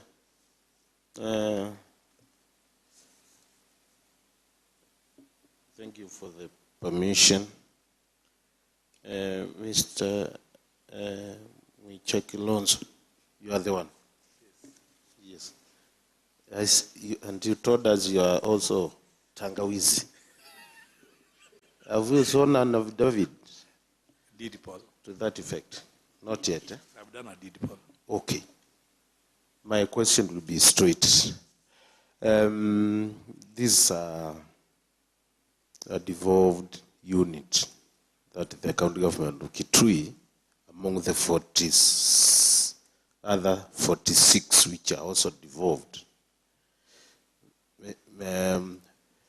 Do you exactly know why the chapter 12 of the Constitution 2010 came immediately after chapter 11 of devolution? Because chapter 12 talks of finances. And according to your docket, I think you will be dwelling much on this, you will be governed by this Public Finance Management Act, the County Government Act, and their sections thereof. Do you know that misappropriation of funds can land you to jail? I need a yes or no answer. Do you know that? Yes, I know. Thank you. Thank you. Mr. Peter Alonso, what is your understanding of e-revenue? And what are some of the reasons for low revenue collection in the county of Kitui?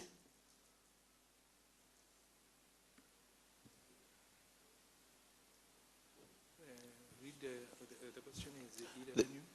Yeah. What do you understand by the word e-revenue? And what are some of the reasons for low revenue collection in our county? Bearing in mind that the 2022-23 revenue resource envelope, which gets money, of course, from the equitable share, grants, on source, and any revert of the kind. Honorable Alonso, tell us your understanding of e-revenue. Sorry, with my little understanding in IT, every year I meet it, I would associate it with the digital or electronic. So when you talk about electronic, my understanding will be changing from the traditional normal ways of collecting money and then now going into levels where we are going to introduce a system to do cash or cashless. For example, I don't know whether in Kitui County you can pay for your parking fees with a card, for example, your Visa card or MasterCard, I don't know. So I think this is a good introduction when you talk of e-revenue. According to me, what I can, just because I have met these collectors, the guys who collect, the collecting officers on board, and having been a member here, I know there is a challenge in technology, information technology, and especially in the integration of it. We have a collection software here called Zizi. There is a health management system there. They don't integrate. So what it tells you is that hospital is a standalone. Zizi is also, they got to do reconciliations like manual reconciliation because they are not interacting. When you look for another, there is another system called Life Forms which does land rates, and it has not been able to work because of lack of data. Of course, the contractor of the valuation role has run with the data. So the Life Forms is lying there, which needs to be integrated with the Zizi. Zizi is the main system which does collection here. When you walk in town, you find those ladies with that device, the POS. They have the POS. But they have challenges. For example, you would find one POS is being shared by 3 officers. Where on earth? So these are some of the things which, if we have got to go here, we need to look at it. I have looked at the formation of the ministries. Sorry from my boss, I may not oppose, but I want to take a minute in the cabinet because I think one of the ministries which is really disturbed in this county is the ICT department. When we began, it was in trade. The second government which came on board, it put it in education. The third government has come, it has put it in gender, whatever. This is a ministry which needs to be put in the office of the governor. Because we are not just talking about collecting money using unstructured supplementary services data, the USSD only, where you put star and that. We want also to work in the future to a place whereby when a revenue, the person in charge of revenue is seated in office, he can be able to sit and see a car which is parked in Parkside, which has not been able to pay revenue. And that is where we are going, as if we want to go the e-revenue, the one we have mentioned. So, Honorable Member, I think we have a lot of challenges. Number one, there is no IT policy. I have not seen any strategic plan for the IT. And so if currently in Kitui County we cannot be able to synchronize the lead to computers we have, how about Motomo? How about Mwingi? It's a big mess. So I think I will put a cabinet minute to see whether we can locate this a place where we can be able, because if we want to collect the 1.6 which is mentioned by the commission, we need to go the IT way. And I totally agree with you. So right now, you find a standalone.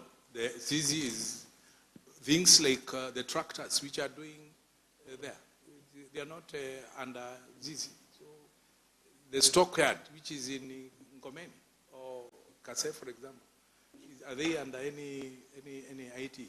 No. We want to go into real-time situation, whereby if an officer seated in Mwingi has punched in the money, the person who is seated is in charge here, he can know that there is a car from Mwingi which has paid the money, if we want to move forward. So I totally agree with you. Even the electronic way is only the electronic way which can save us. So, on that note, Mr. Tangawis, how will you collaborate with other ministries to ensure you maximize revenue collection? And also, do you suspect sabotage? Because when I go around, I see gadgets. And to my understanding, I'm not an IT man. I do believe that is the whatever. Yeah, because if I go to hospitals also, I am served through Yeah. So, is there sabotage? Should we suspect sabotage? No, I don't, I'm not saying sabotage. I'm saying deliberate. Deliberate. It's a deliberate attempt. So, Let me just finish that. It's a deliberate attempt. Because softwares, for example, management softwares, even any software or any electronic device, will not work until it is operated. So it is a deliberate attempt. So when we make, so for example, let me come back. When we used to make noise there, maybe the government of the day would go and buy the computers and they keep them in the office. Would they feed themselves that? No. Window of correction, Mr. Speaker. Yes, Honorable Alex Ngaga. When members sit in the chamber, they don't make noise, they debate. And Honorable Peter knows that very well. Maybe he thinks he was making noise. Yeah. He's referring to himself. This time we debate. Honorable Chair, Honorable Chair, with all humility, Yes. with all humility, I withdraw. I withdraw. and apologize also. But I thought the committee, we are at a friendly. Honorable Mwande is So, Mweke. yes, Honorable Mwande is requesting that you also Apologies. after withdrawing. I withdraw and apologize. Thank you. Continue. So that is what I'm saying, that IT devices don't operate themselves, so that I'm calling it this spread. So you go and buy Zizi, and that Zizi doesn't work. So this is an item which I want to make sure that if it is an IT, we move to IT. We move to IT. We make sure. Now, there is one thing I have also checked from the background to see what is happening. I don't know whether the contractor who supplies the software for collection is the one who is also supplying the hardware. Because I understand he must be doing, that's the reason why we're having officers sharing one device. If you are sharing one device, what happens to the other two?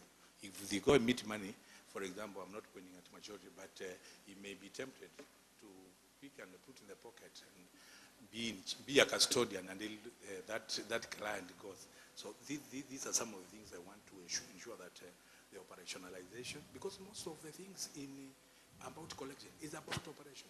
We also have to ensure frequent inspections, even the barriers, the one which is at your place, untimely, even moving into an hospital to check even really what happens, even at night. So these are some of the things, because if we had to move forward, we got to do things different.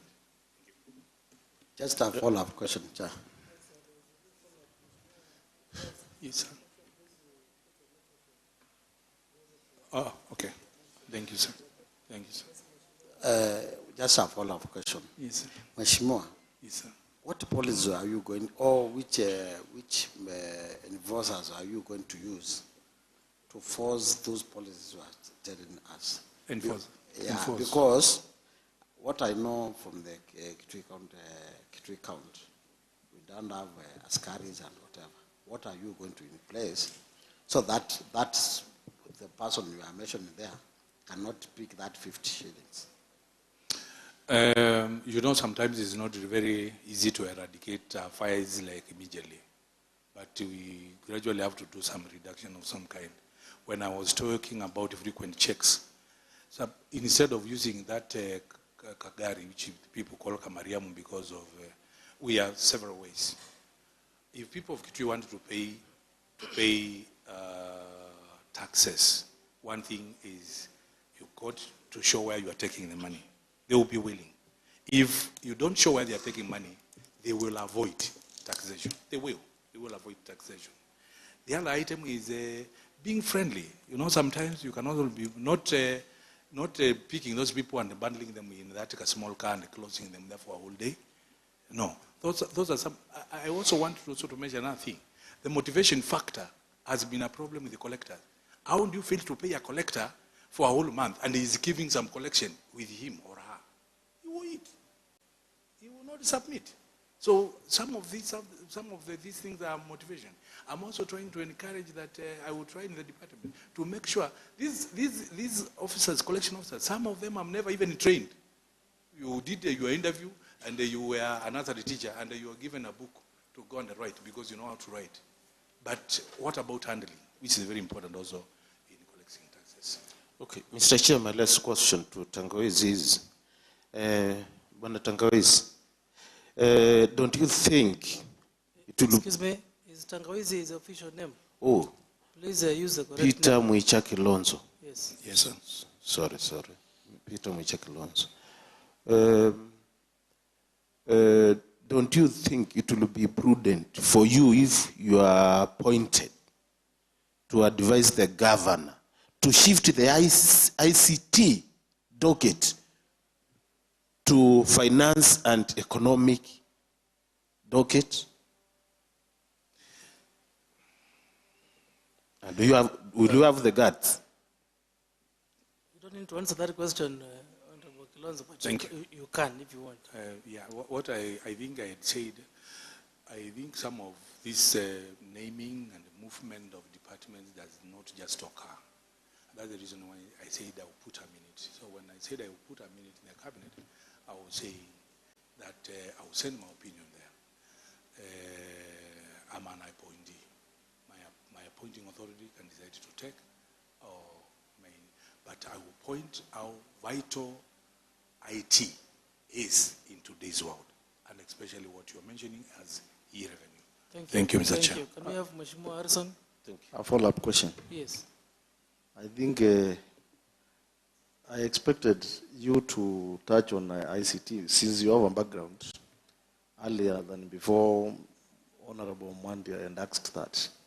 Because I know this, for now, it is not on what you have been appointed for.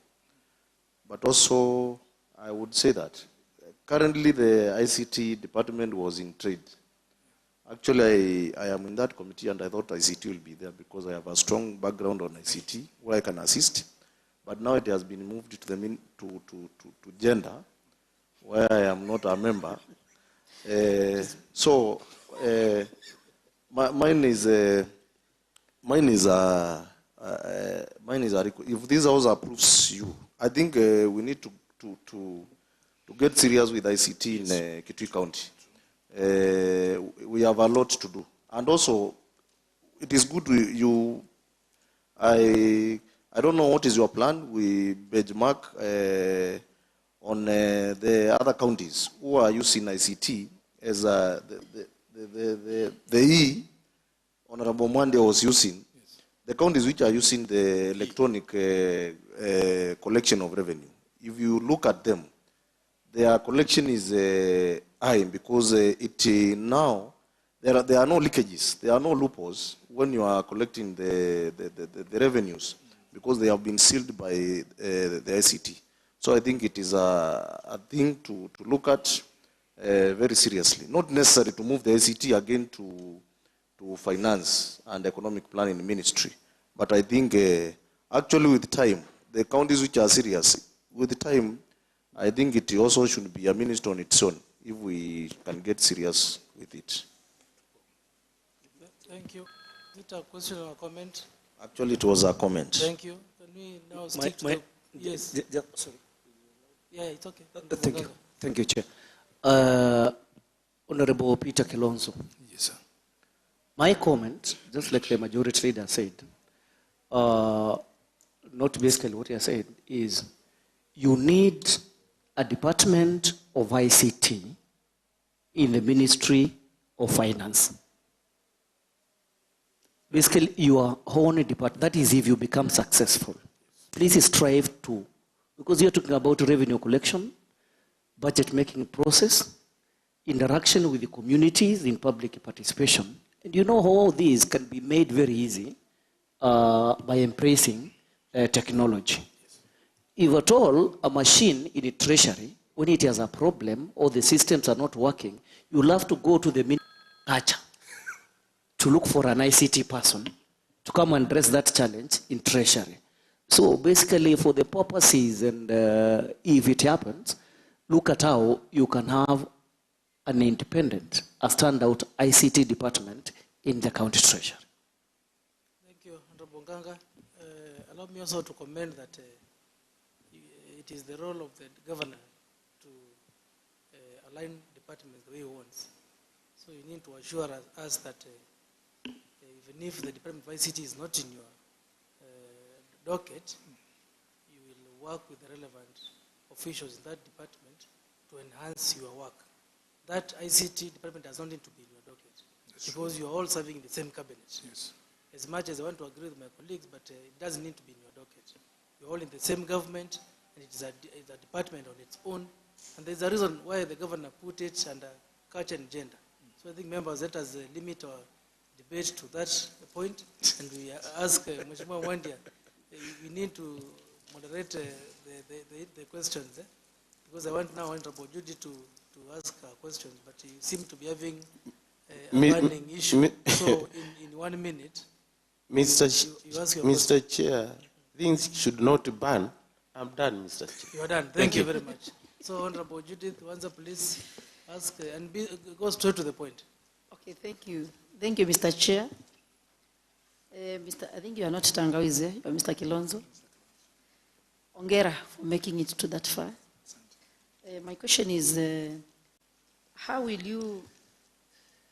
you make sure youth, women, and people living with disabilities get the 30% of county government contracts?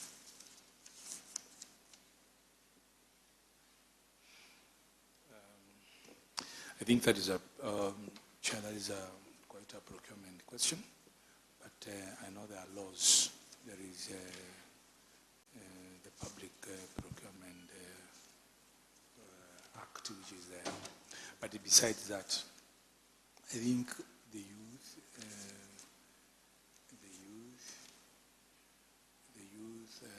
the women, and the gender. One of the items I can do is just to liaise with the minister in charge, because me, I'm just an interface. If I'm given a odd man with a pending bill, I will not fail to pay because the youthful minister has not produced the bills for the youth. So we will liaise to make sure that we have really interacted and team builds and helping the youth, because that is a ministry by itself. I may not literally go into details saying how we do it, but the minister in charge and I will be there. Myself, as an interface portion, I will be able to do my part. So I think we will really interact and try to see that the youths and the women and the physically challenged and the marginalized groups get their share, Honorable Member.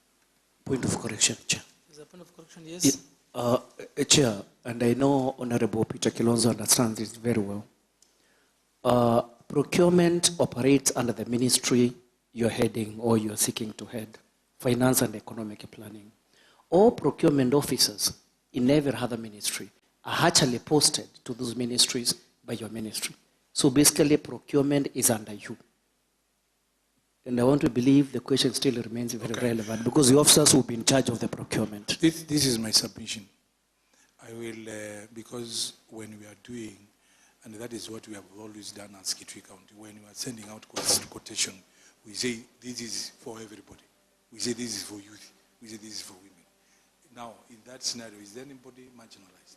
Because that is always done. So I will ensure, I have said I will ensure their share. It is 30%, and it will go into even adverts. So when we are advertising Project A, we say this is for youth. I hope the Honorable Member was not particular with this. Certain youths of Kitui County. And when she was talking about women, it's the women of Kitui County. Because when you go to women, this goes to women. Of course, I said Kitui County. Thank you. I'm sorry, I withdraw. So when you say women, we don't know which woman will apply. When you say it's youth, we don't know which youth will apply. But it is clearly indicated in the quotations, Honorable Chair. In other words, we are asking you, as the head of that department, how will you ensure that you are, and because much of this corruption we are talking about, they happen at the procurement level. And the truth is, some pending bills are caused by some flaws at the procurement level. Yes. Because when you are procuring, for example, you have to make sure that there is budgetary availability for that particular project. Yes. And I'm sure nowadays everything is at IFMIS. Yes. Where now you have to make sure that before you procure, there is money at the IFMIS. Yeah? The LPU has been given, the LSO has been given, and also what Honorable Judy is saying, that the procurement laws are very clear. So we're asking you, will you be at the forefront in making sure that these procurement laws are implemented? I will, Chair. I will be answerable for the laws about that because you equally together, you stand to correct me because that is also your work. And most cases, because sometimes, you can say yes, yes, and then tomorrow this fellow goes out of your way and you are like, I stand corrected by the Assembly who are the custodians of the law itself. So I most obliged, Honorable Chair. Thank you. I can see your voice has gone down. Please sip some water.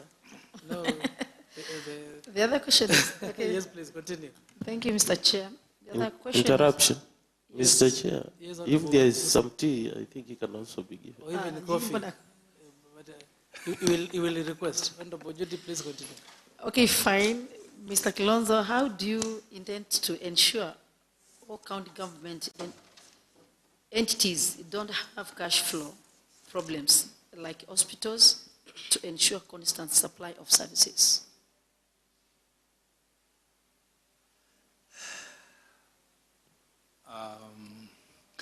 When we check into our budgets, the biggest, because sometimes we are fixed into a corner.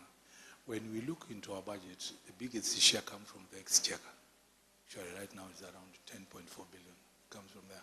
Out of the budget of 12.4, 10 billion comes from the exchequer.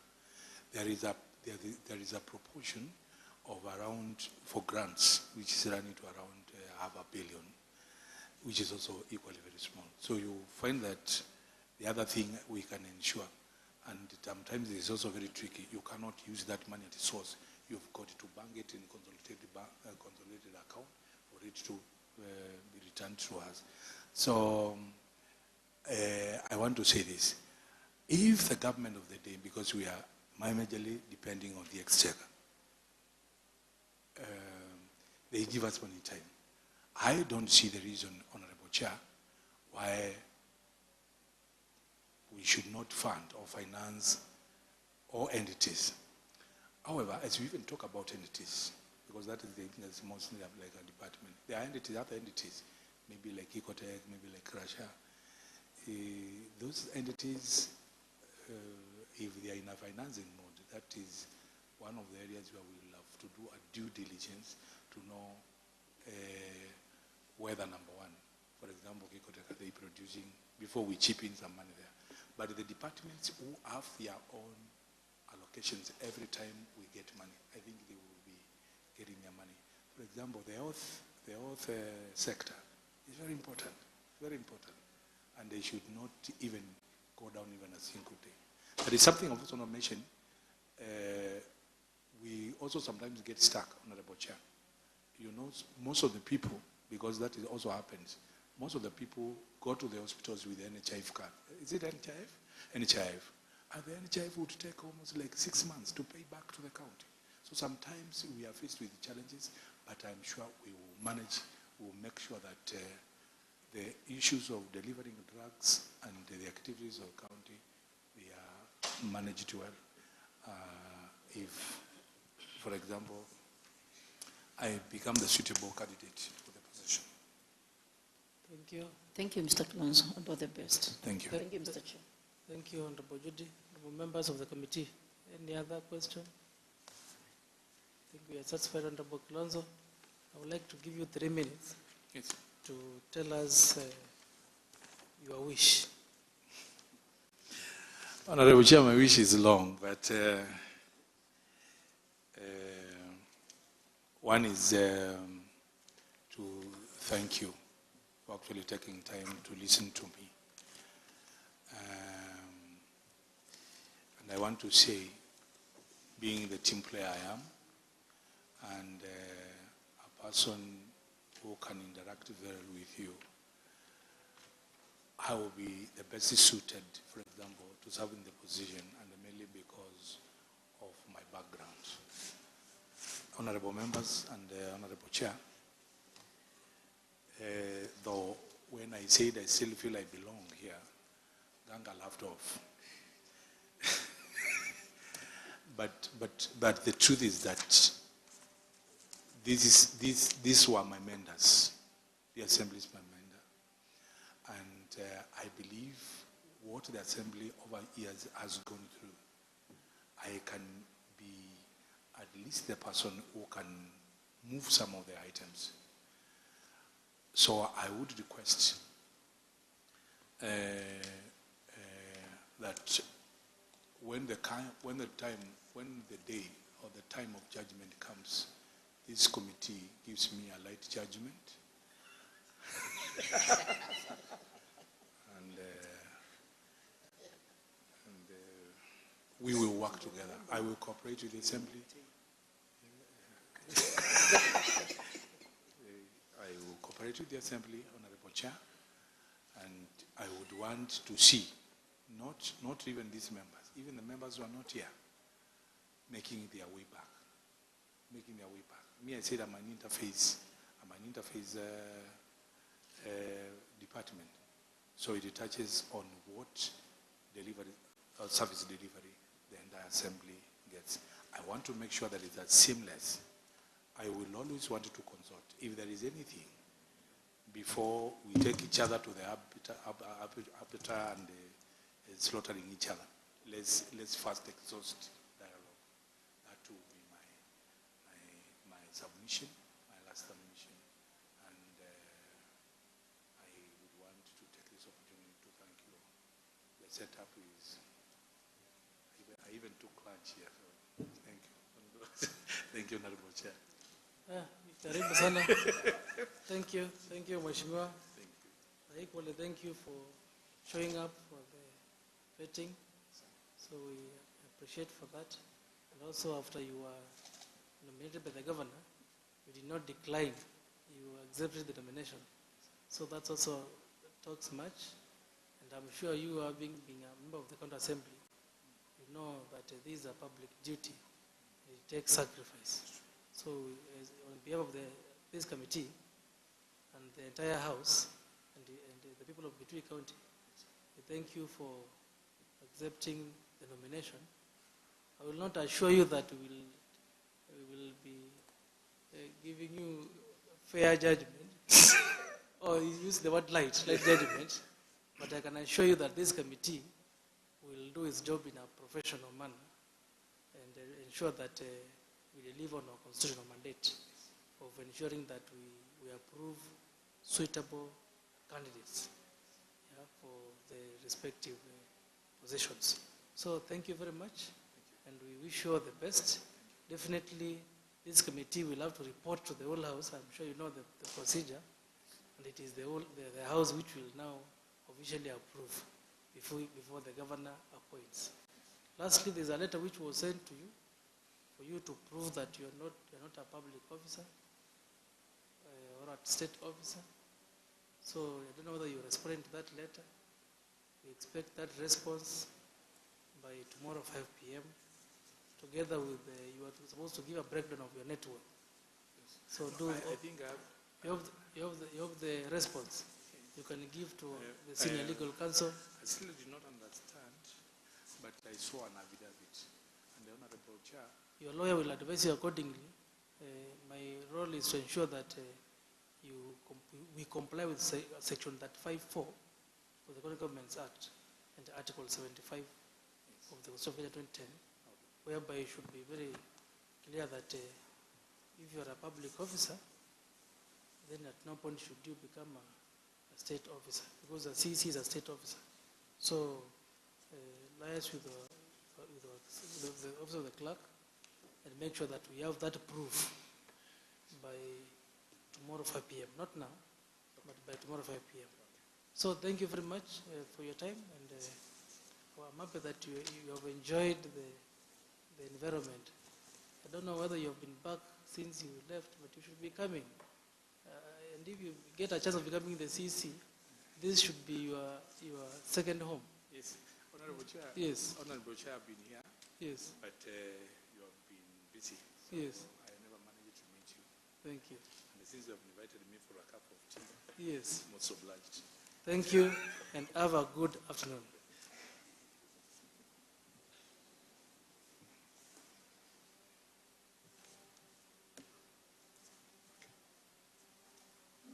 Members of the committee, I'm sure you know what to give me.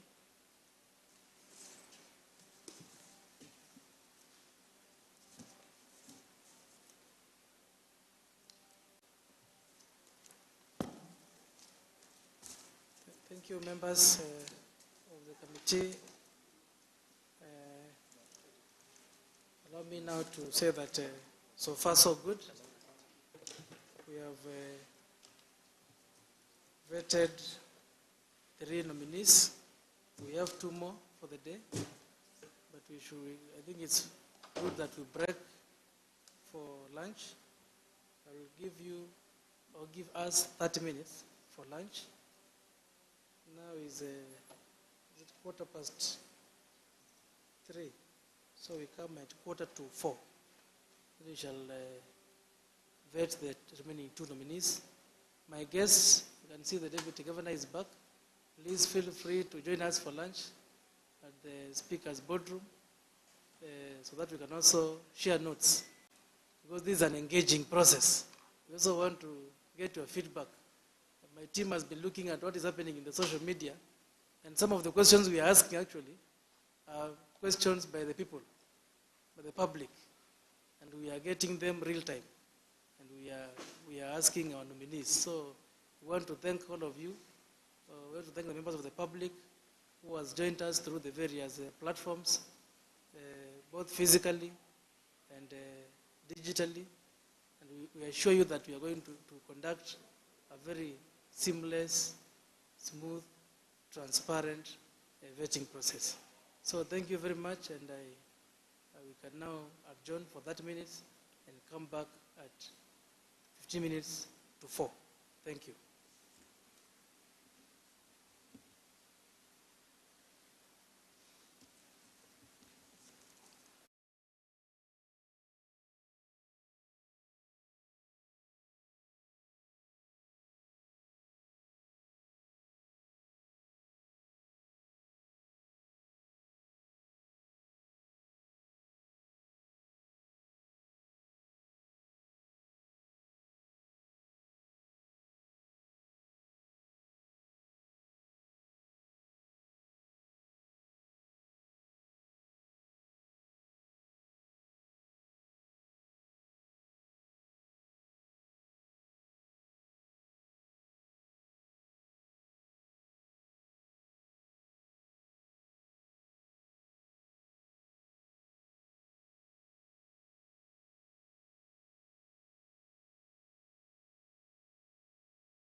appointment committee meetings. Kindly take notice that there will be an appointment committee meeting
to say that so far so good. I thank all of you for the professional job, the teamwork, and for making sure that this process is as smooth, transparent as possible. I'm also to thank the office of the clerk for the good organization and coordination.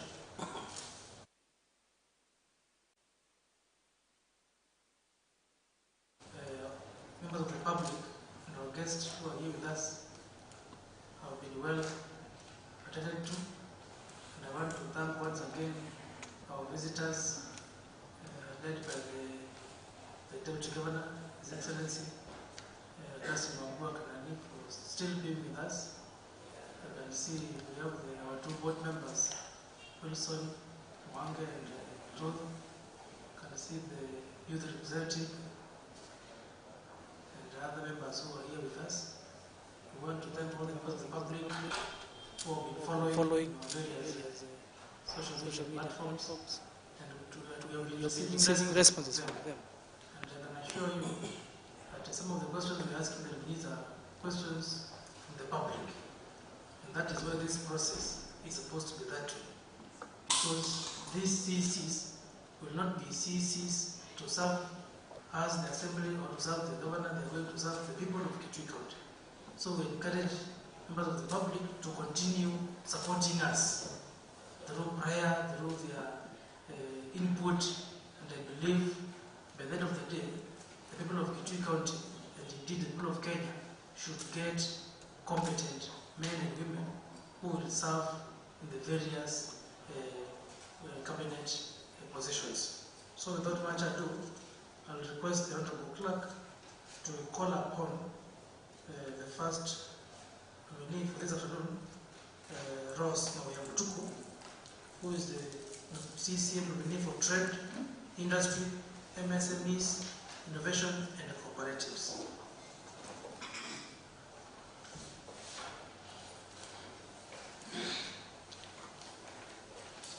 As she comes, members of the committee, please continue going through documents and come up with relevant questions. Thank you.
stand up.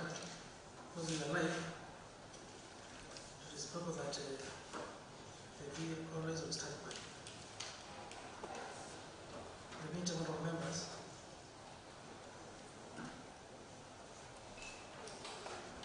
In the interest of saving time, once a question has been asked, please don't repeat.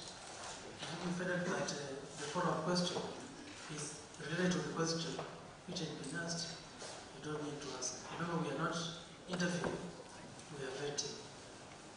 So thank you.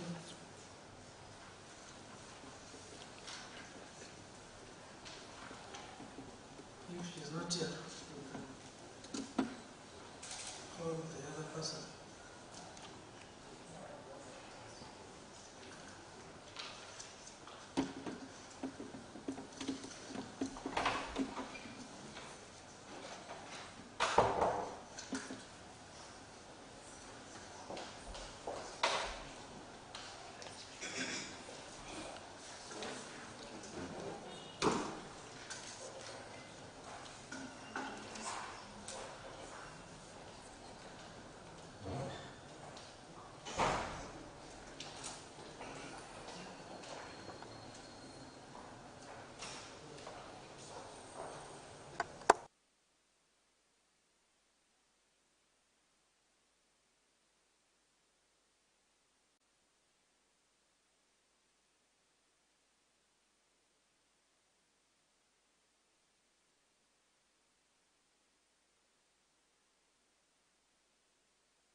Welcome,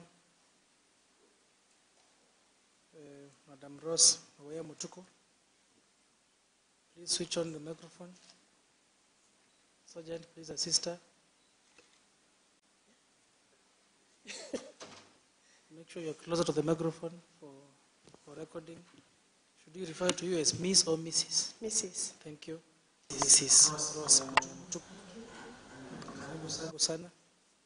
I will request the Honorable Clerk to administer oath or affirmation before we continue.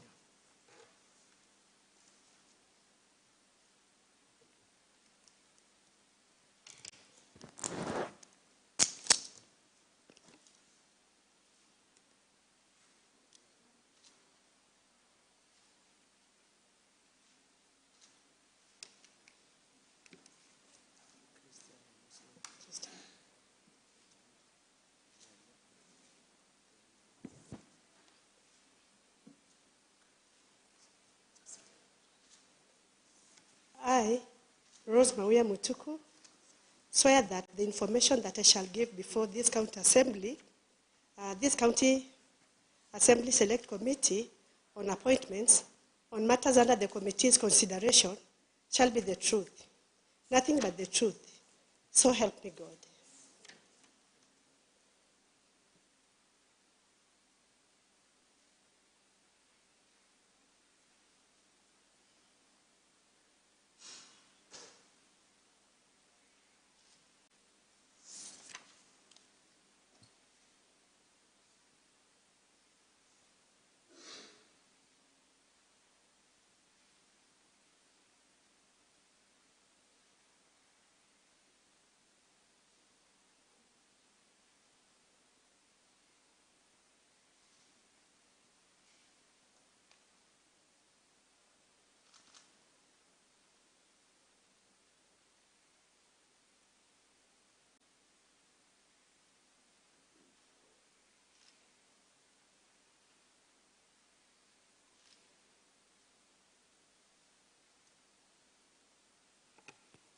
Chairman, you can proceed. Thank you, Honorable Clerk. Once again, Mrs. Rose Mawia Mutuku, karibu sana. Asante. This is the Kitui County Assembly Committee on Appointments, which as per Article 179 of the Constitution of 2010, and the Kitui County Assembly Standing Orders, Standing Order number 184, gives this committee the power to approve appointments under Article 1792. That is appointments of members of County Executive Committee. The same law outlines that this committee should conduct a vetting process to ascertain the suitability of a nominee who has been appointed by the governor. So that is why you are here. Allow me now to introduce the committee members who will at the same time declare if they have any interest with you or with your position. So thank you, honorable members. Allow me to request Honorable Majority Leader to begin. I'm Harrison Maluki, MCA representing the people of Migwani. I'm the leader of majority and a member of this appointment committee. I have no interest. Thank you, Honorable Harrison Maluki. Yes, Honorable Alex Nganga. Thank you, Chair. My name is Honorable Alex Nganga, MCA Miambani Ward, leader of minority, County Assembly of Kitui, a member of this committee, and I have no interest, Chair. Thank you, Honorable Nganga. Next member.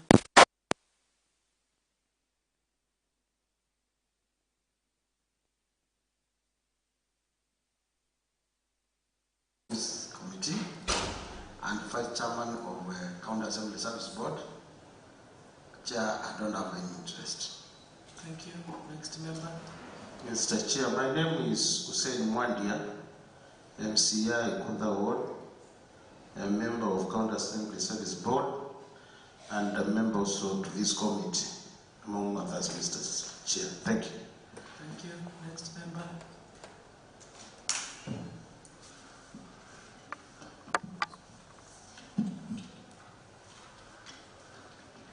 Okay, thank you, Mr. Chair. My names are Judith Wanza, MCA Ward in Mwingi Central, member of a appointment committee, and also I do chair the docket of culture, gender, and sports. Thank you, honorable members of the committee. Allow me now to request the honorable clerk to introduce members of the secretariat. Thank you, Chair. I'm Tambuki Elijah. I'm the clerk to the Assembly. With me is the Deputy Clerk, Madam Lucy Waima, and Mr. Joseph Kwanda, who is the Principal Clerk Assistant. We have Madam Gladys Kanyamandwa, who is our Senior Legal Counsel. We have Madam Mercy Kilonsi, who is our Procedural Clerk with us. We have Mr. Alfred Malu, he is an assistant editor with us. We have Lawrence Kirigui, he's in charge of the Sergeant Department, the Senior Sergeant at Arms. We have Alfred Mulali, he's a commissioner with us. David Wambua, a commissioner with us. Eric Kasimbi, a commissioner with us. Obi, a commissioner with us. In addition, we have our communication team, led by one John Kitui, the person in charge of the communication department in our assembly. We have Madam D. Nikialo.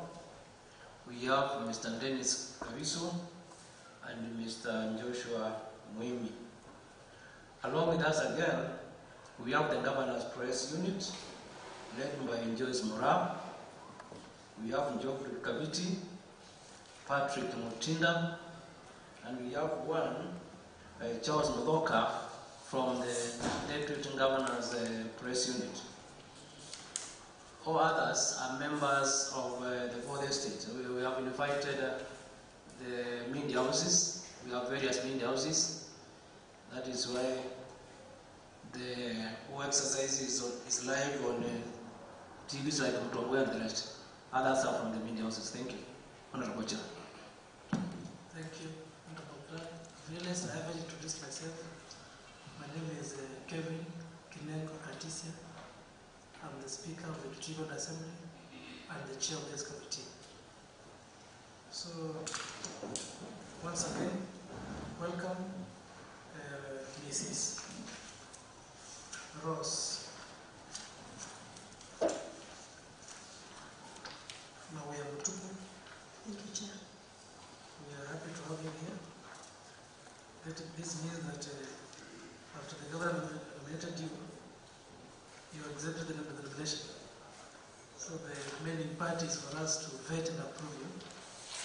do apologize that we have begun a little bit late. The morning session took some more time than we expected, so we apologize for that. We could be having other engagements after this, but we believe you also managed to get more time to prepare. The apology was accepted. Yeah, so we take it positively. We also want to apologize that we had called you earlier for this process, but we had to postpone for some reasons which we explained to you. That we had to wait for the clearance by the EACC and other government institutions. After getting all the clearances, that's when we advertised again. So thank you for your patience. We did not hear you complain, so it means you understood. And a leader is one who understands, especially when things are supposed to be done in the correct way. So thank you, and we believe that this vetting process will enable you establish whether you are indeed suitable for this particular docket. So my colleagues and I will ask you several questions just to know your suitability. We are not here to interview you. We are here to vet you and determine whether you are suitable for this position. One question may enable us know so many things about you. Yeah? Because I'm sure some of us, like myself, are meeting you for the first time. And the people of Kitui County have given us the responsibility of making sure that they get the best CC for trade, a docket which you have been limited to occupy. So, without saying much, I will ask you a few general questions, and I will allow my colleagues to ask you some few specific questions. So I'll begin by asking you, and I will ask the clerk to time.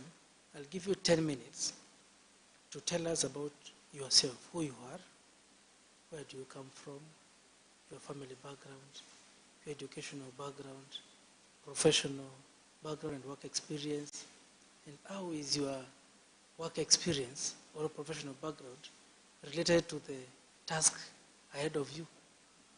We want to know the link. So your 10 minutes begin now. Thank you, Chair, and thank you, members, for having me here today.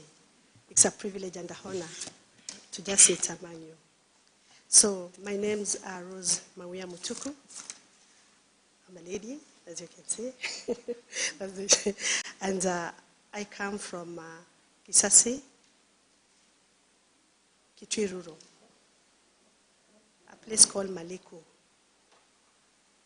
My social background, I'm married to one man. I have a son and many other children that I take care of. So that is a bit of my social background. When it comes to my education background, I'll start with the highest. I hold 2 masters, one in master's in international business studies, that is diplomacy, international business. I also hold a master's in business administration, marketing, strategic management option. From all of them from the University of Nairobi.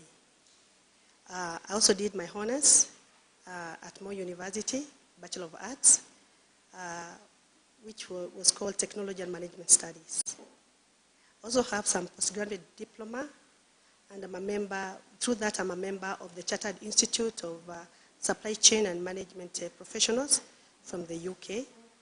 And I've also held the one for Kenya with the Kenya Institute of Supply Chain Management. So I think that's much on my education background.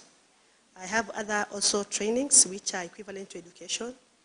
I'm a National Defense College Kenya graduate.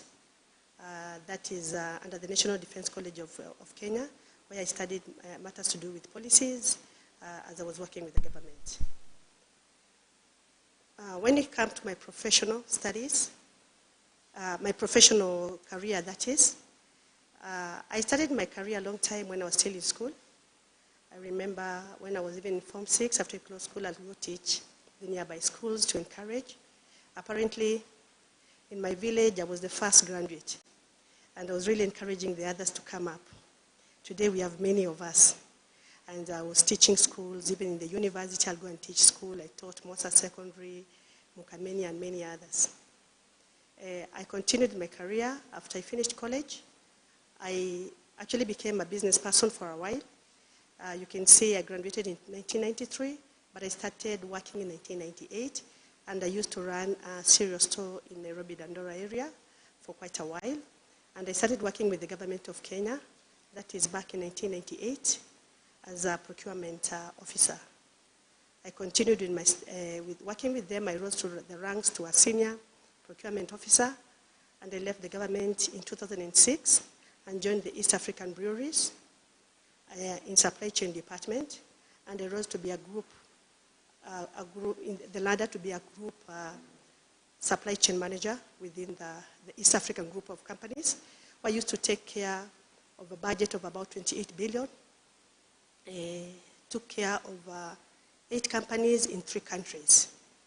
That is in East African breweries, up to the year 2009. In the year 2009, out of the passion of wanting to work with our community, I remember that time the breweries changed and substituted brewing from barley to sorghum. And I went into sorghum campaigns in the county, and I had to resign, either stay in the brewery or resign. And I decided to start my own company called Smart Logistics Solution Limited from nowhere. Started with the sorghum promotion around Kitui County. That time when I was working, I think anyone who was in Kitui that period heard about the Gadam sorghum that was going to the breweries. That was all my work. I worked in every part of the country, promoting our people to grow sorghum for prosperity and to be able to make their living, because where I came from, like, the Ungatu area where I was born in Kitui County, I experienced poverty firsthand, where we'll walk to the river for 10 kilometers, 6 kilometers even to fetch water. It was crazy. And as I tell you, I was the first graduate. I can tell you that we never even used to go to school because our people used to walk for 4 to 5 kilometers to get to the nearest primary school. So it was quite crazy, and I really had the passion to ensure that we get our team and our people out of this cycle of poverty. So I started my own company, Smart Logistics Solution Limited, back in 2009. I grew the company from zero as a founder and a director. Today the company has grown in a big processing unit where we are processing, we've grown again from being only just commodity traders into processing, where we process various products. We have about 7 brands in the market, 4 production lines, and various other things that we do with the stakeholders. Still working with the farmers, cooperatives as our suppliers, and encouraging them to, supporting them to get linkage to markets and many other services. So that's where I am, and that's where I am working up to today as the CEO and the director of the company. Thank you. Thank you very much, Mrs. Rose Motuko, for being very brief, but at the same time capturing all the questions which I had asked you. Let me also to ask you some few questions just to do some background check on you. I believe you were asked by the clerk to come with you with the original documents. Could you please hand over the same to our senior sergeant, who will hand them over to senior legal counsel, together with your ID. I want to confirm if you are a Kenyan citizen. Let me show you. You've seen it? Thank you. Thank you. So our senior legal counsel will verify the documents. If there are any issues, she will tell me. So, but in a yes or no response, please confirm the following. Do you have with you the tax compliance certificate valid? Yes, sir. And number 2, do you have a valid compliance certificate with the Directorate of Criminal Investigation? Yes, sir. Do you have a valid compliance certificate with the Higher Education Loans Board? Yes, sir. Do you have a valid clearance by Credit Reference Bureau? Yes, sir. Thank you very much. Have you provided your original academic documents and other credentials? Yes, sir. Thank you very much. Have you been charged in court or been convicted? No, sir. Thank you. Have you been advancedly mentioned in an investigatory or a parliamentary report? No, sir. Do you hold dual citizenship? No, no, sir. Never. Lastly, I've seen the questionnaire which you filled, and I am more interested in the part where you indicated your net worth.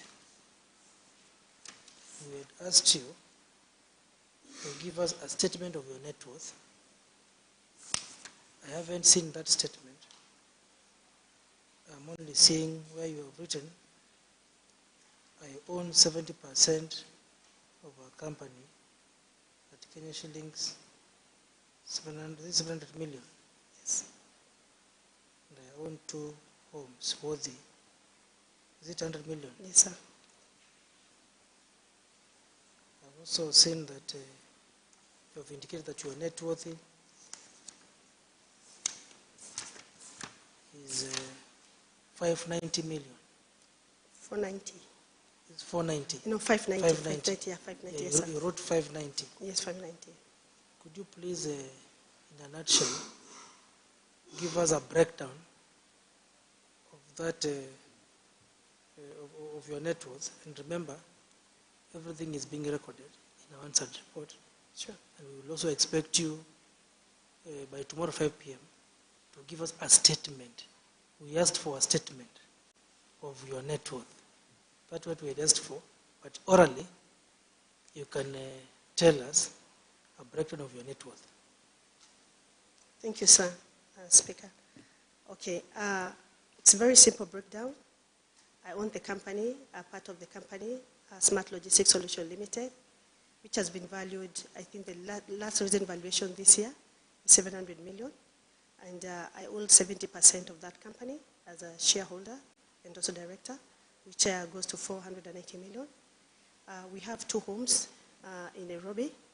By we, you mean who and who? The family, me and my husband. Okay, thank you. Go ahead. So I'll be interchanging I and we in the personal properties. We will understand. Because Continue. we are Thank you. Yeah. So yes, we own a home in South Sea, and also we own a home in Chumvi, which sits in a 5-acre plot, and it's worth around about 40 million.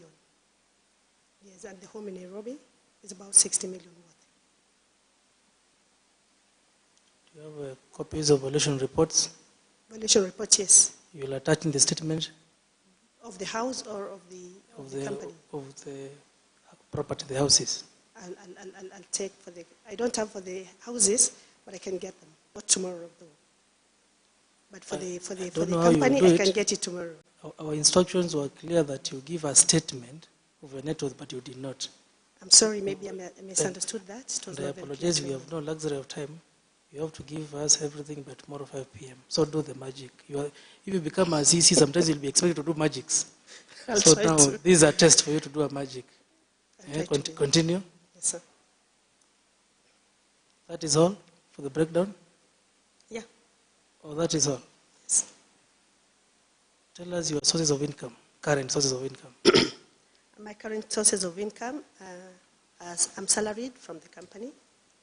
I also do a lot of external consultancies within and without, because I consult with various organizations in the country, like FAO, WFP, the EU, and many others. So I also get sources of income from them. I also am a farmer. We farm in Narok, a lot of maize and other valuable products. So those are the critical sources of income that I have. Thank you, Mrs. Ross. Allow me now to request my colleagues, beginning with the Honorable Majority Leader, to ask you a few questions, which you may choose to answer or not to answer. These questions are meant to help us understand whether you are suitable. So, Honorable Majority Leader, please. Thank you, Chair. My first question is please tell us your understanding on the responsibilities of the ministry you have been nominated for, very briefly. Thank you. Mr. Honorable Kevin, I've been nominated as the CEC. Sorry, you got the names wrong. Okay, Harrison, sorry for that correction. I think I did use later. So, Mr. Harrison, sorry, Madluki, I've been nominated as the CEC member of Trade, Industry, MSMEs, Innovation, and Cooperatives. So my understanding of that function is to ensure that Kitui County trade function operates to the ultimum, where we are able to get the industries working. We are able to get our people in Kitui County run industries for income and also for sustainability. And the other thing that I'm looking is also to create markets for the production the production that the Kitui County people will be able to produce, and of course to create kind of a sustainable way of income generation within the county through trade and industry. The other thing that I'm really understanding out of this is to ensure that, because in Kitui our main, let's say, income mostly comes from our farms and also from the businesses that we do, is to ensure that we have cooperatives that are going to work together to be able to do what you call collective production, and to be able to market and to source the enough muscles to ensure that we have got the volumes, that the critical mass that the volume the business needs out there in the market, and also to ensure that we get the quality production that we need in the market, so that we can create that market environment and maybe attract foreign direct investment within the county. And that's not only an agribusiness, but in all the spheres of what we are going to touch in Kitui County. So I'll have to work very closely with the counterparts in the other ministries to be able to ensure that whatever that we are doing and commercializing it instead of just doing it for social purposes. So that's my understanding of trade, industry, and of course cooperatives. MSMEs come in critical and handy here, because when we start industries, we don't start at a very high level. We're starting industries at the MSME level, and we need to grow these MSMEs all the way to corporate level. And that's what I look at to do in future, so that instead of operating as MSMEs, we're able to operate also as SMEs, that is big SMEs, and even the corporate world. And I believe that Kitui has the capacity and the capability to be able to achieve that. Thank you. Thank you. Kindly, the next question relates to your work experience and academic background with the current job at hand. Thank you, Mheshimiwa Harrison. My current job and my past experience relate very well to what I have at hand. As I told you before, I used to be even working with the government under the procurement services with the Ministry of Finance, which exposed me to a lot of, trade is about buying and selling, and procurement part of that. So I can understand negotiations, I can understand contracting, I can understand a lot of things out of that. At the breweries, that's what the eye-opener to my life. I went to the breweries and I realized actually what we talk about here on the ground is actually the industry, but we don't look at it from that level. An example, if you go to the food industry, cassava is a big contributor to the industry as a food glue in the food industry, as a starch, and many others. But when we grow cassava here, we look at it at eating maybe one bite when we are working as a snack, or maybe for our breakfast, and maybe at most we make it just a little flour to add on something. But we can grow cassava, an example, which can grow in these arid and semi-arid areas and make it a very commercial crop. So for me, that's what I'm looking at. Something else I think I didn't mention about myself too, I sit in various boards. Currently, I'm sitting in Warehouse Receipt, Warehouse Receipt Council as a council member, actually leading the committee. I just started finishing the committee for operations. And I went there to represent East African Grain Council, which I'm also a director of East African Grain Council, that trades and commodities, that is agri-commodities, in 10 countries in Africa, and also international. So from that interaction, I can understand futures. We can look at commodity trading. I understand trade basically, and I've also traded both local, regional, and international, and I have also the connection within that to be able to trade. Thank you. Yeah, thank you. Lastly, we have 2 major projects which lies in your docket from the former regime. We have the stone crusher and the Kikotech, of which, when utilized well, it can be of much benefit to our people. What is your plan about them?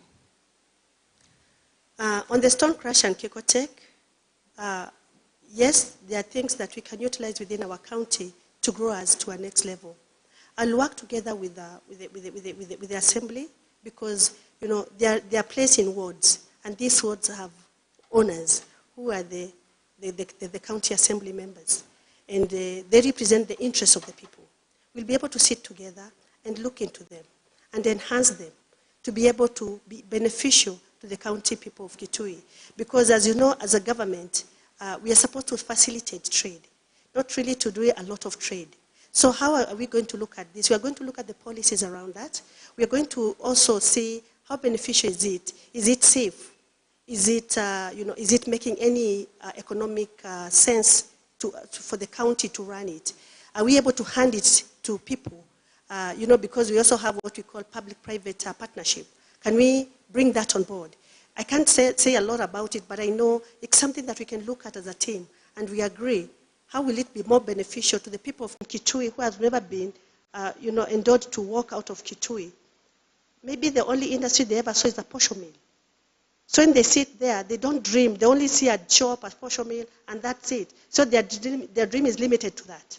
How are we going to put in something where they can come and learn and start opening up their eyes and start using their potential to be able to enhance Kitui and also to bring trade within the Kitui County? So that's what I'm looking at, and saying that when I get into that office, we'll be able to work together to evaluate and bring out something useful to the people.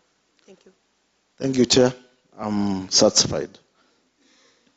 Thank you. Maybe I can ask a follow-up question. You have said that as a government, we're only supposed to facilitate trade, not to do trade.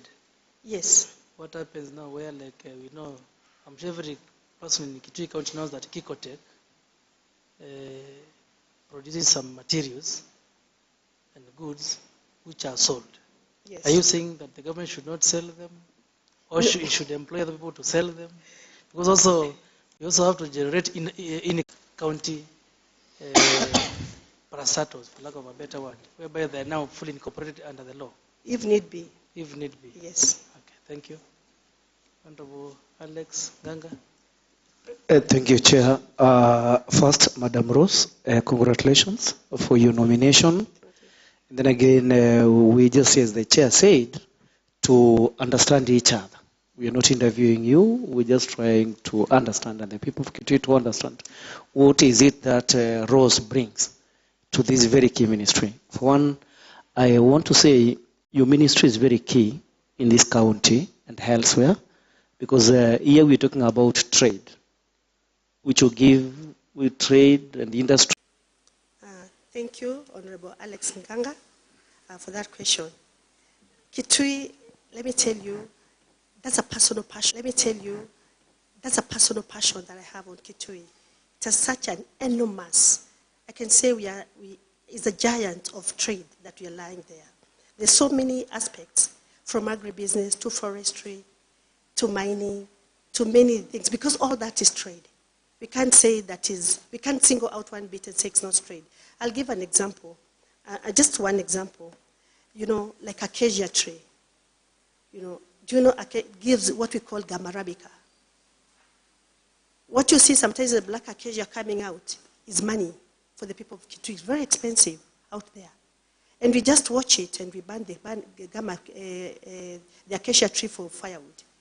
Are we able to grow acacia trees and harvest gamma arabica? That's an example. Are we able to pick our ndengu and make it a cash crop? Instead of just selling it off to everybody, we can even warehouse it. Look even at sand.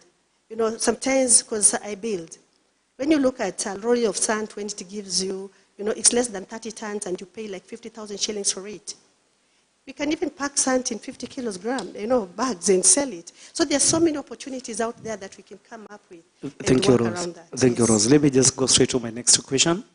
Madam Rose, your understanding of value addition, and just in a nutshell, pick maybe 2 or 3 products which you believe, taken through that process, just after you have indicated that you understand what value addition is, products which can generate more income to the people of Kitui, and again also become a huge source of revenue for the county government.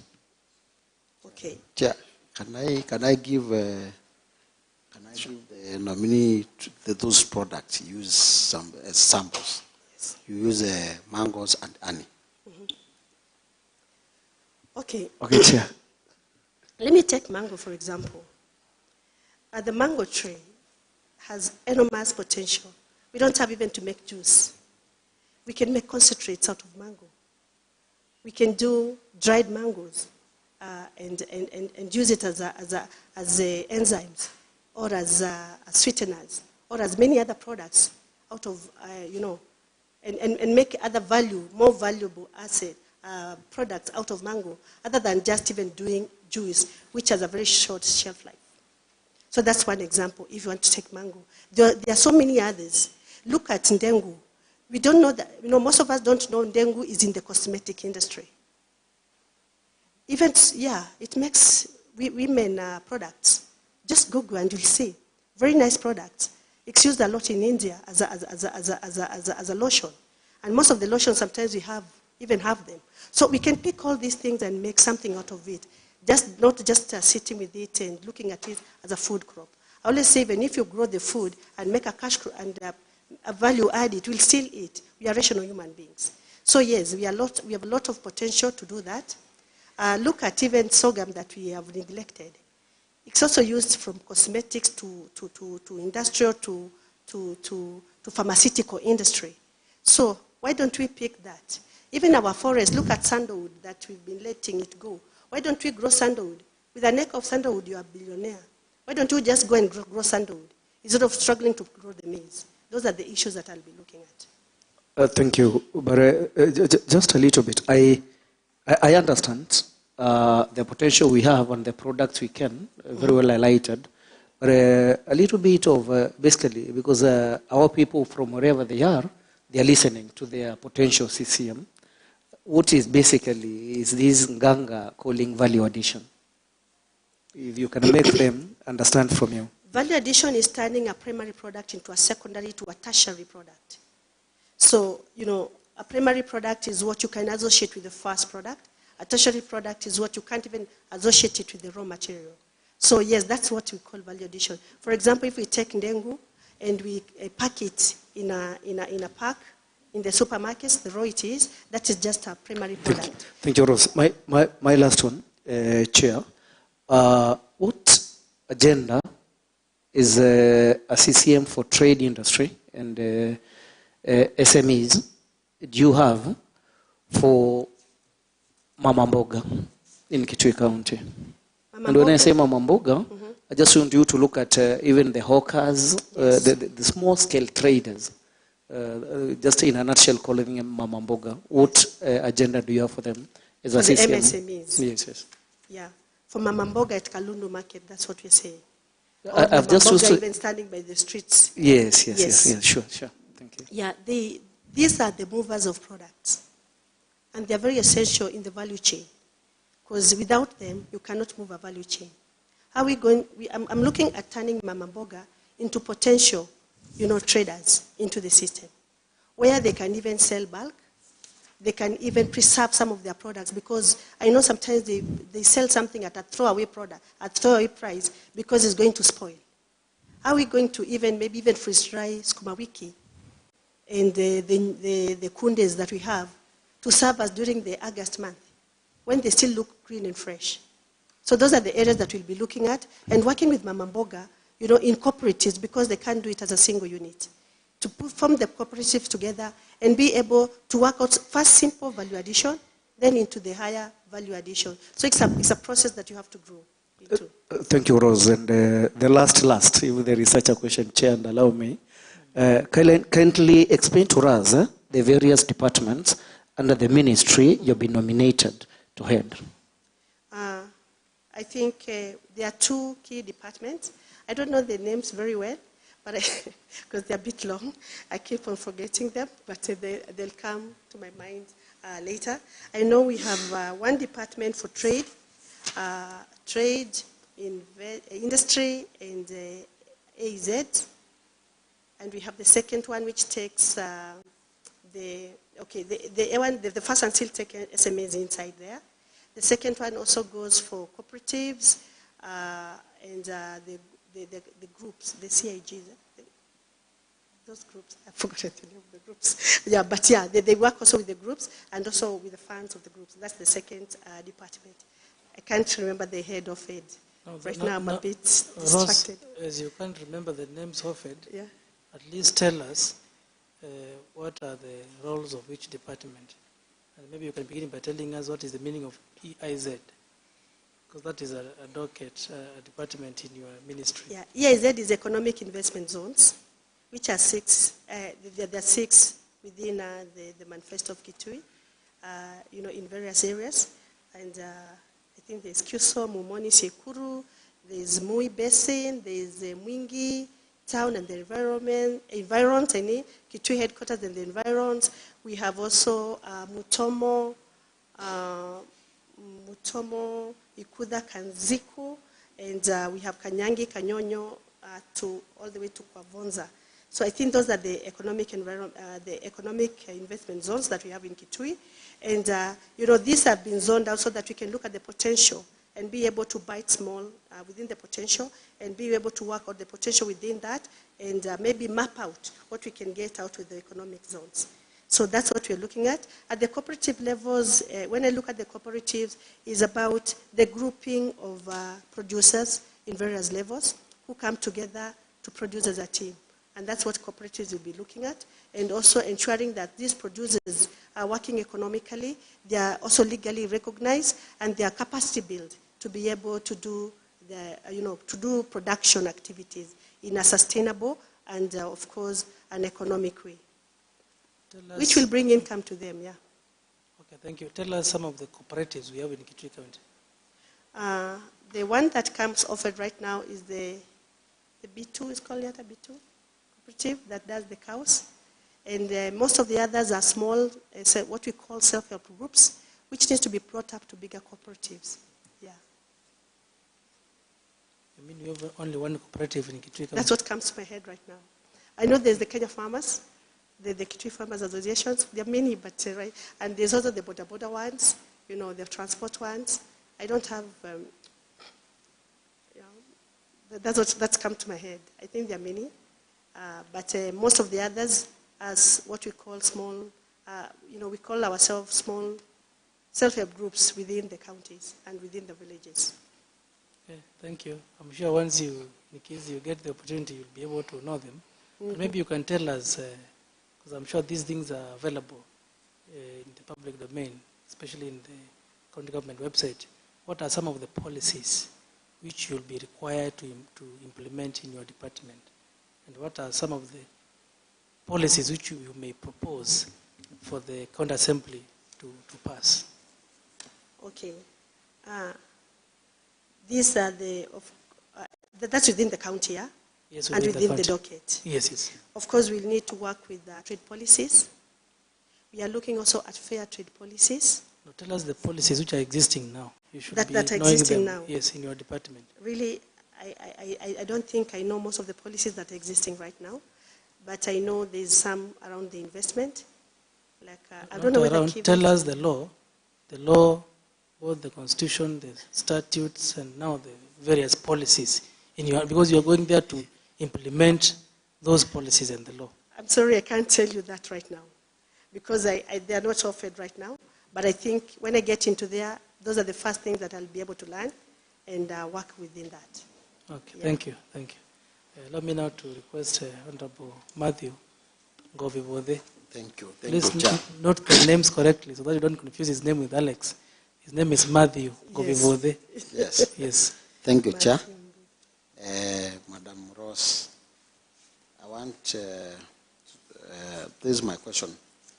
What policies would you put in place to encourage creation of industries in Kitui?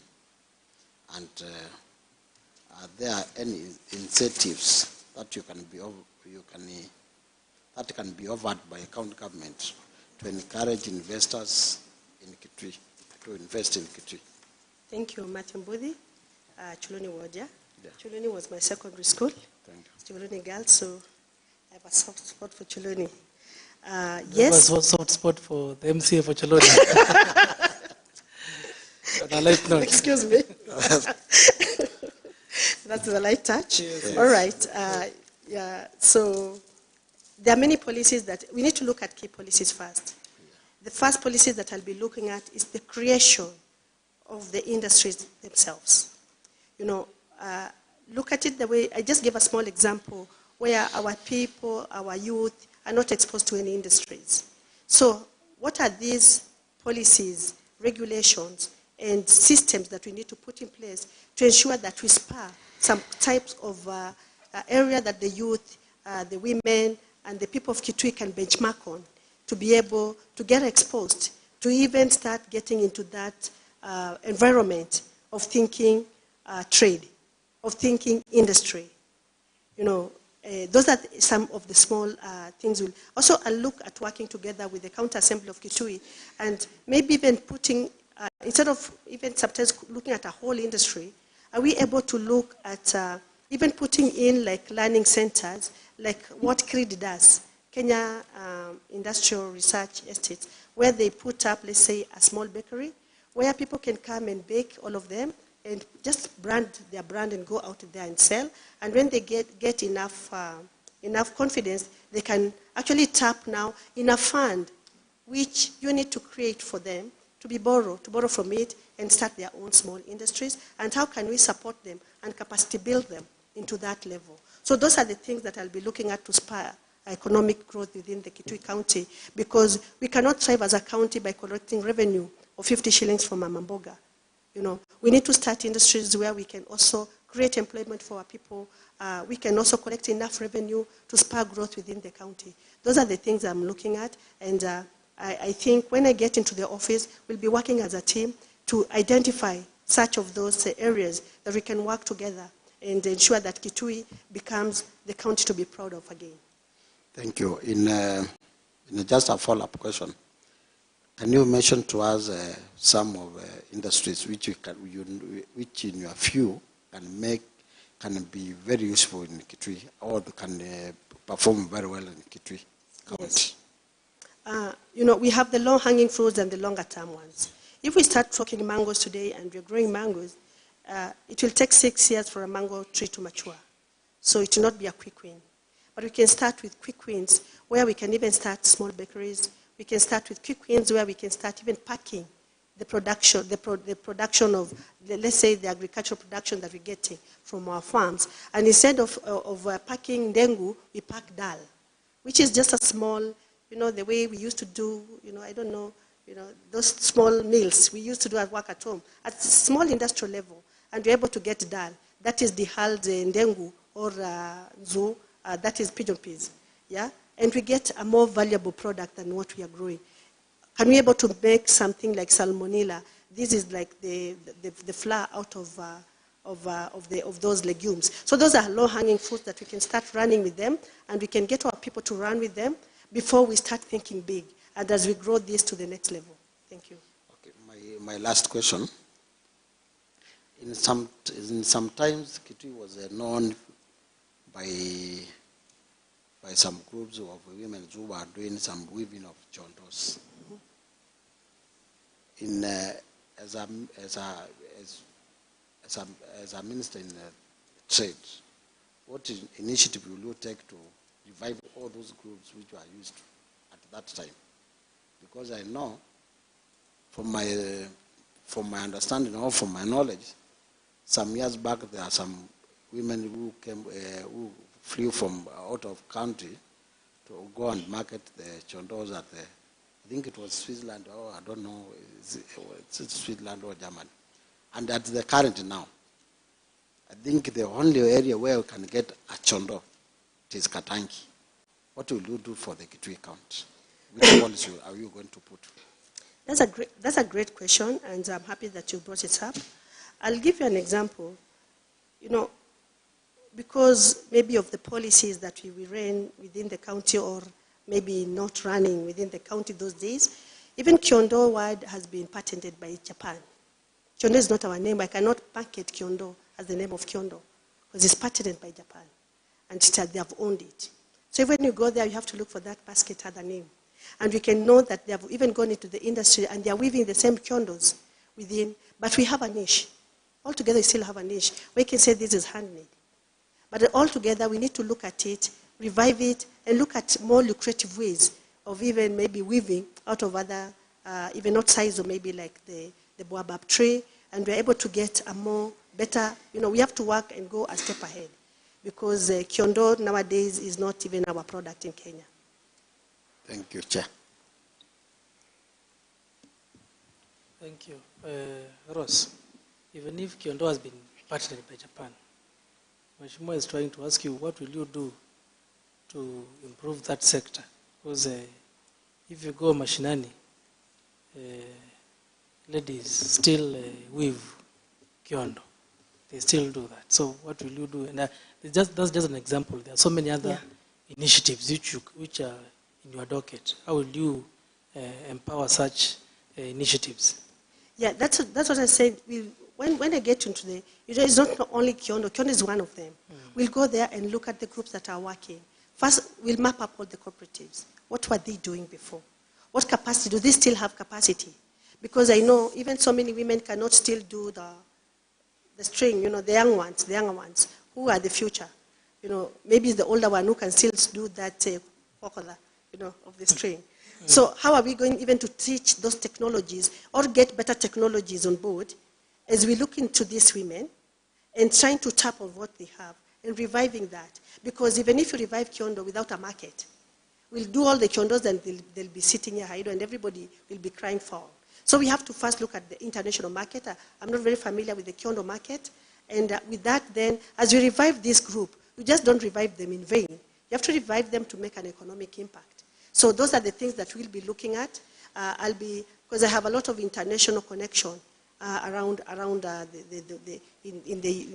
in Asia, in America, and in Europe. I'll be looking at those markets and saying, can we still sell Kyondo?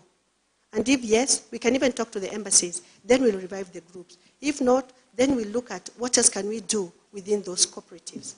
Because, if I say, yes, I'll revive Kyondo now, and I go there and there's no market, my hands will be tied.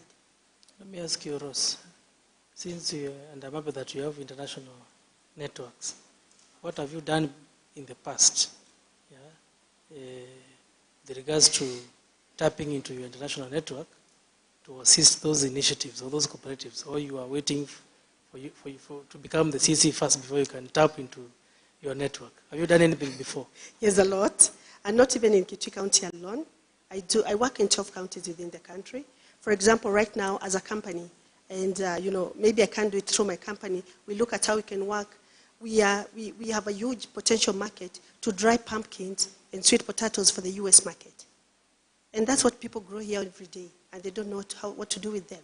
We can still do those low-hanging ones, where we can grow simple things like pumpkins and sweet potatoes. And, before my appointment, I was in the US just closing those contracts. And we can close them also within the county, because the volumes that they want to move part of their production from China into Africa. I can't do it alone as a company. But because I'm living out of the company and I'm coming to the CEC of the county, how are we going to work as a county to bring that potential to even those women doing the Kyondos?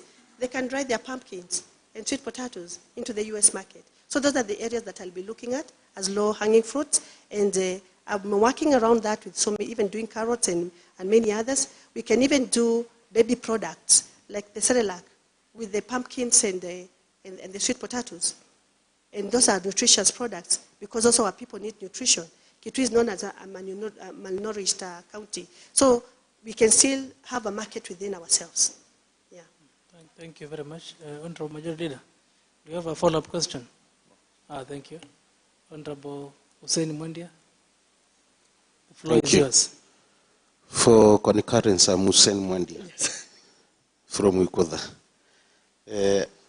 When you are away, I've been perusing your CV, Madam Rose. Where was she, Honorable Mwendia? Before she came, okay. Thank 5 you. years.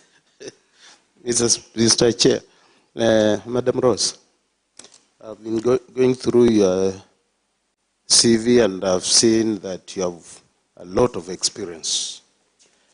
You have been a board member of the Warehouse Receipt System Council, isn't it? Yeah, okay. Sorry. Yeah. Yes, Honorable Hussein. Yes, thank you. Having worked with the council at that high level, how do you think the farmers in Kitui County can benefit from this system? That question tickles me because we have a lot of things that yes, it's part of what I do and I'm passionate about it. I'm also part of the team that actually fought for the act. We lobbied a lot for 10 years, so hard to get the WRS act, the bill through the parliament. And, there's a lot of potential. I'll give just an example. Let's say we are able to collectively put our products together into the warehouses. And we have a financial system backup that can pay the farmer immediately to be able, so that they can hold the crop for them and the farmer can have an immediate return at home to take care of their immediate needs. And we hold, let's say, just ndengu for 3 months in that warehouse. The product price goes up 300% or 300% up. And we're able to sell it and pay the farmer more, and also the county collects better revenue. If I'm just going to fill a container load or a ship load to the let's say the Middle East, leave alone India, because India is complicated in marketing of commodities, you will find that we can turn over 10 billion in a season very easily, and I can give you the mathematics. Because if you say, let's say even an example, a kilo of dengu at an average of 80 shillings, don't go to 100 shillings. And you're doing a container of 10 containers, that is 20 times 10, that's 200,000 or 20 million kilos. Just add that mathematics and you'll see how the money will come in. But the people must produce, we must produce the correct products, we must use the right systems, and all that has to be put together. It's not just by selling, it's by starting from the level of the cooperatives all the way into the market. And who's going to do that marketing? So those are the areas that we'll be looking, and this is the low-hanging fruits that I'm talking about, that the county can enhance and enriching our farmers, enriching our people. Even have other products, for example, the micronutrient-rich beans that have just come into released by Calro. It's not GMO. Yeah, okay. the micronutrient. Okay. Then it takes only 2 months to mature. It's okay, and it produces 10 times. Track. Yeah. It's okay. Yeah. I'm satisfied with that. Yeah. Please. You know Governance Manifesto. Yes. You are familiar with it. Yes. Can you please highlight on a few agendas by the governor in your ministry what he intends to do to the Kituians? Okay. Around trade, we need to revive the fairs, the trade fairs, the agricultural shows and the trade fairs, that is it. And is that what you're asking? Yeah. Yeah? Yeah. Yeah. We also need to put up the investors forums, and I think one is being given a timeline of 18 months. We're already 3 or 4 months out of the the timeline. We are also looking at doing livestock auctions. We are also looking at putting up in all the modern markets. I don't know how many they are. We need to put up a store, a warehouse. Maybe we can run the WRS system through them. And if you look at the MSCs, we're going to look at the infrastructure and to improve on that infrastructure. We'll be also able to capacity build them. Under the cooperatives, revive the cooperatives that are dead, capacity build them. It's okay. Okay. Now, last. When you received news that you have been nominated, how did you feel? Interesting question. Yeah, I was humbled, I was shocked a bit, and I was a bit confused. I was not sure that I'm going to do it because, I have the passion, and then supposing I don't make it, what will happen to me? So yeah, it was a mixed feeling. Okay. Yeah. And will you have time if you get this position? Will you have time? Because I can understand you have busy schedules. Actually, I'm resigning from my position as the CEO of the organization, and already I've put in a general manager who is running the organization, and I'll remain as a director and a board member. Thank you. Mr. Chair, I'm contented. Thank you. Thank you very much. I think you can also confirm whether you received a letter from us asking you to confirm whether, or to give proof of whether you're a public officer or a state officer currently. So we are yet to receive that communication from yourself. Okay. I received a communication. I won't say it's a letter because it was sent on WhatsApp. And I'm not sure whether it came from the office best, but I received a communication from someone which was not well. I could not tell exactly which was, but I still went ahead and sworn an affidavit to say that, yes, I'm not a public officer or a state, I'm not a public servant or a state officer. Thank you. I have seen the affidavit. And in your documents which you submitted, even though you said that you had a compliance certificate with the DCI, you had attached a receipt. I hope you have given our legal counsel the certificate itself. I hope you have done that. Okay, thank you. Yeah, okay. Thank you. I believe it was there. Okay, thank you. Let me now ask Honorable Judith Wanza to ask you a few questions. Thank you, Chair. Mawia, congratulations. Thank you for making it to this far. My question is the first one. Peace is critical for development. How do you think the current insecurity being experienced in Kitui County should be dealt with? Insecurity in Kitui County? Yes. Is this the boundary, or, yeah, good. Without peace and security, there's no investment. Yeah. There's no productivity. There's no income. The livelihood is all messed up.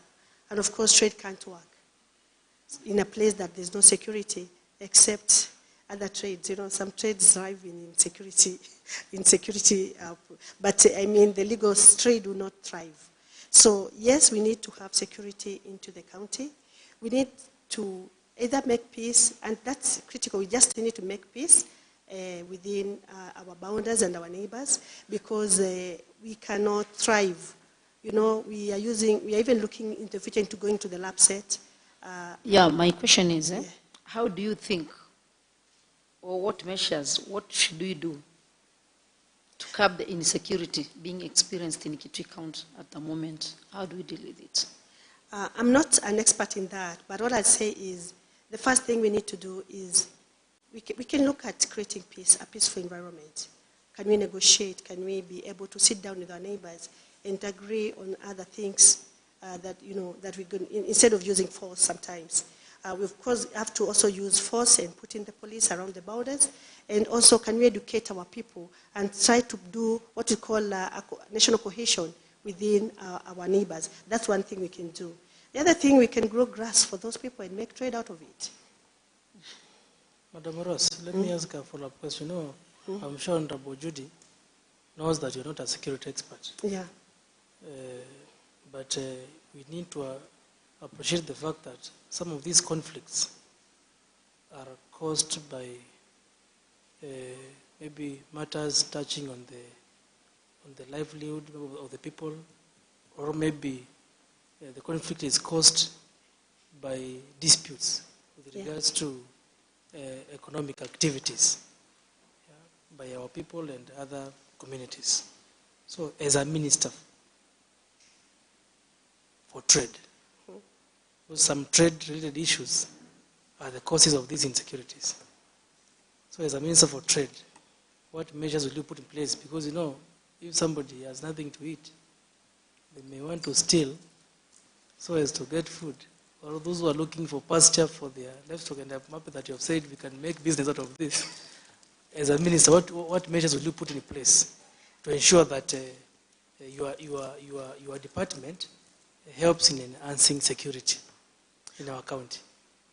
Thank you, Mr. Speaker. There are two things about it, and this.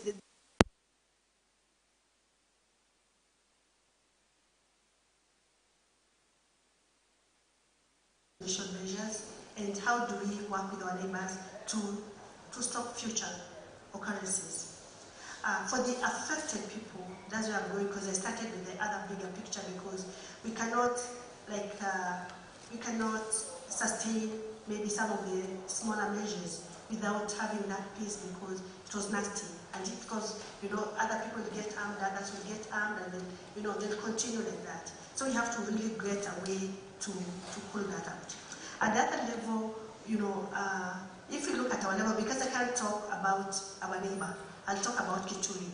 I've walked around those areas, and I am sure the people can also get some other, because they are not the ones who are attacking. My problem now here is not our people who are attacking; they're being attacked. So. For me, when I look at it from that point of view, it's more getting the dispute resolved. But if we look at also how do we empower our people? Because how do we empower them? Even if you give them economic, let's say we tell them plant these crops for your benefit, and then the camels come and eat them. What will I do? So that's what I'm struggling with my mind as I speak. But for the people around the borders, we can give them economic, some economic things to do. They can do ranching, an example, livestock keeping. There's vast lands there. I know there's minerals also around that area. That will be dealt by my counterpart in the other ministry. But there are many things that we can do around just capacity building our people. Though, if we do our capacity build our people, but in return our neighbors are still attacking us, that is why I'm saying we need more of dispute resolution measures and national cohesion around that area. So that's what I'm thinking of offhead. But I know we can plant even higher value crops like sorghum, millet, around those areas. We can start value adding them. We can do many other things. We can do maybe ranching and getting more, price products out of the cows and many other, and goats. And we can also plant grass across their vast land. And we see whether we can pack it to our neighbors across and create a market with their animals, so that they don't come to attack us, but they're buying our products. Those are the things that I'm thinking of, Mr. Speaker. And thank you, Judith, for the question. Okay, the other question is, Madam Mawia, from your knowledge, do you think Kitui County is ready for innovation in incubators, and how would you encourage innovation in our country, in our county? Thank you. Yes, we are more than ready, Judith, Honorable Judith. Yeah, because we have the resources. That is land. We have the production. We have the people. We have the knowledge. And I think from what I've seen, even from the investment that I'm seeing the county government trying to do, there's the willingness to do it. So it's the right time to do innovations. And these innovations are various. For example, if you look at honey, it's still another hanging fruit. Kitui was known for honey. How do we make honey? How can we claim honey as a brand gain? so that people can say Kitui honey is the best. And leave alone just pure honey. How can we even go in and make other products out of the beehive, which are even more lucrative? Like, I don't know, I know people pack even the pollen inside the honey for medical purposes. They are able to pack the black, I don't know, it's called poplin or something, and pack it in capsules for the international market. How can we pick that? Yes, those innovations are there. And we have the people who can do the job. And just small, I think the county assembly needs to deliberately go ahead there and put up maybe a catalyst fund for the innovation labs to be able to expose our people and our youth especially into these ventures. Thank you. Okay, Mr. Chair, thank you. Chair, I have a follow-up question. Yes, Mheshimiwa. Rose, you mentioned about Sadud. And you told us you can plant Sadud. And the Sadud in Kenya, it is illegal. Because if today you are being held with the Sadud, you are going to rot at prison. Would you encourage people in Kitui to grow the Sadud? Yes, if we get the right licenses. Sandwood is illegal if you carry it around without the proper, it's just like charcoal. If you get me with charcoal on the road without the proper, or even my products, I can't bring products within Kitui without the proper licensing. So if we pursue the proper licensing within the government, then I believe there's a way that they can open for us to grow it, maybe under protection, and we can still make money out of it. Thank you. The other issue is, from your introduction, you said you have one kid. Is it? Yes. Or you said... And many others. Many others. Who are many others? Maybe I'm part of your kid, I don't know. No, I take care of many children. Some their parents have left them. Some, I just take care of them to go through school. So I'm always with kids around me. I have many kids. So one, biological is one. So have you adopted or you are just assisting? No, just supporting guardianship. Okay, thank you. Thank you, Mheshimiwa, for the follow-up. If you have some kids in your ward to be assisted, you have heard she has soft spot for Cholone. So I'm sure if there are some kids in Cholone who need assistance, you know where to go on a light note. So thank you, Mrs. Rose Mawea Mutuku, for your time and for responding to all our questions. We appreciate. We don't take it for granted. I don't see any member with a question. Is there any member with a question? None. So we thank you. Maybe we can give you 5 minutes to try and summarize and convince us why we should think that you are suitable. So maybe you can tell us what you wish this committee to do. Thank you, Mr. Speaker. Sir, I don't know. Yes, I will say again that I, as a person, is one person that has been very passionate about our county, and I've worked even with my own initiative, especially the Sogam initiative, just to bring county revenue within the cooperatives. I didn't even know that one day I'll be sitting here.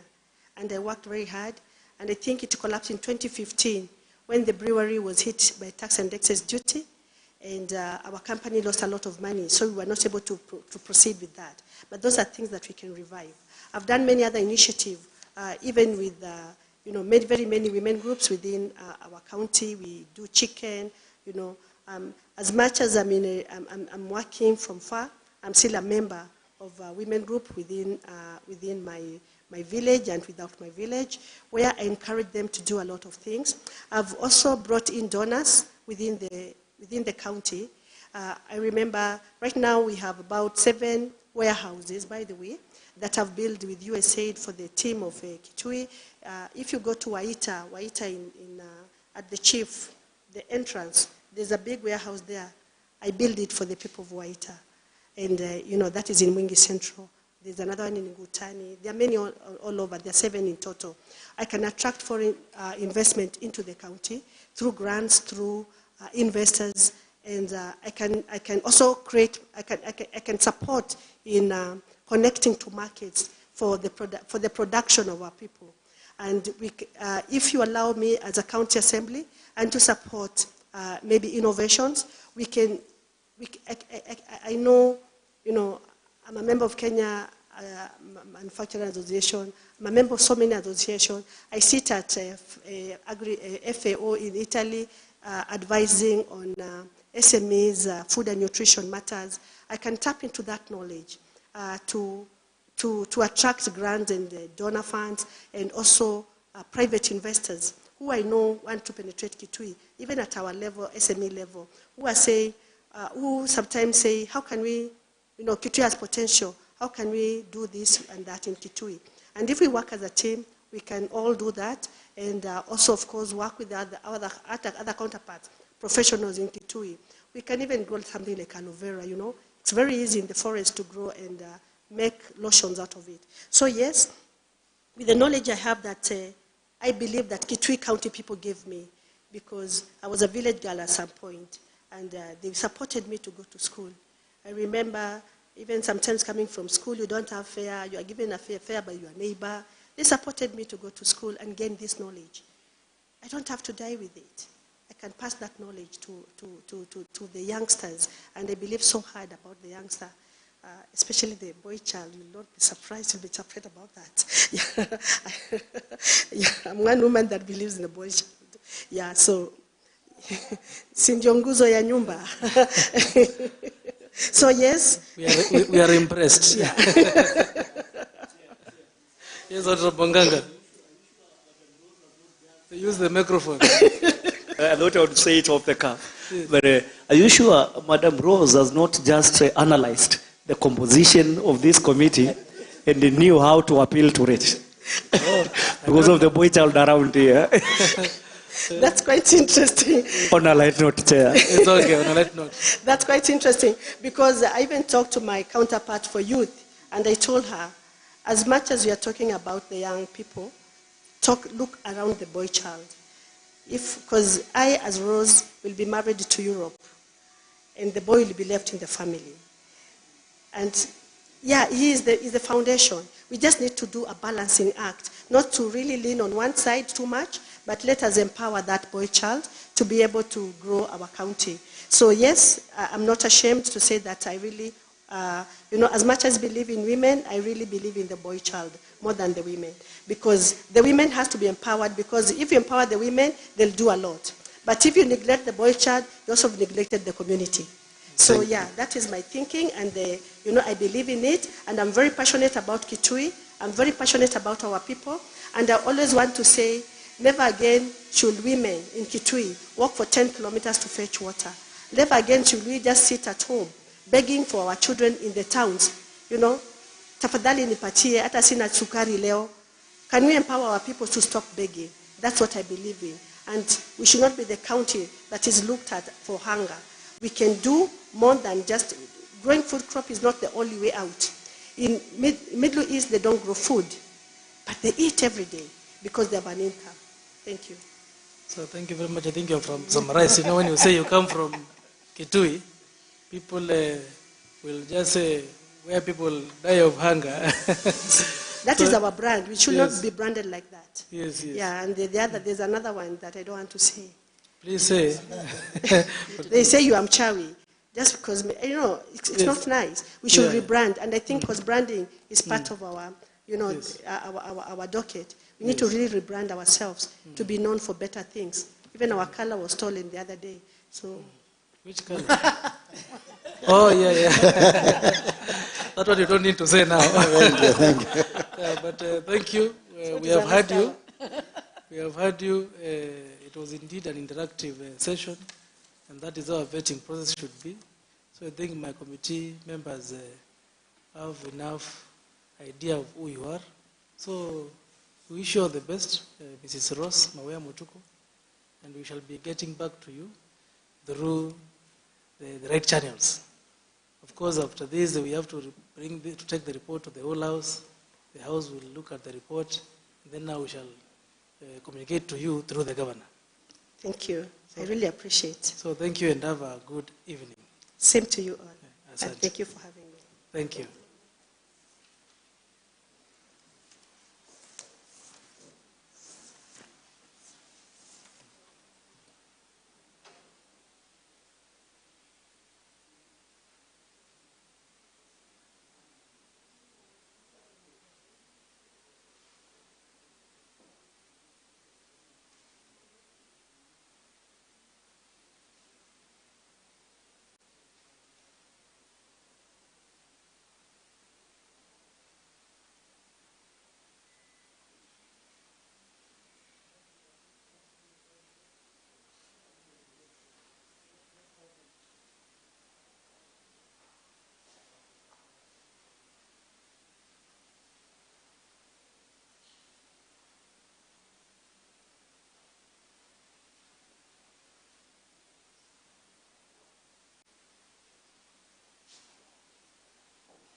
More members of the committee, welcome back.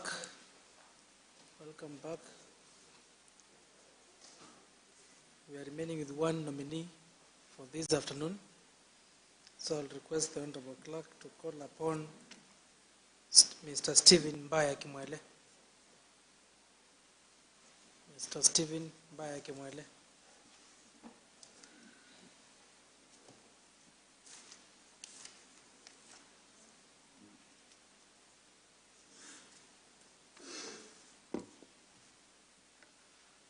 In the meantime, members go through the file and come up with the questions which we'll ask the nominee. As usual, let's try to be brief and avoid repeating questions. But so far, so good. We are still receiving input by members of the public. So please, members of the public, continue sending your input.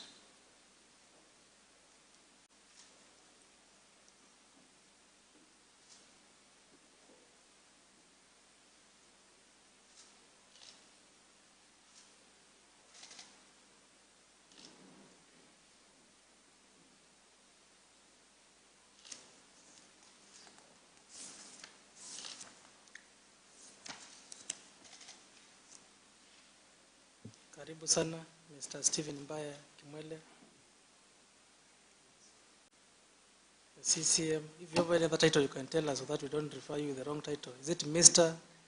or Professor or Doctor? Dr. CPA Stephen Mbaya Kimwele. My sincere apologies, Dr. Stephen Mbaya Kimwele. Should I still use the word CP or Doctor is enough? You can choose either. Oh, thank you. Or you can choose both. Thank you very Thank much. In the respect I have for professionals, I will use both. So, Dr. CPA Stephen Mbaya Kimwele, the CCM nominee for Agriculture and Livestock, welcome to this committee. Thank you, sir. We are happy to have you, and we are happy that you honored our invitation. We apologize that we were forced to postpone, or rather cancel the previous interview which we had called you, due to the reasons which we explained to you. And we are happy that we did not hear you complain, you understood. So thank you and welcome to this vetting process.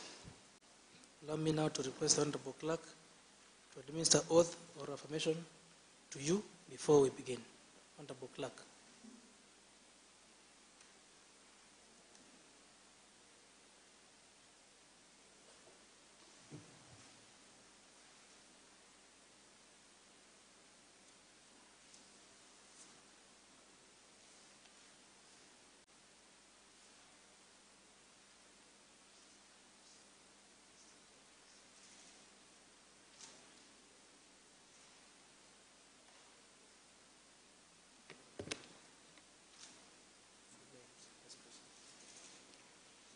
Hi, Dr. CPA Stephen Mbaya Kimwele, swear that the information that I shall give before this County Assembly Select Committee on appointments on matters under the committee's consideration shall be truth, nothing but the truth, so help me God.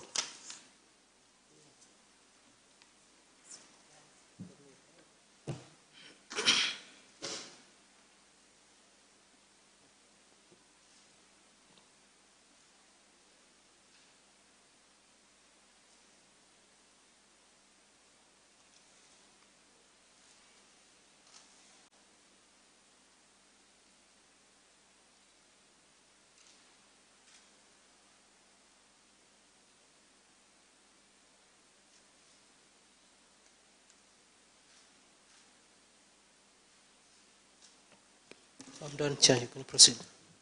Thank you, Honorable Clerk. And thank you, Dr. CPA Stephen Mbaya Kimwele, for joining us.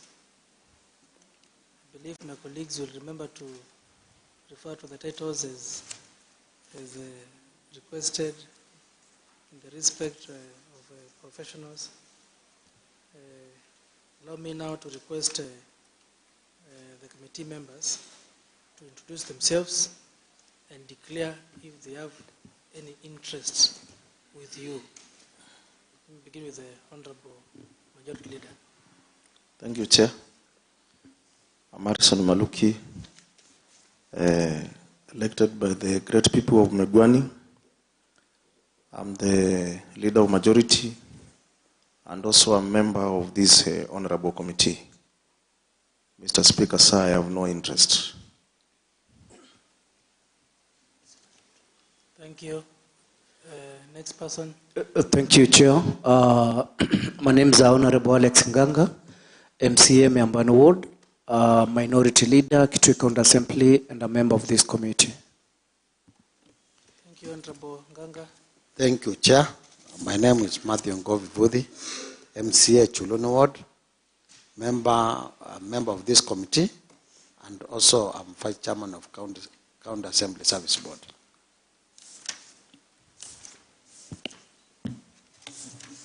I'm Hussein Mwandia, a member of County Assembly representing Kuda people, a member of County Assembly Service Board, and a member also to the Appointment Committee. Thank you. Thank you. Next. Thank you. My name is Judith Wanza, MCA No Ward in Mungi Central. I'm a member of Appointment Committee, and also I'm a chair, Culture, Gender, Sports and the Youth. Thank you, honorable colleagues. Allow me now to request the honorable clerk to introduce the secretariat. Thanks, Honorable Chair. I'm Tambuki Elijah, the clerk to the Assembly. Along with me, I have Lucy Waima, our deputy clerk, Josephat Kidekakwanda, the principal clerk assistant, Madam Gladys Kanya Mwendwa, senior legal counsel, Madam Mas Kelonzi, our principal clerk, Mr. Alfred Malu, is our answered editor, Mr. Lawrence Kirigwi is our senior sergeant at arms, Alfred Malali is a commissioner with us, David Wambua, a commissioner with us, Eric Kasimbi, a commissioner with us, Kovi, a commissioner with us. I can see at my far end, Rastas Ndeleva is our principal SR. And then along with us again, we have our communication team. We have John Kibui, the person in charge of communication in our assembly. We have Lynn Kialon Zambi, our communication officer.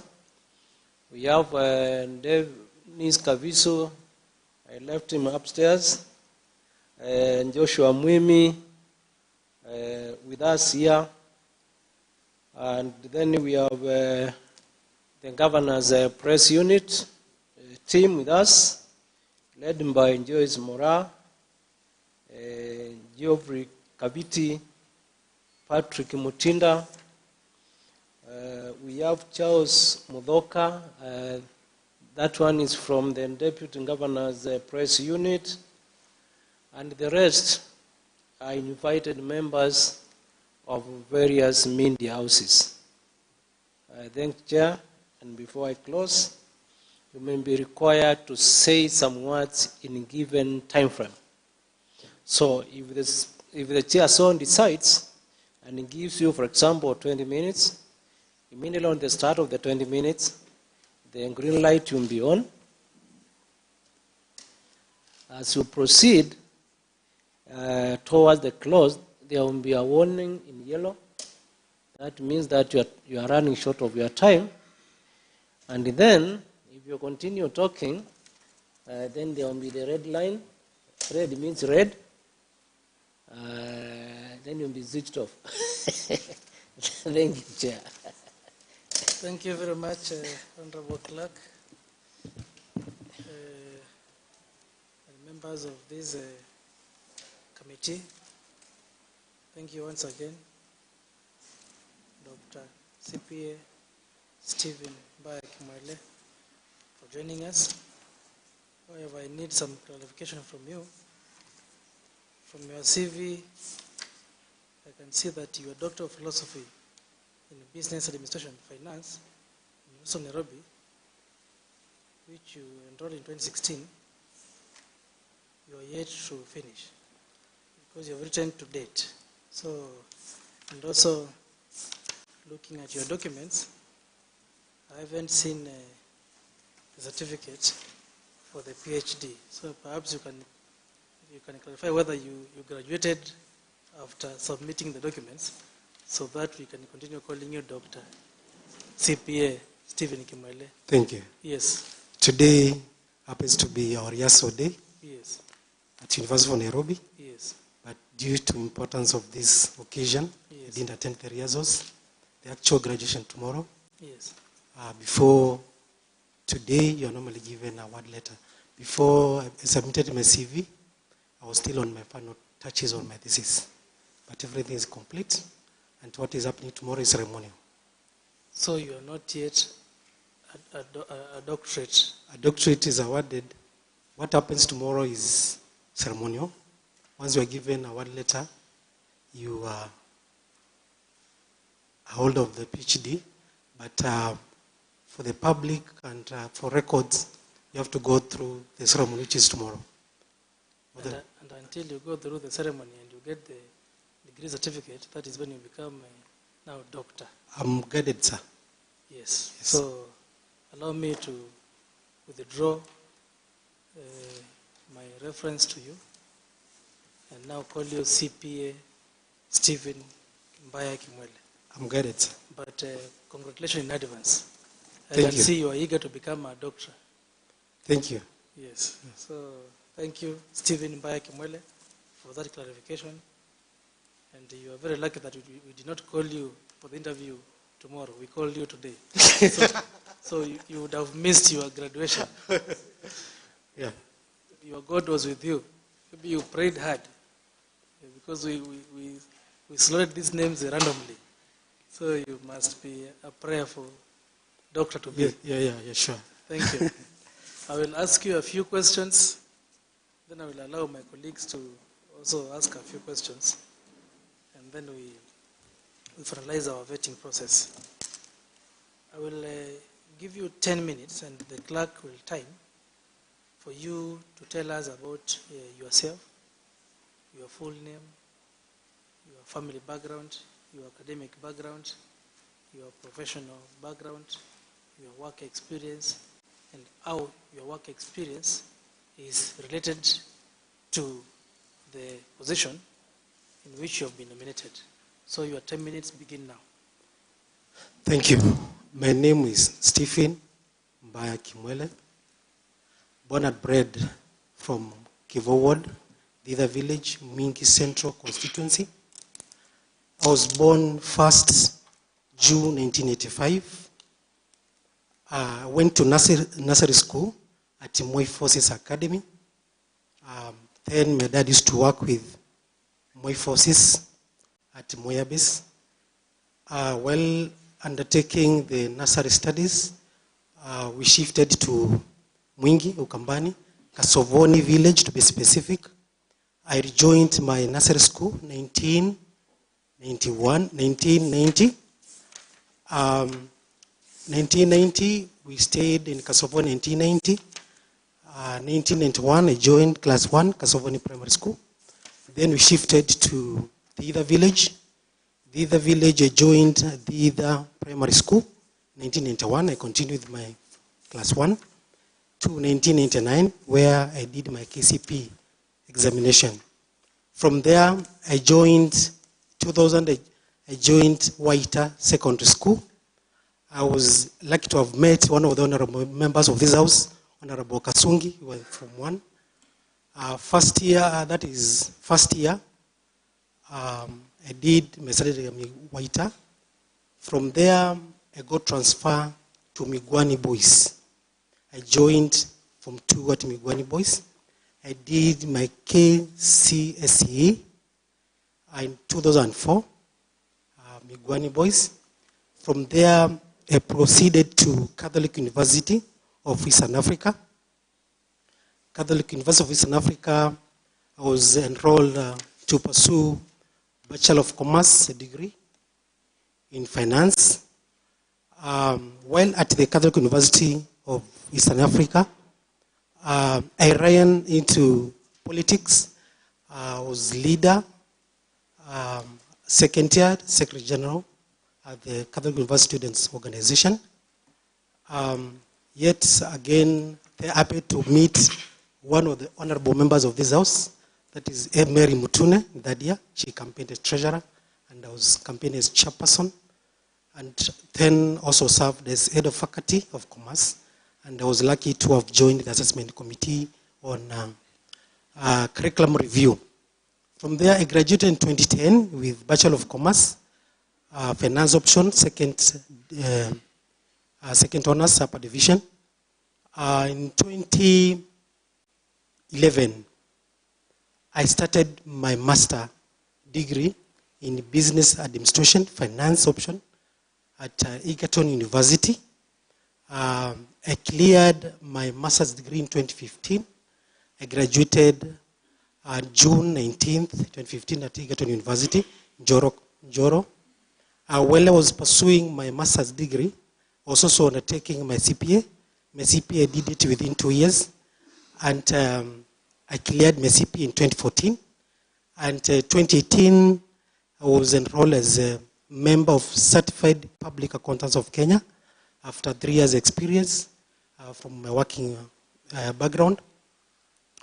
I'm also a member of Institute of Certified Public Accountants, member number 21653. After 2015, I joined University of Nairobi to pursue my doctorate degree. That's a Doctor of Philosophy in Business Administration, Finance. I did my coursework in 2016, 2017. We did my independent conceptual paper in 2018. And from 2019, I've been doing my PhD thesis, which I was able to complete after I did my politics. And that was in September. And I've published 2 articles in peer-reviewed journals. And my thesis is out. Looking forward for graduation, inshallah, if God wishes, tomorrow. From there, I started working immediately after campus and after I cleared my first degree. That time we were employed by Citibank. Citibank employed some of students, and I was amongst them. That was during the Safaricom initial public offer. From there, in 2010, I joined my first work at Banoda Oil Limited, Nakuru. From 2010 to around 2013, I got transferred. I was working with the Banoda Oil Limited, oil marketing company, as a depot manager, as a depot accountant. Then I got transferred to Kisumu, and Kisumu, I was a depot manager, 2013 to 2015. From there, I moved to Eldoret as a territory manager. There I worked under Banoda, and our company was wound up, so I went back home. But within the same month, I got a call for a company called Intermax Oil Limited. I went back to Nakuru as a sales marketing person. While I was marketing as a salesperson, I saw an advertisement on hospital administration, Port Florence, Kisumu. I applied. I was called for an interview. I was posted to Mwila Mission Hospital in Kakamega County as hospital administrator. I was basically in charge of the strategy implementation, implementing the strategic plan, formulation of hospital policies and administration.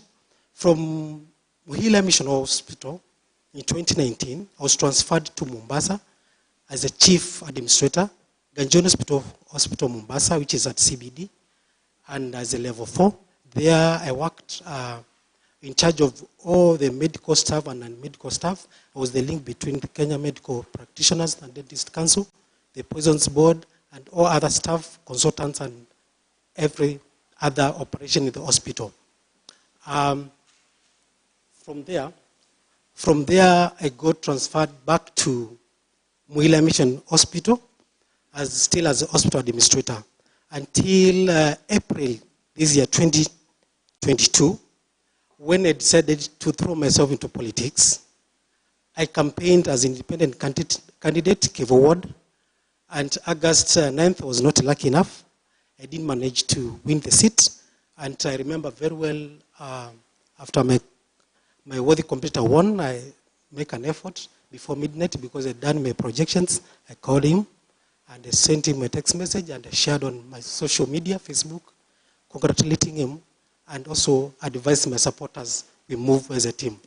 From there, I went back to Kisumu because I was on an unpaid leave. From then, I've been waiting from Kisumu to be posted to another facility until the announcement of His Excellency Dr. Julius Malombe when he nominated me as nominee for agriculture and livestock. Thank you.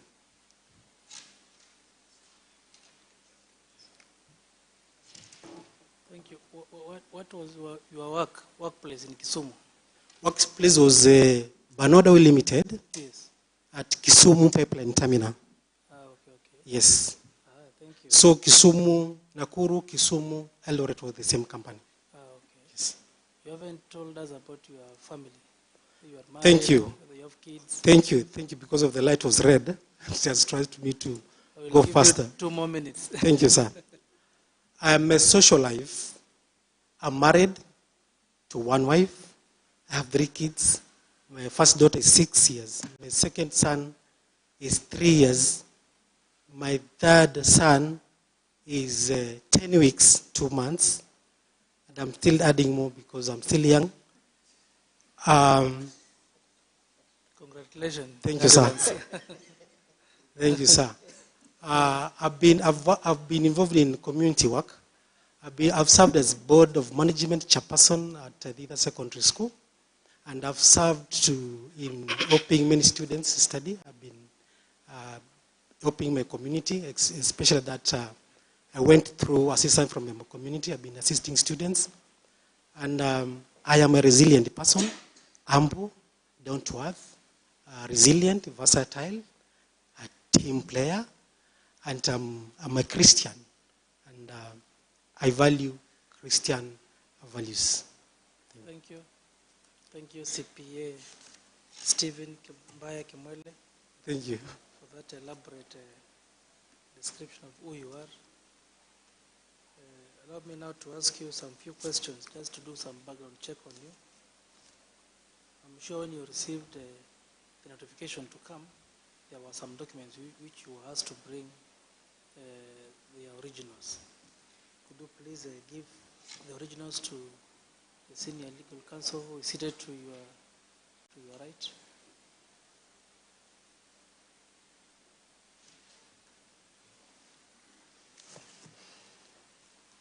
Including your ID. Hope your ID is among the documents.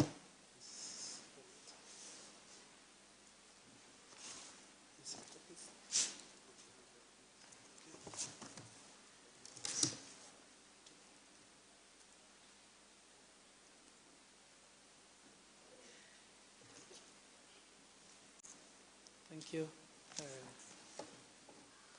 Allow me to ask you a few questions, which you can answer in a yes or no response.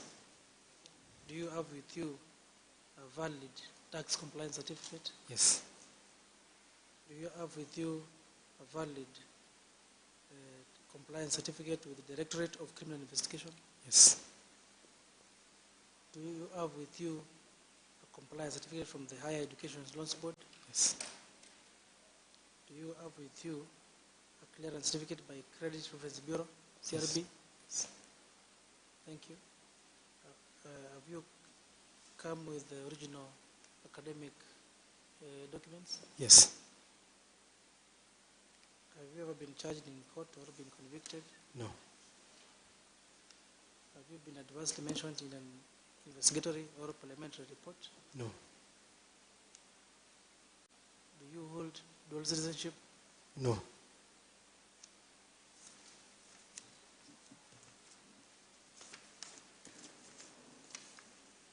I'm sure there is a questionnaire which you filled and submitted to the office of the clerk, where we had asked for a statement of your net worth. Did you share with us that statement? Yes. I indicated the worth, the amount. You indicated, did you share a statement? No, I didn't share a statement. We asked for a statement. I didn't. I can do that one later.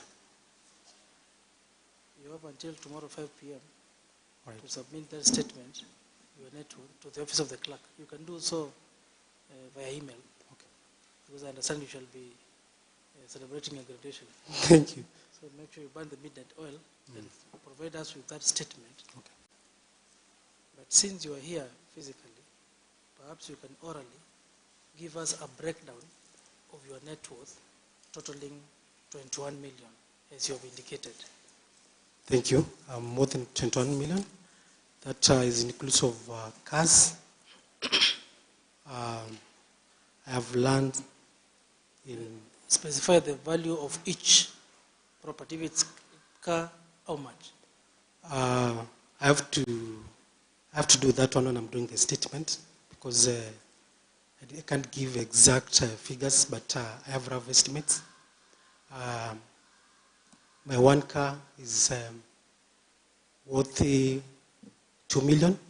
The other one is worth 1.8 million. I have a house in Mwingi. That is, if you look at it, it's worth 1 million. Is it residential or commercial? Commercial. Thank you. Commercial.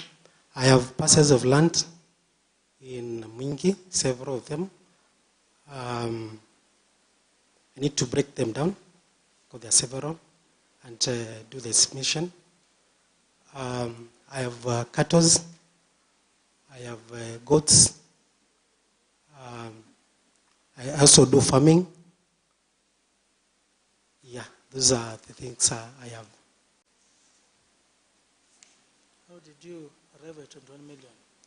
Since you don't seem to have the that one, the rough estimate I did when I indicated the fixed figure, but with the statement I'll be able to break for you down, because I don't want to make wrong estimations. Okay, yes. Thank you. We hear you. Please tell us your sources of income currently. Currently, employment, because I've been employed at Port Florence till I went on academic leave.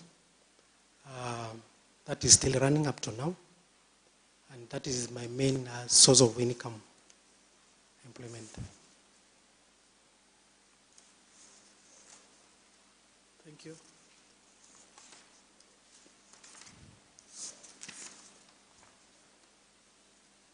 Okay, now let me request my colleagues to ask you a few questions, and then we proceed. Let's begin with the Honorable Majority Leader. Thank you, Chair. Mine is very brief. CPS Stephen Kimwele.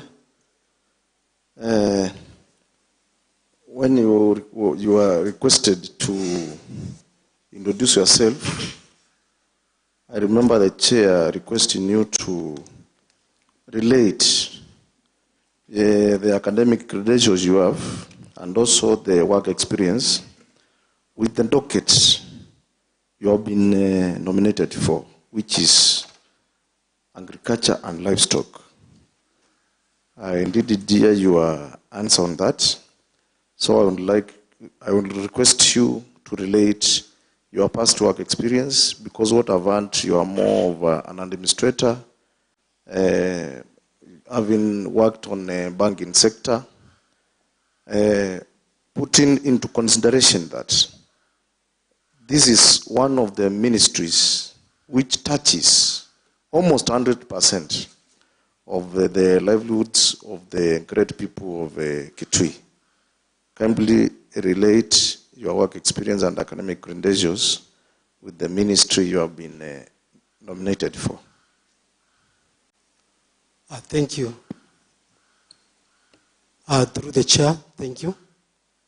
I did master's in business administration and PhD in business administration.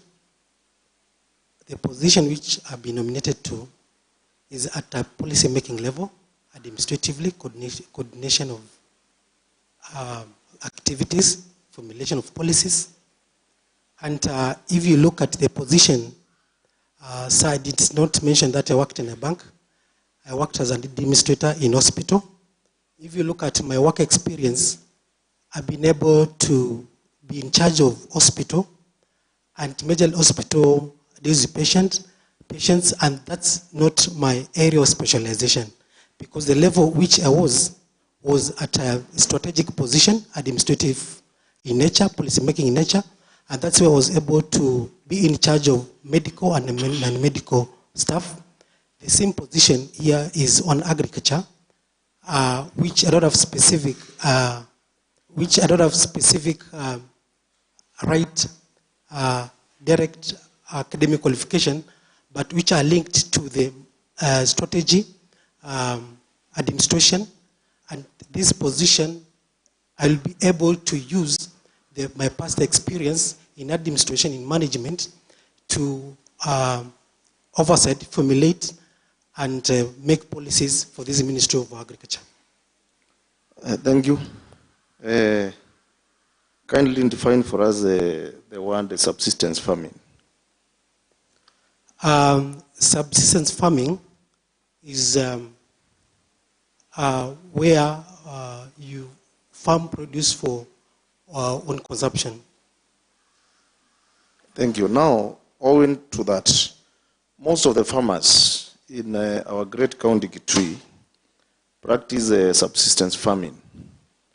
You have said that you are coming here for policies.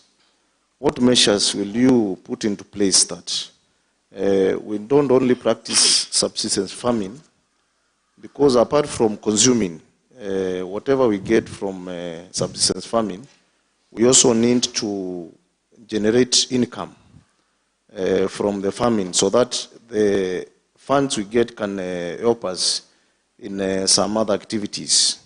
Which measures will you put in place to ensure that we don't practice only subsistence farming, that we can also have or generate some income from the farming we do? Thank you. At this position, I would say that agriculture has been left to the old people. And we need paradigm shift, because an average age of a farmer is 65 years. We need to assure farmers that they will be assured profits when they do farming, and that's how we'll be able to attract even the young people in this field. At this point, they'll be able, with coordination and coordination with the other staff in this department, will be able to formulate policies that will encourage farming in a larger scale. For instance, we'll be able to formulate to do capacity building. We'll be able to come up with the programs, and still there are some programs which have been there, like dengue farming, where the county subsidized seeds, and we had farmers produced in large quantities where they had to sell. These are some of the things we'll be able to come up with, the policies which will encourage more farming and more production of agricultural produce. And also, at this level, we also tasked to look at the market for this produce, because a farmer would want to be guaranteed, once they produce, whether they'll be able to get the market for my produce which I've produced. Last question. Why do you think that the Ndengu revolution failed? Was it a good initiative, and why? What do you think? Why did it not succeed? What I think is the Ndengu revolution was a good initiative to start with, because the county government was able to give subsidized seeds to farmers, and farmers grew Ndengu in large quantities. The problem which came in was when we promised to pay farmers 100 shillings per kg, yet we didn't have the market for the Ndengu. You realize that at this point, when we produce so much Ndengu, our main market, which is India, was also flooded with dengue. And what I would advocate for, the program is good, but the county government should not come, we should leave the market to be liberal. Let the market be controlled by the forces of demand and supply, and let us look for the market instead of promising to buy, yet we don't fulfill. But the whole idea was good and it was noble. And for us, the one apiculture and how you think you will promote it in Kitui County? The apiculture.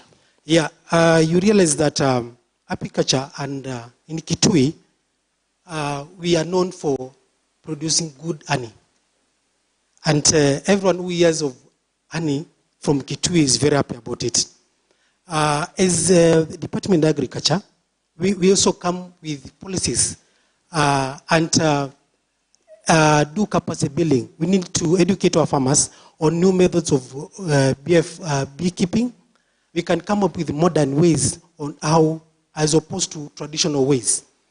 And since we have vast land in Kitui, we have so many areas which are unoccupied, not occupied.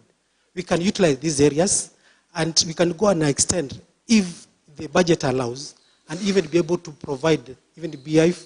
And on top of that, as a ministry, we can also talk of value addition. Because once you have your honey, and it is unprocessed, you'll sell it at a low value. But now we have market there. If in coordination with other ministries of maybe trade cooperatives, we come up with the budget, and if the house approves, we come up with a plant, processing plant, and we can package our honey and help farmers get some scoop, some more money from. Thank you. Lastly, tell us the departments you are aware in your ministry, the one you have been nominated for. I have 2 departments, agriculture and fisheries. The other one is livestock and apiculture. Thank you, Chair. Thank you, Honorable Harrison Maluki. Honorable Alex Ngaga, the floor is yours. Thank you, Chair. First, CPA, Kimwele, and Dr. PhD by end of the day tomorrow. Congratulations. Thank you, sir. On your nomination by His Excellency the Governor to this docket. And I still want to dwell on what was initiated by the majority leader. CPA Kimwele, you have been nominated to a service ministry.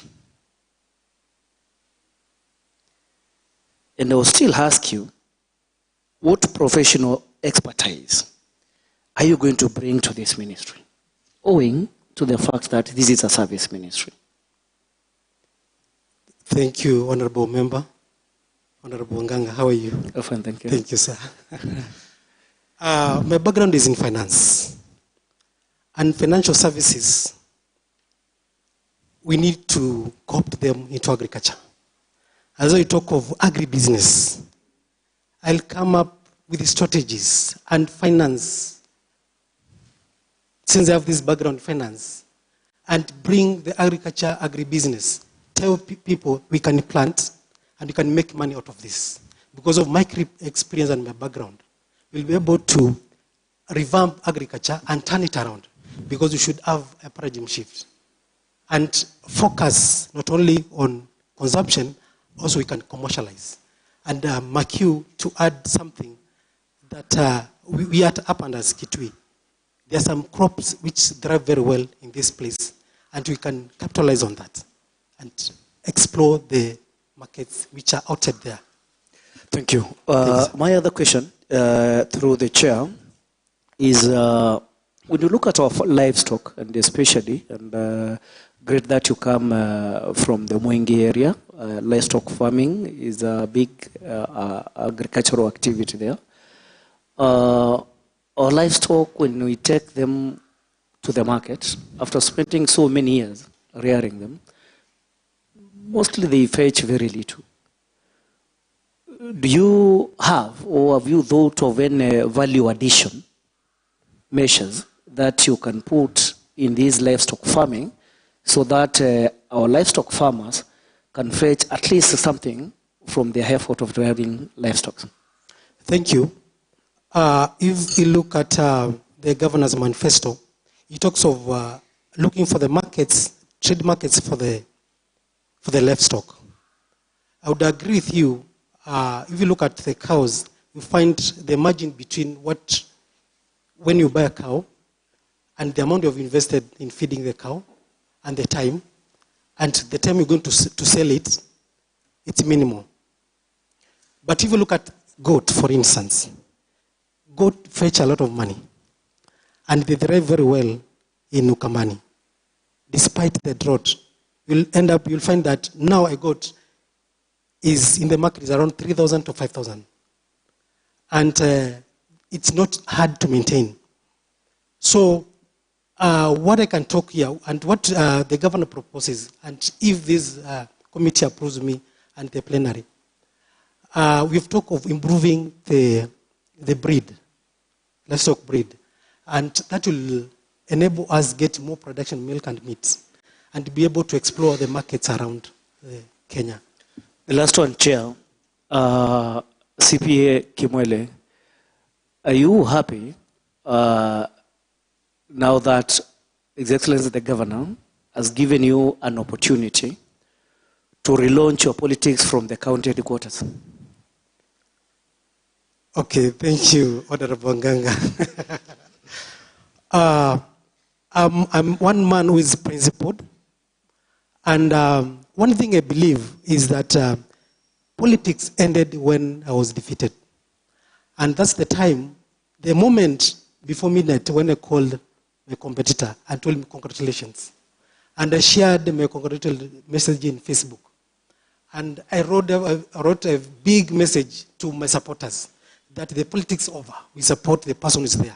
I'm guided by policies, by ideologies, and I'm a principled man. And when I failed, I went back to Kisumu, and I've not interfered with that happening. Chair, point of information. Thank you, sir. Yes, please go ahead, Honorable Maluki. I don't think whether he is a competitor, but he is an honorable member in this house, and it is good that he mentions his names as an honorable member in this house. He's no longer your competitor, he's the MCA for Kitui. Yes. So, my honorable MCA, Honorable Sam Munidhia, who happened to be the main competitor, I extended a congratulatory message to him and over to work with him. And I've asked my supporters then to support him, and I've done with the politics. When I come here, he's working for the interests of the larger Kitui people. Because when I left my work, which was well paying, my interest was to come and serve people. And God has answered the prayers, because I've been called here, and if His house approves me, I'll come and do what is necessary to lift the people of Miambani, to lift the people of Migwani, to lift every livelihood in Kitui. And that is my mission, no politics. Thank you, Chair. I'm done. Thank you, sir. I can ask a follow-up question. Yes. On CPA Kimwele. Yes, sir. Are you confirming to us that once approved and appointed, you are willing to work with all the honorable members of this county assembly, including the MCA for Kivu Ward, who defeated you, or you'll be using the platform to show him that you are ahead of him? That is what Honorable Nganga was trying to Yes, absolutely no. Yes. Once I get approval, I'll work with all honorable members in this house. Because one thing, being member of executive, we can't survive without the county assembly. Our relationship is critical and symbiotic. We need to set our policies which need to get approval from the county assembly. I need to work with my MCA. So I'll work with my MCA with no conditions, and we'll work with all the honorable members in this house with no conditions to lift the livelihood of people of Kitui. Since you are a politician, and once a politician, always a politician, how will you use your political skills in ensuring that you deliver for the people of Kitui County in your ministry? One thing I've said, I'm passionate about helping people. And at this level, with my political skills, I will be able to reach out to every corner of Kitui and push the programs for our governor for the benefit of Kitui people. My communication skills, I shall extend that one by ensuring that the farmers get the right information at the right time. Because this, you find that if we have even communication breakdown this field, we also let our farmers down. So I shall reach out to all those farmers and all the people of Kitui. Do you know the relevant committee in the county assembly which deals with agriculture and livestock? And if yes, who are the members of that committee? Okay, the committee is agriculture, water and irrigation. The committee has 11 members. The chairman, I looked at it, is somebody by name Honorable Anthony Musioka, and vice chairman person is Joseph Musioka. These are the surnames. And I know one honorable member called Kasele, and MCA nominated Honorable Mwende Salu. The others I can't remember, but they are around 11 in total. Fair enough. You have an idea on the committee and the members. How will you work with that committee in ensuring that you deliver on your mandate? Thank you. What I consider this position is not a one-man show, and we need consultation. And I know time at a point will be called to make clarification and give reports to this committee. I'll be willing to coordinate and communicate and answer any queries from the committee. And I'll be able to... Sorry. Go ahead, please. Sorry, sir. I've been saying that this committee, I've said that no man is an island, and at this point, I need to relate very well with the committee.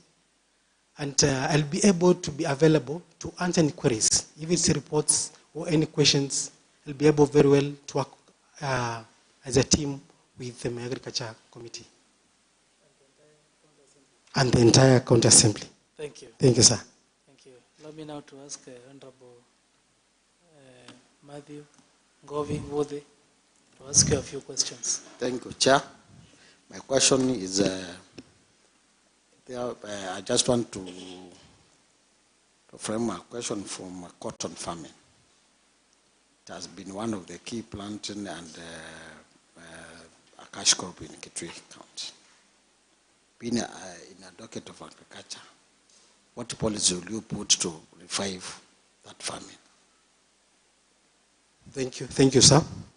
That's a very good area, and you realize that Kikotech is depending a lot on the cotton, and we have vast land in Kitui County.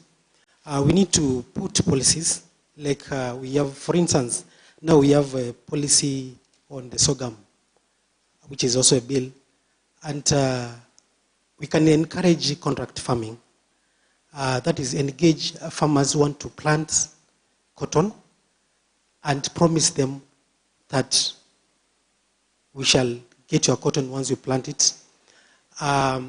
We also need to come up with the programs where we can facilitate the planting of the cotton for the benefit of the farmers who want to go into this area. Thank you, Chair. The other thing is our farmers are very dependent on the extension services. To what extent do you think our farmers are supported, and what policy measures would you put in place to enhance farmer support and to regulate extension services? Thank you, sir. Through the chair, farmers critically need extension services, and we realize that there are policies even right now, we have programs where mechanization programs, we have where the officers on the ground have been facilitated with motorbikes. We need to promote that and build these services, because it's through these officers we will reach to every farmer down there. We'll come up with the policies which will promote this area and support extension services to farmers. For instance, the extension, the veterinary services. We need to facilitate our veterinary officers to reach those farmers or livestock keepers who want their services. Thank you. Sometimes we get an invention of some insecticides. For example, this season we had some areas which are affected in terms of maize. What measures will you put, and how quickly can you respond? In mind that sometimes you might find your docket does not have finance. And now there is an invention of those insects. They are destroying the. Locust? No, we had some. What do you call them?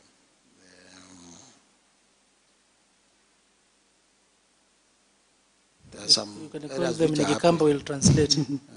What do you call it? The worms. The worms. Yeah, the worms. Yeah, the worms. Okay. Yeah, and sometimes maybe your docket does not have finance. And this is something which is an emergency. What, in your understanding, what can you do so that we can help these our farmers? Thank you. Yes. Thank you. I know money is scarce, and sometimes we can run even without money.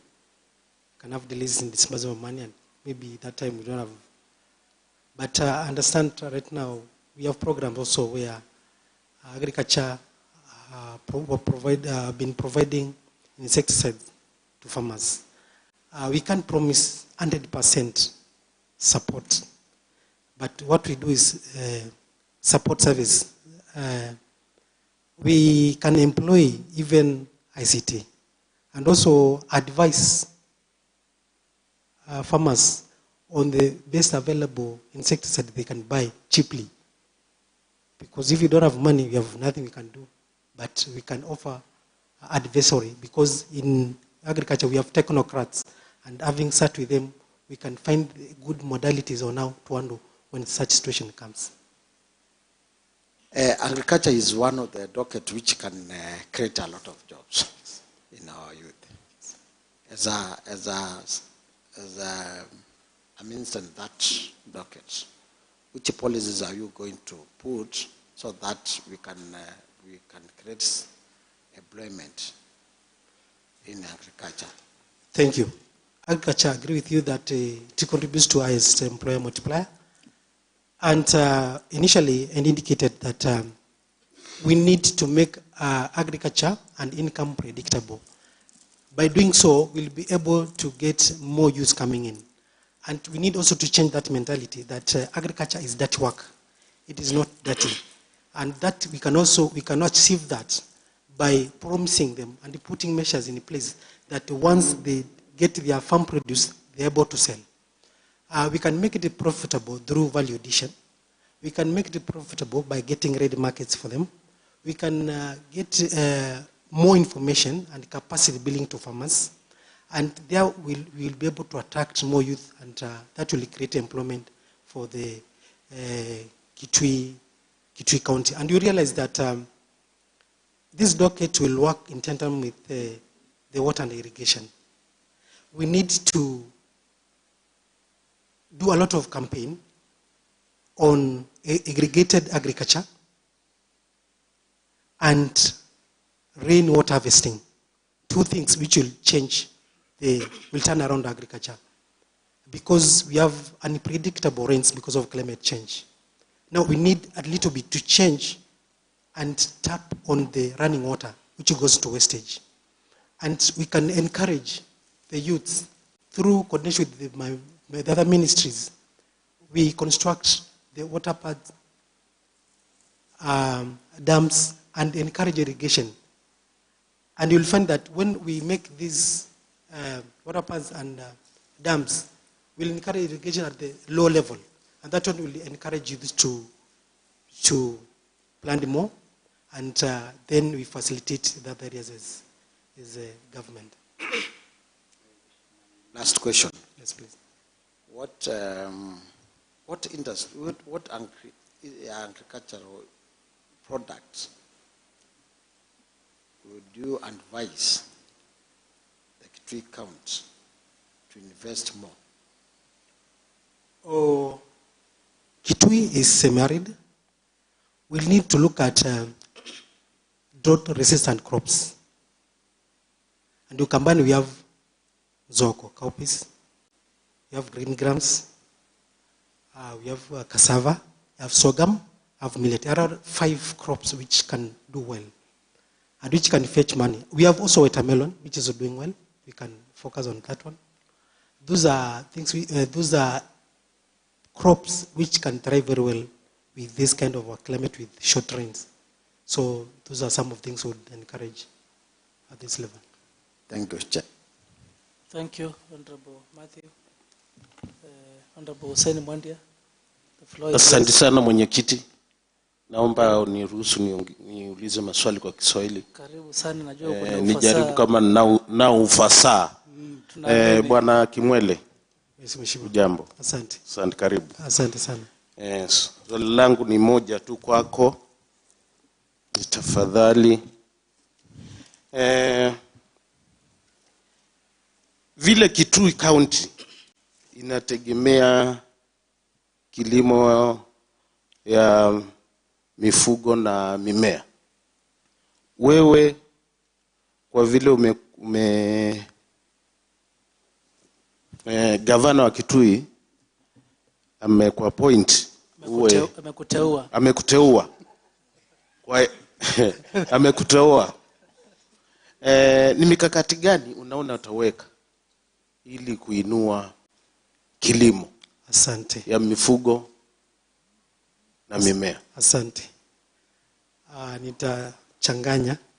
Tafadhali. Asante. Tutaelewa, endelea. Tafadhali. Lugha tutaikamua. Sasa kwa vile gavana vile ameniteua, ako na mikakati kabambe ya vile atainua ukulima katika kaunti hii ya Kitui. Kwanza amesema ataweka tractors 2 kila ward. Tuko na ward 40 wards. Tukiweka tractors 40 wards, sitasaidia wakulima kutengeneza mashamba yao mapema na ili kujitayarisha kwa mvua mapema. Hiyo ni jambo la kwanza. Jambo la pili, amesema kuwa we'll do what livestock improvement, that is breed improvement, that we do through artificial insemination.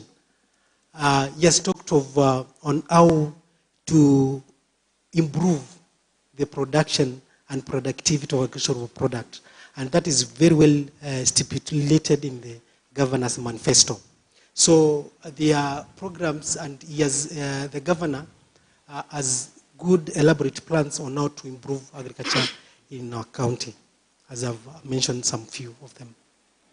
Na vile ninaona wewe ni bado kijana barubaru.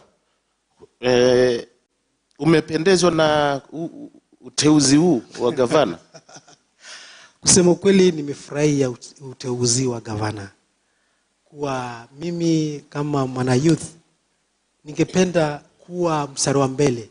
Kuambia sasa gavana amefanya jambo muhimu sana kuniteua kama wana youth kuwa kusimamia agriculture. Kwa hivyo sisi wana youth sote twende kwa agriculture. I'll be motivating them that agriculture is not only for old and dirty people. We can also venture in, and that is the immediate employment source, because we have a mentality as youth that we always look for white collar jobs. I think that has to change, and once that changes, we even we'll solve the problem of food insecurity. And being a youth and being young, I'll be able to motivate and tell people, look here, and use my energy to ask them, let's do this thing, and it is workable. And I think things can change. Yes, sir. Have I just heard you say that agriculture is for old and dirty people? That is the perception.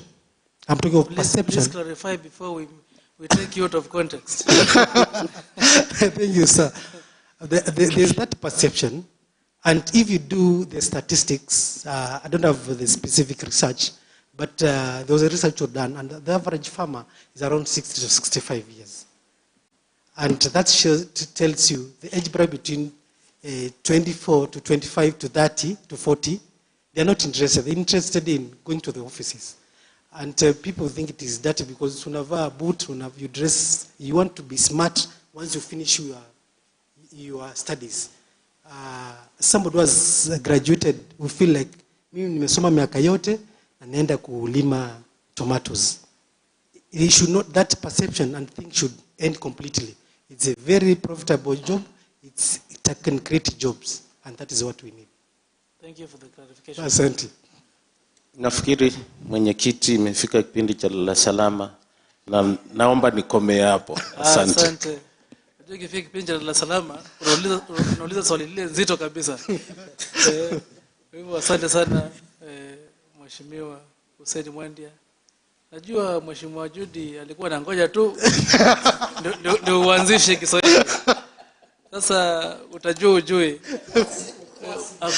Ako na ufasaha zaidi yako. Mheshimiwa Judith Wanza, karibu tafadhali. Uulize CPA Kimwele maswali unayo kwa sasa. Asante. Asante mwenyekiti. Naomba radhi sitaongea kwa Kiswahili, lakini nitaongea kwa Kimombo. Karibu sana. Thank you Mr. Kimwele. And congratulations for that far. Just in case you make it to be the CS for agriculture and livestock, my question is,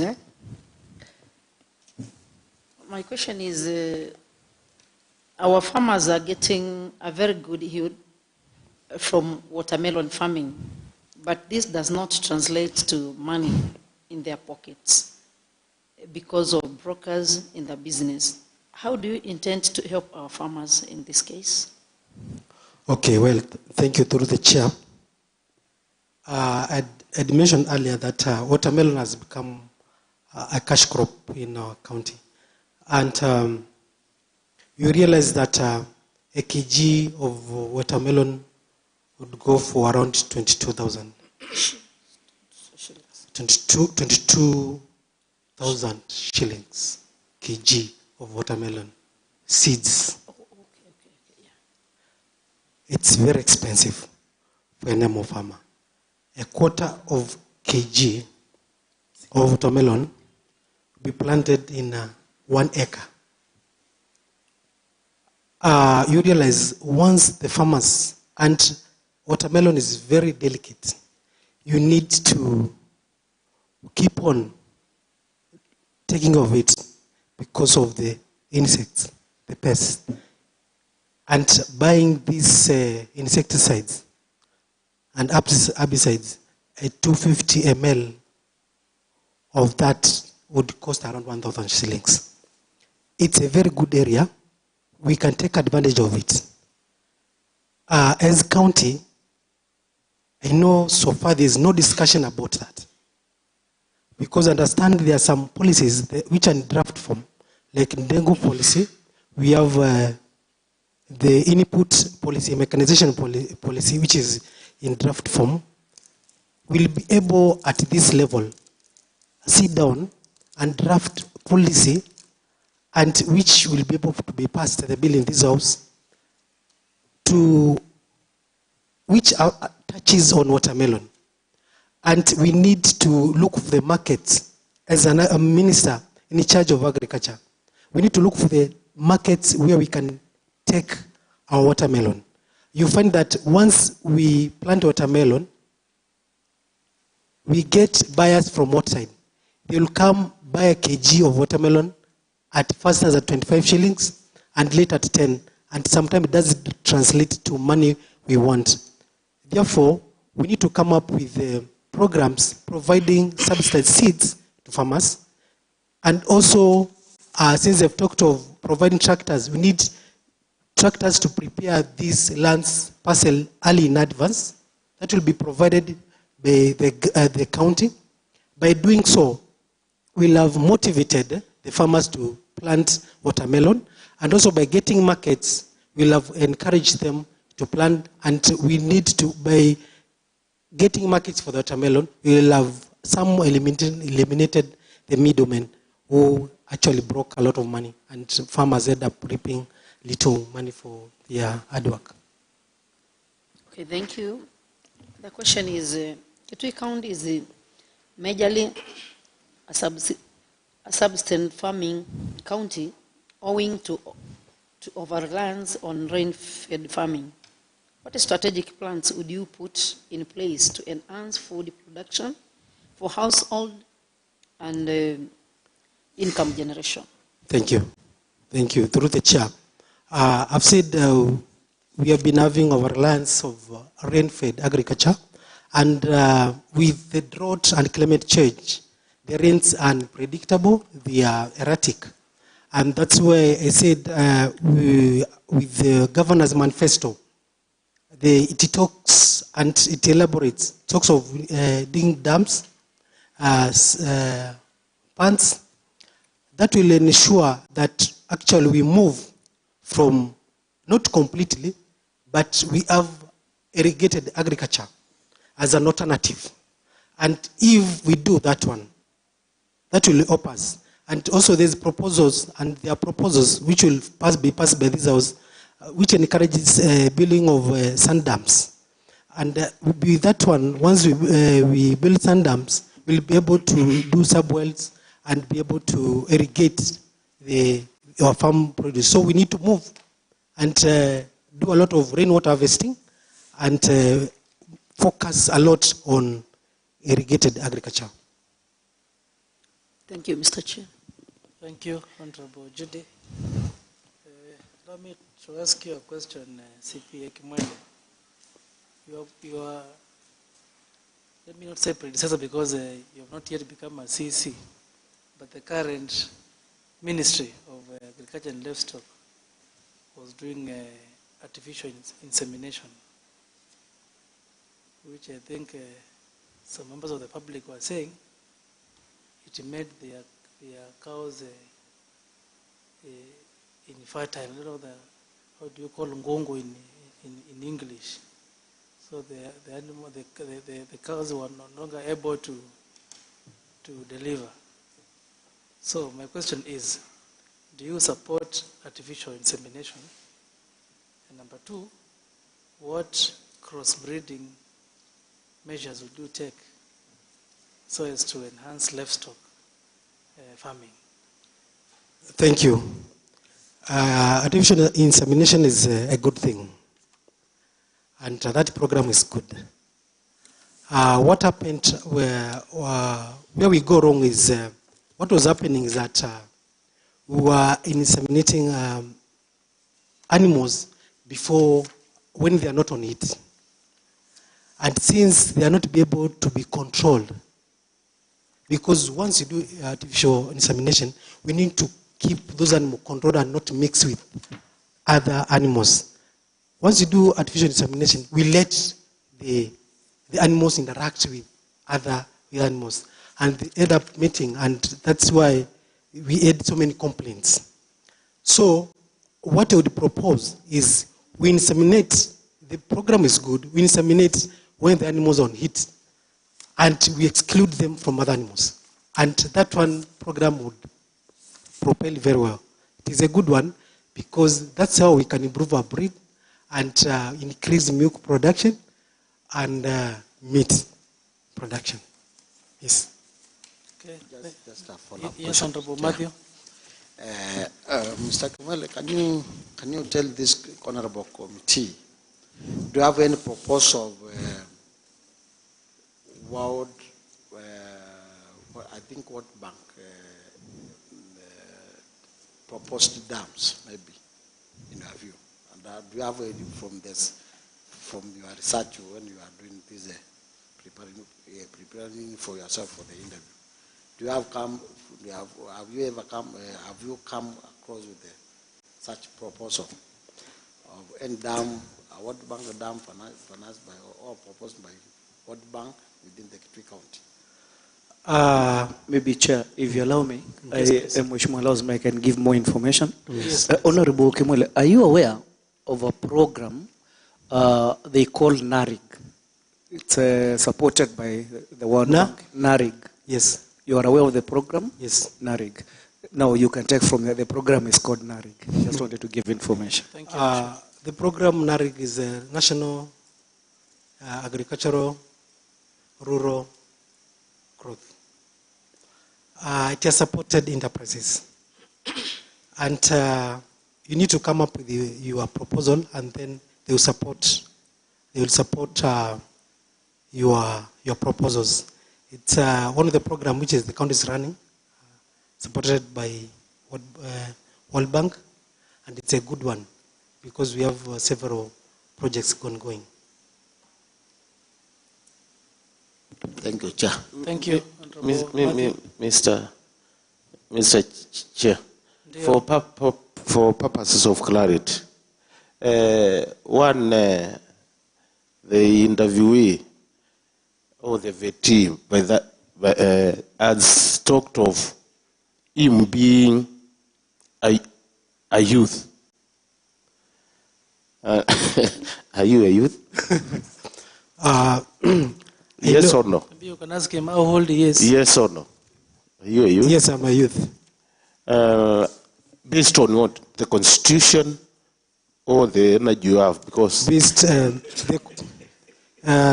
Constitution says the average age of youth is between 18 to 35 years. But then you are born in 1985. Are you? I'm finishing. We have asked me with age or energy. With the energy I have, since I've just left that bracket the other day, I still consider myself a very youth and energetic person. Thank you. So you should expect to work. Yes. If you get the job. Yes. Thank you. Thank you, sir. But CPA Kimwele, yes. Remember we are recording everything we are saying here. We will be going against our constitution if we will refer to you as a youth when we know for sure you are that 7 years old. So, are you a youth or not a youth? Through the chair, yes. As per the Constitution, I've said I'm not the youth. You're not a youth? Yes, but the energy I have, it's that of a youth. Yes. We appreciate the energy. We appreciate the energy, but the reality is you're not a youth. Thank you, sir. I'm guided, sir. But on behalf of the youths, because I am a youth, I am happy that you are happy to be associated with young people, and that means the youth should be happy that there is someone who is part of them. Thank you, sir. So thank you, but also thank you for the clarification and for assuring the young people that you have equal energy to attend to their issues. So thank you, honorable members of the committee. Is there any other question? There being no question, we will now give CPA Stephen Kimwele strictly 3 minutes to tell us your wish. What do you wish this committee to do? My prayers first, I have to be honest, to pray that this committee approves me. And once my prayers have been heard, I'm looking forward to work relentlessly, seamlessly, to work for the people of Kitui, to work with the county assembly, so that we may take our county to the next level. I'd like to thank this committee for spending their time and cross-examining me. I don't take it for granted. Thank you very much, and appreciate because the environment was cordial and everything was okay. Thank you very much, and special thanks to Mr. Nganga. I've come close to you. I've never been close to you. I'm close to you. Thank you, Mheshimiwa. Thank you, sir. Yes. Does getting closer to him make you give him special thanks? Maybe you need to quantify. It's like greeting Messi when he's already entering the World Cup final. On a light note. All right, all right. We have taken note of that. But again, on a light note.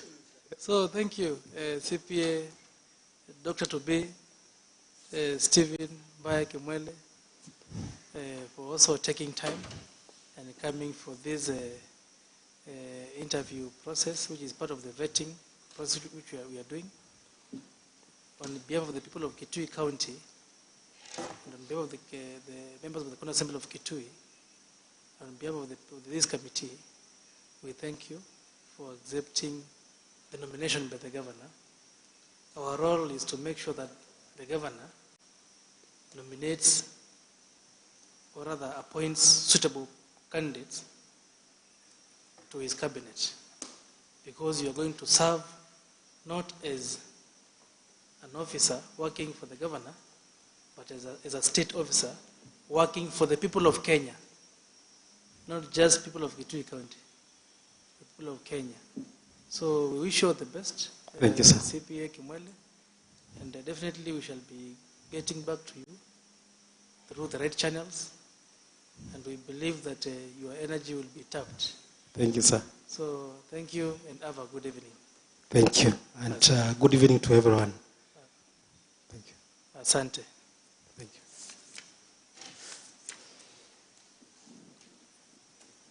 And make sure you share the graduation cake.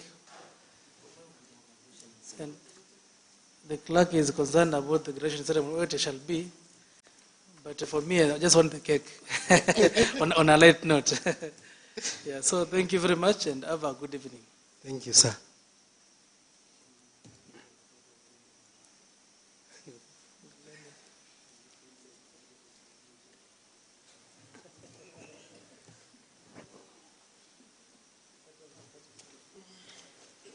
So, honorable members of the committee, you know what to do. You know what to give me.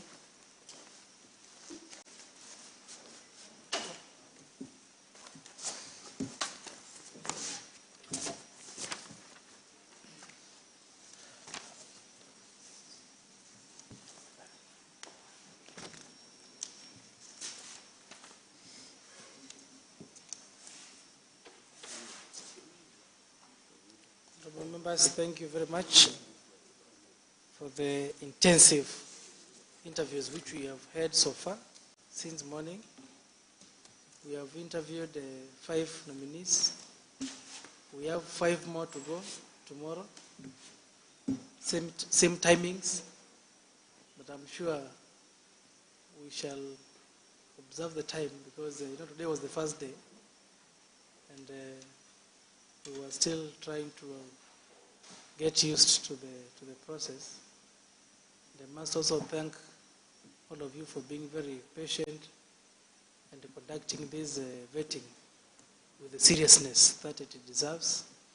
I also want to thank the Office of the Clerk for their able assistance.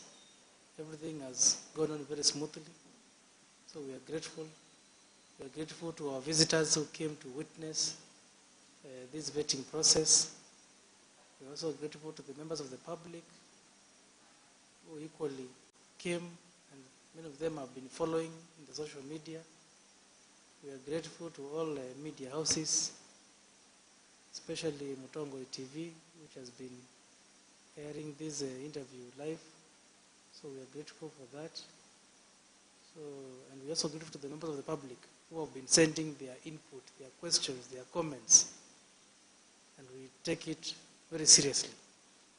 So thank you very much, honorable members of the committee, for the good work. Tomorrow, same time, we shall interview the remaining members of the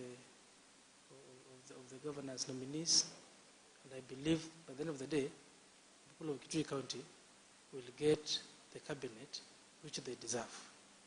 Honorable members, is there any other business before we adjourn the committee? There seems to be no business. So the committee stands adjourned until tomorrow, 9:30 a.m. Thank you, members, and have a good evening.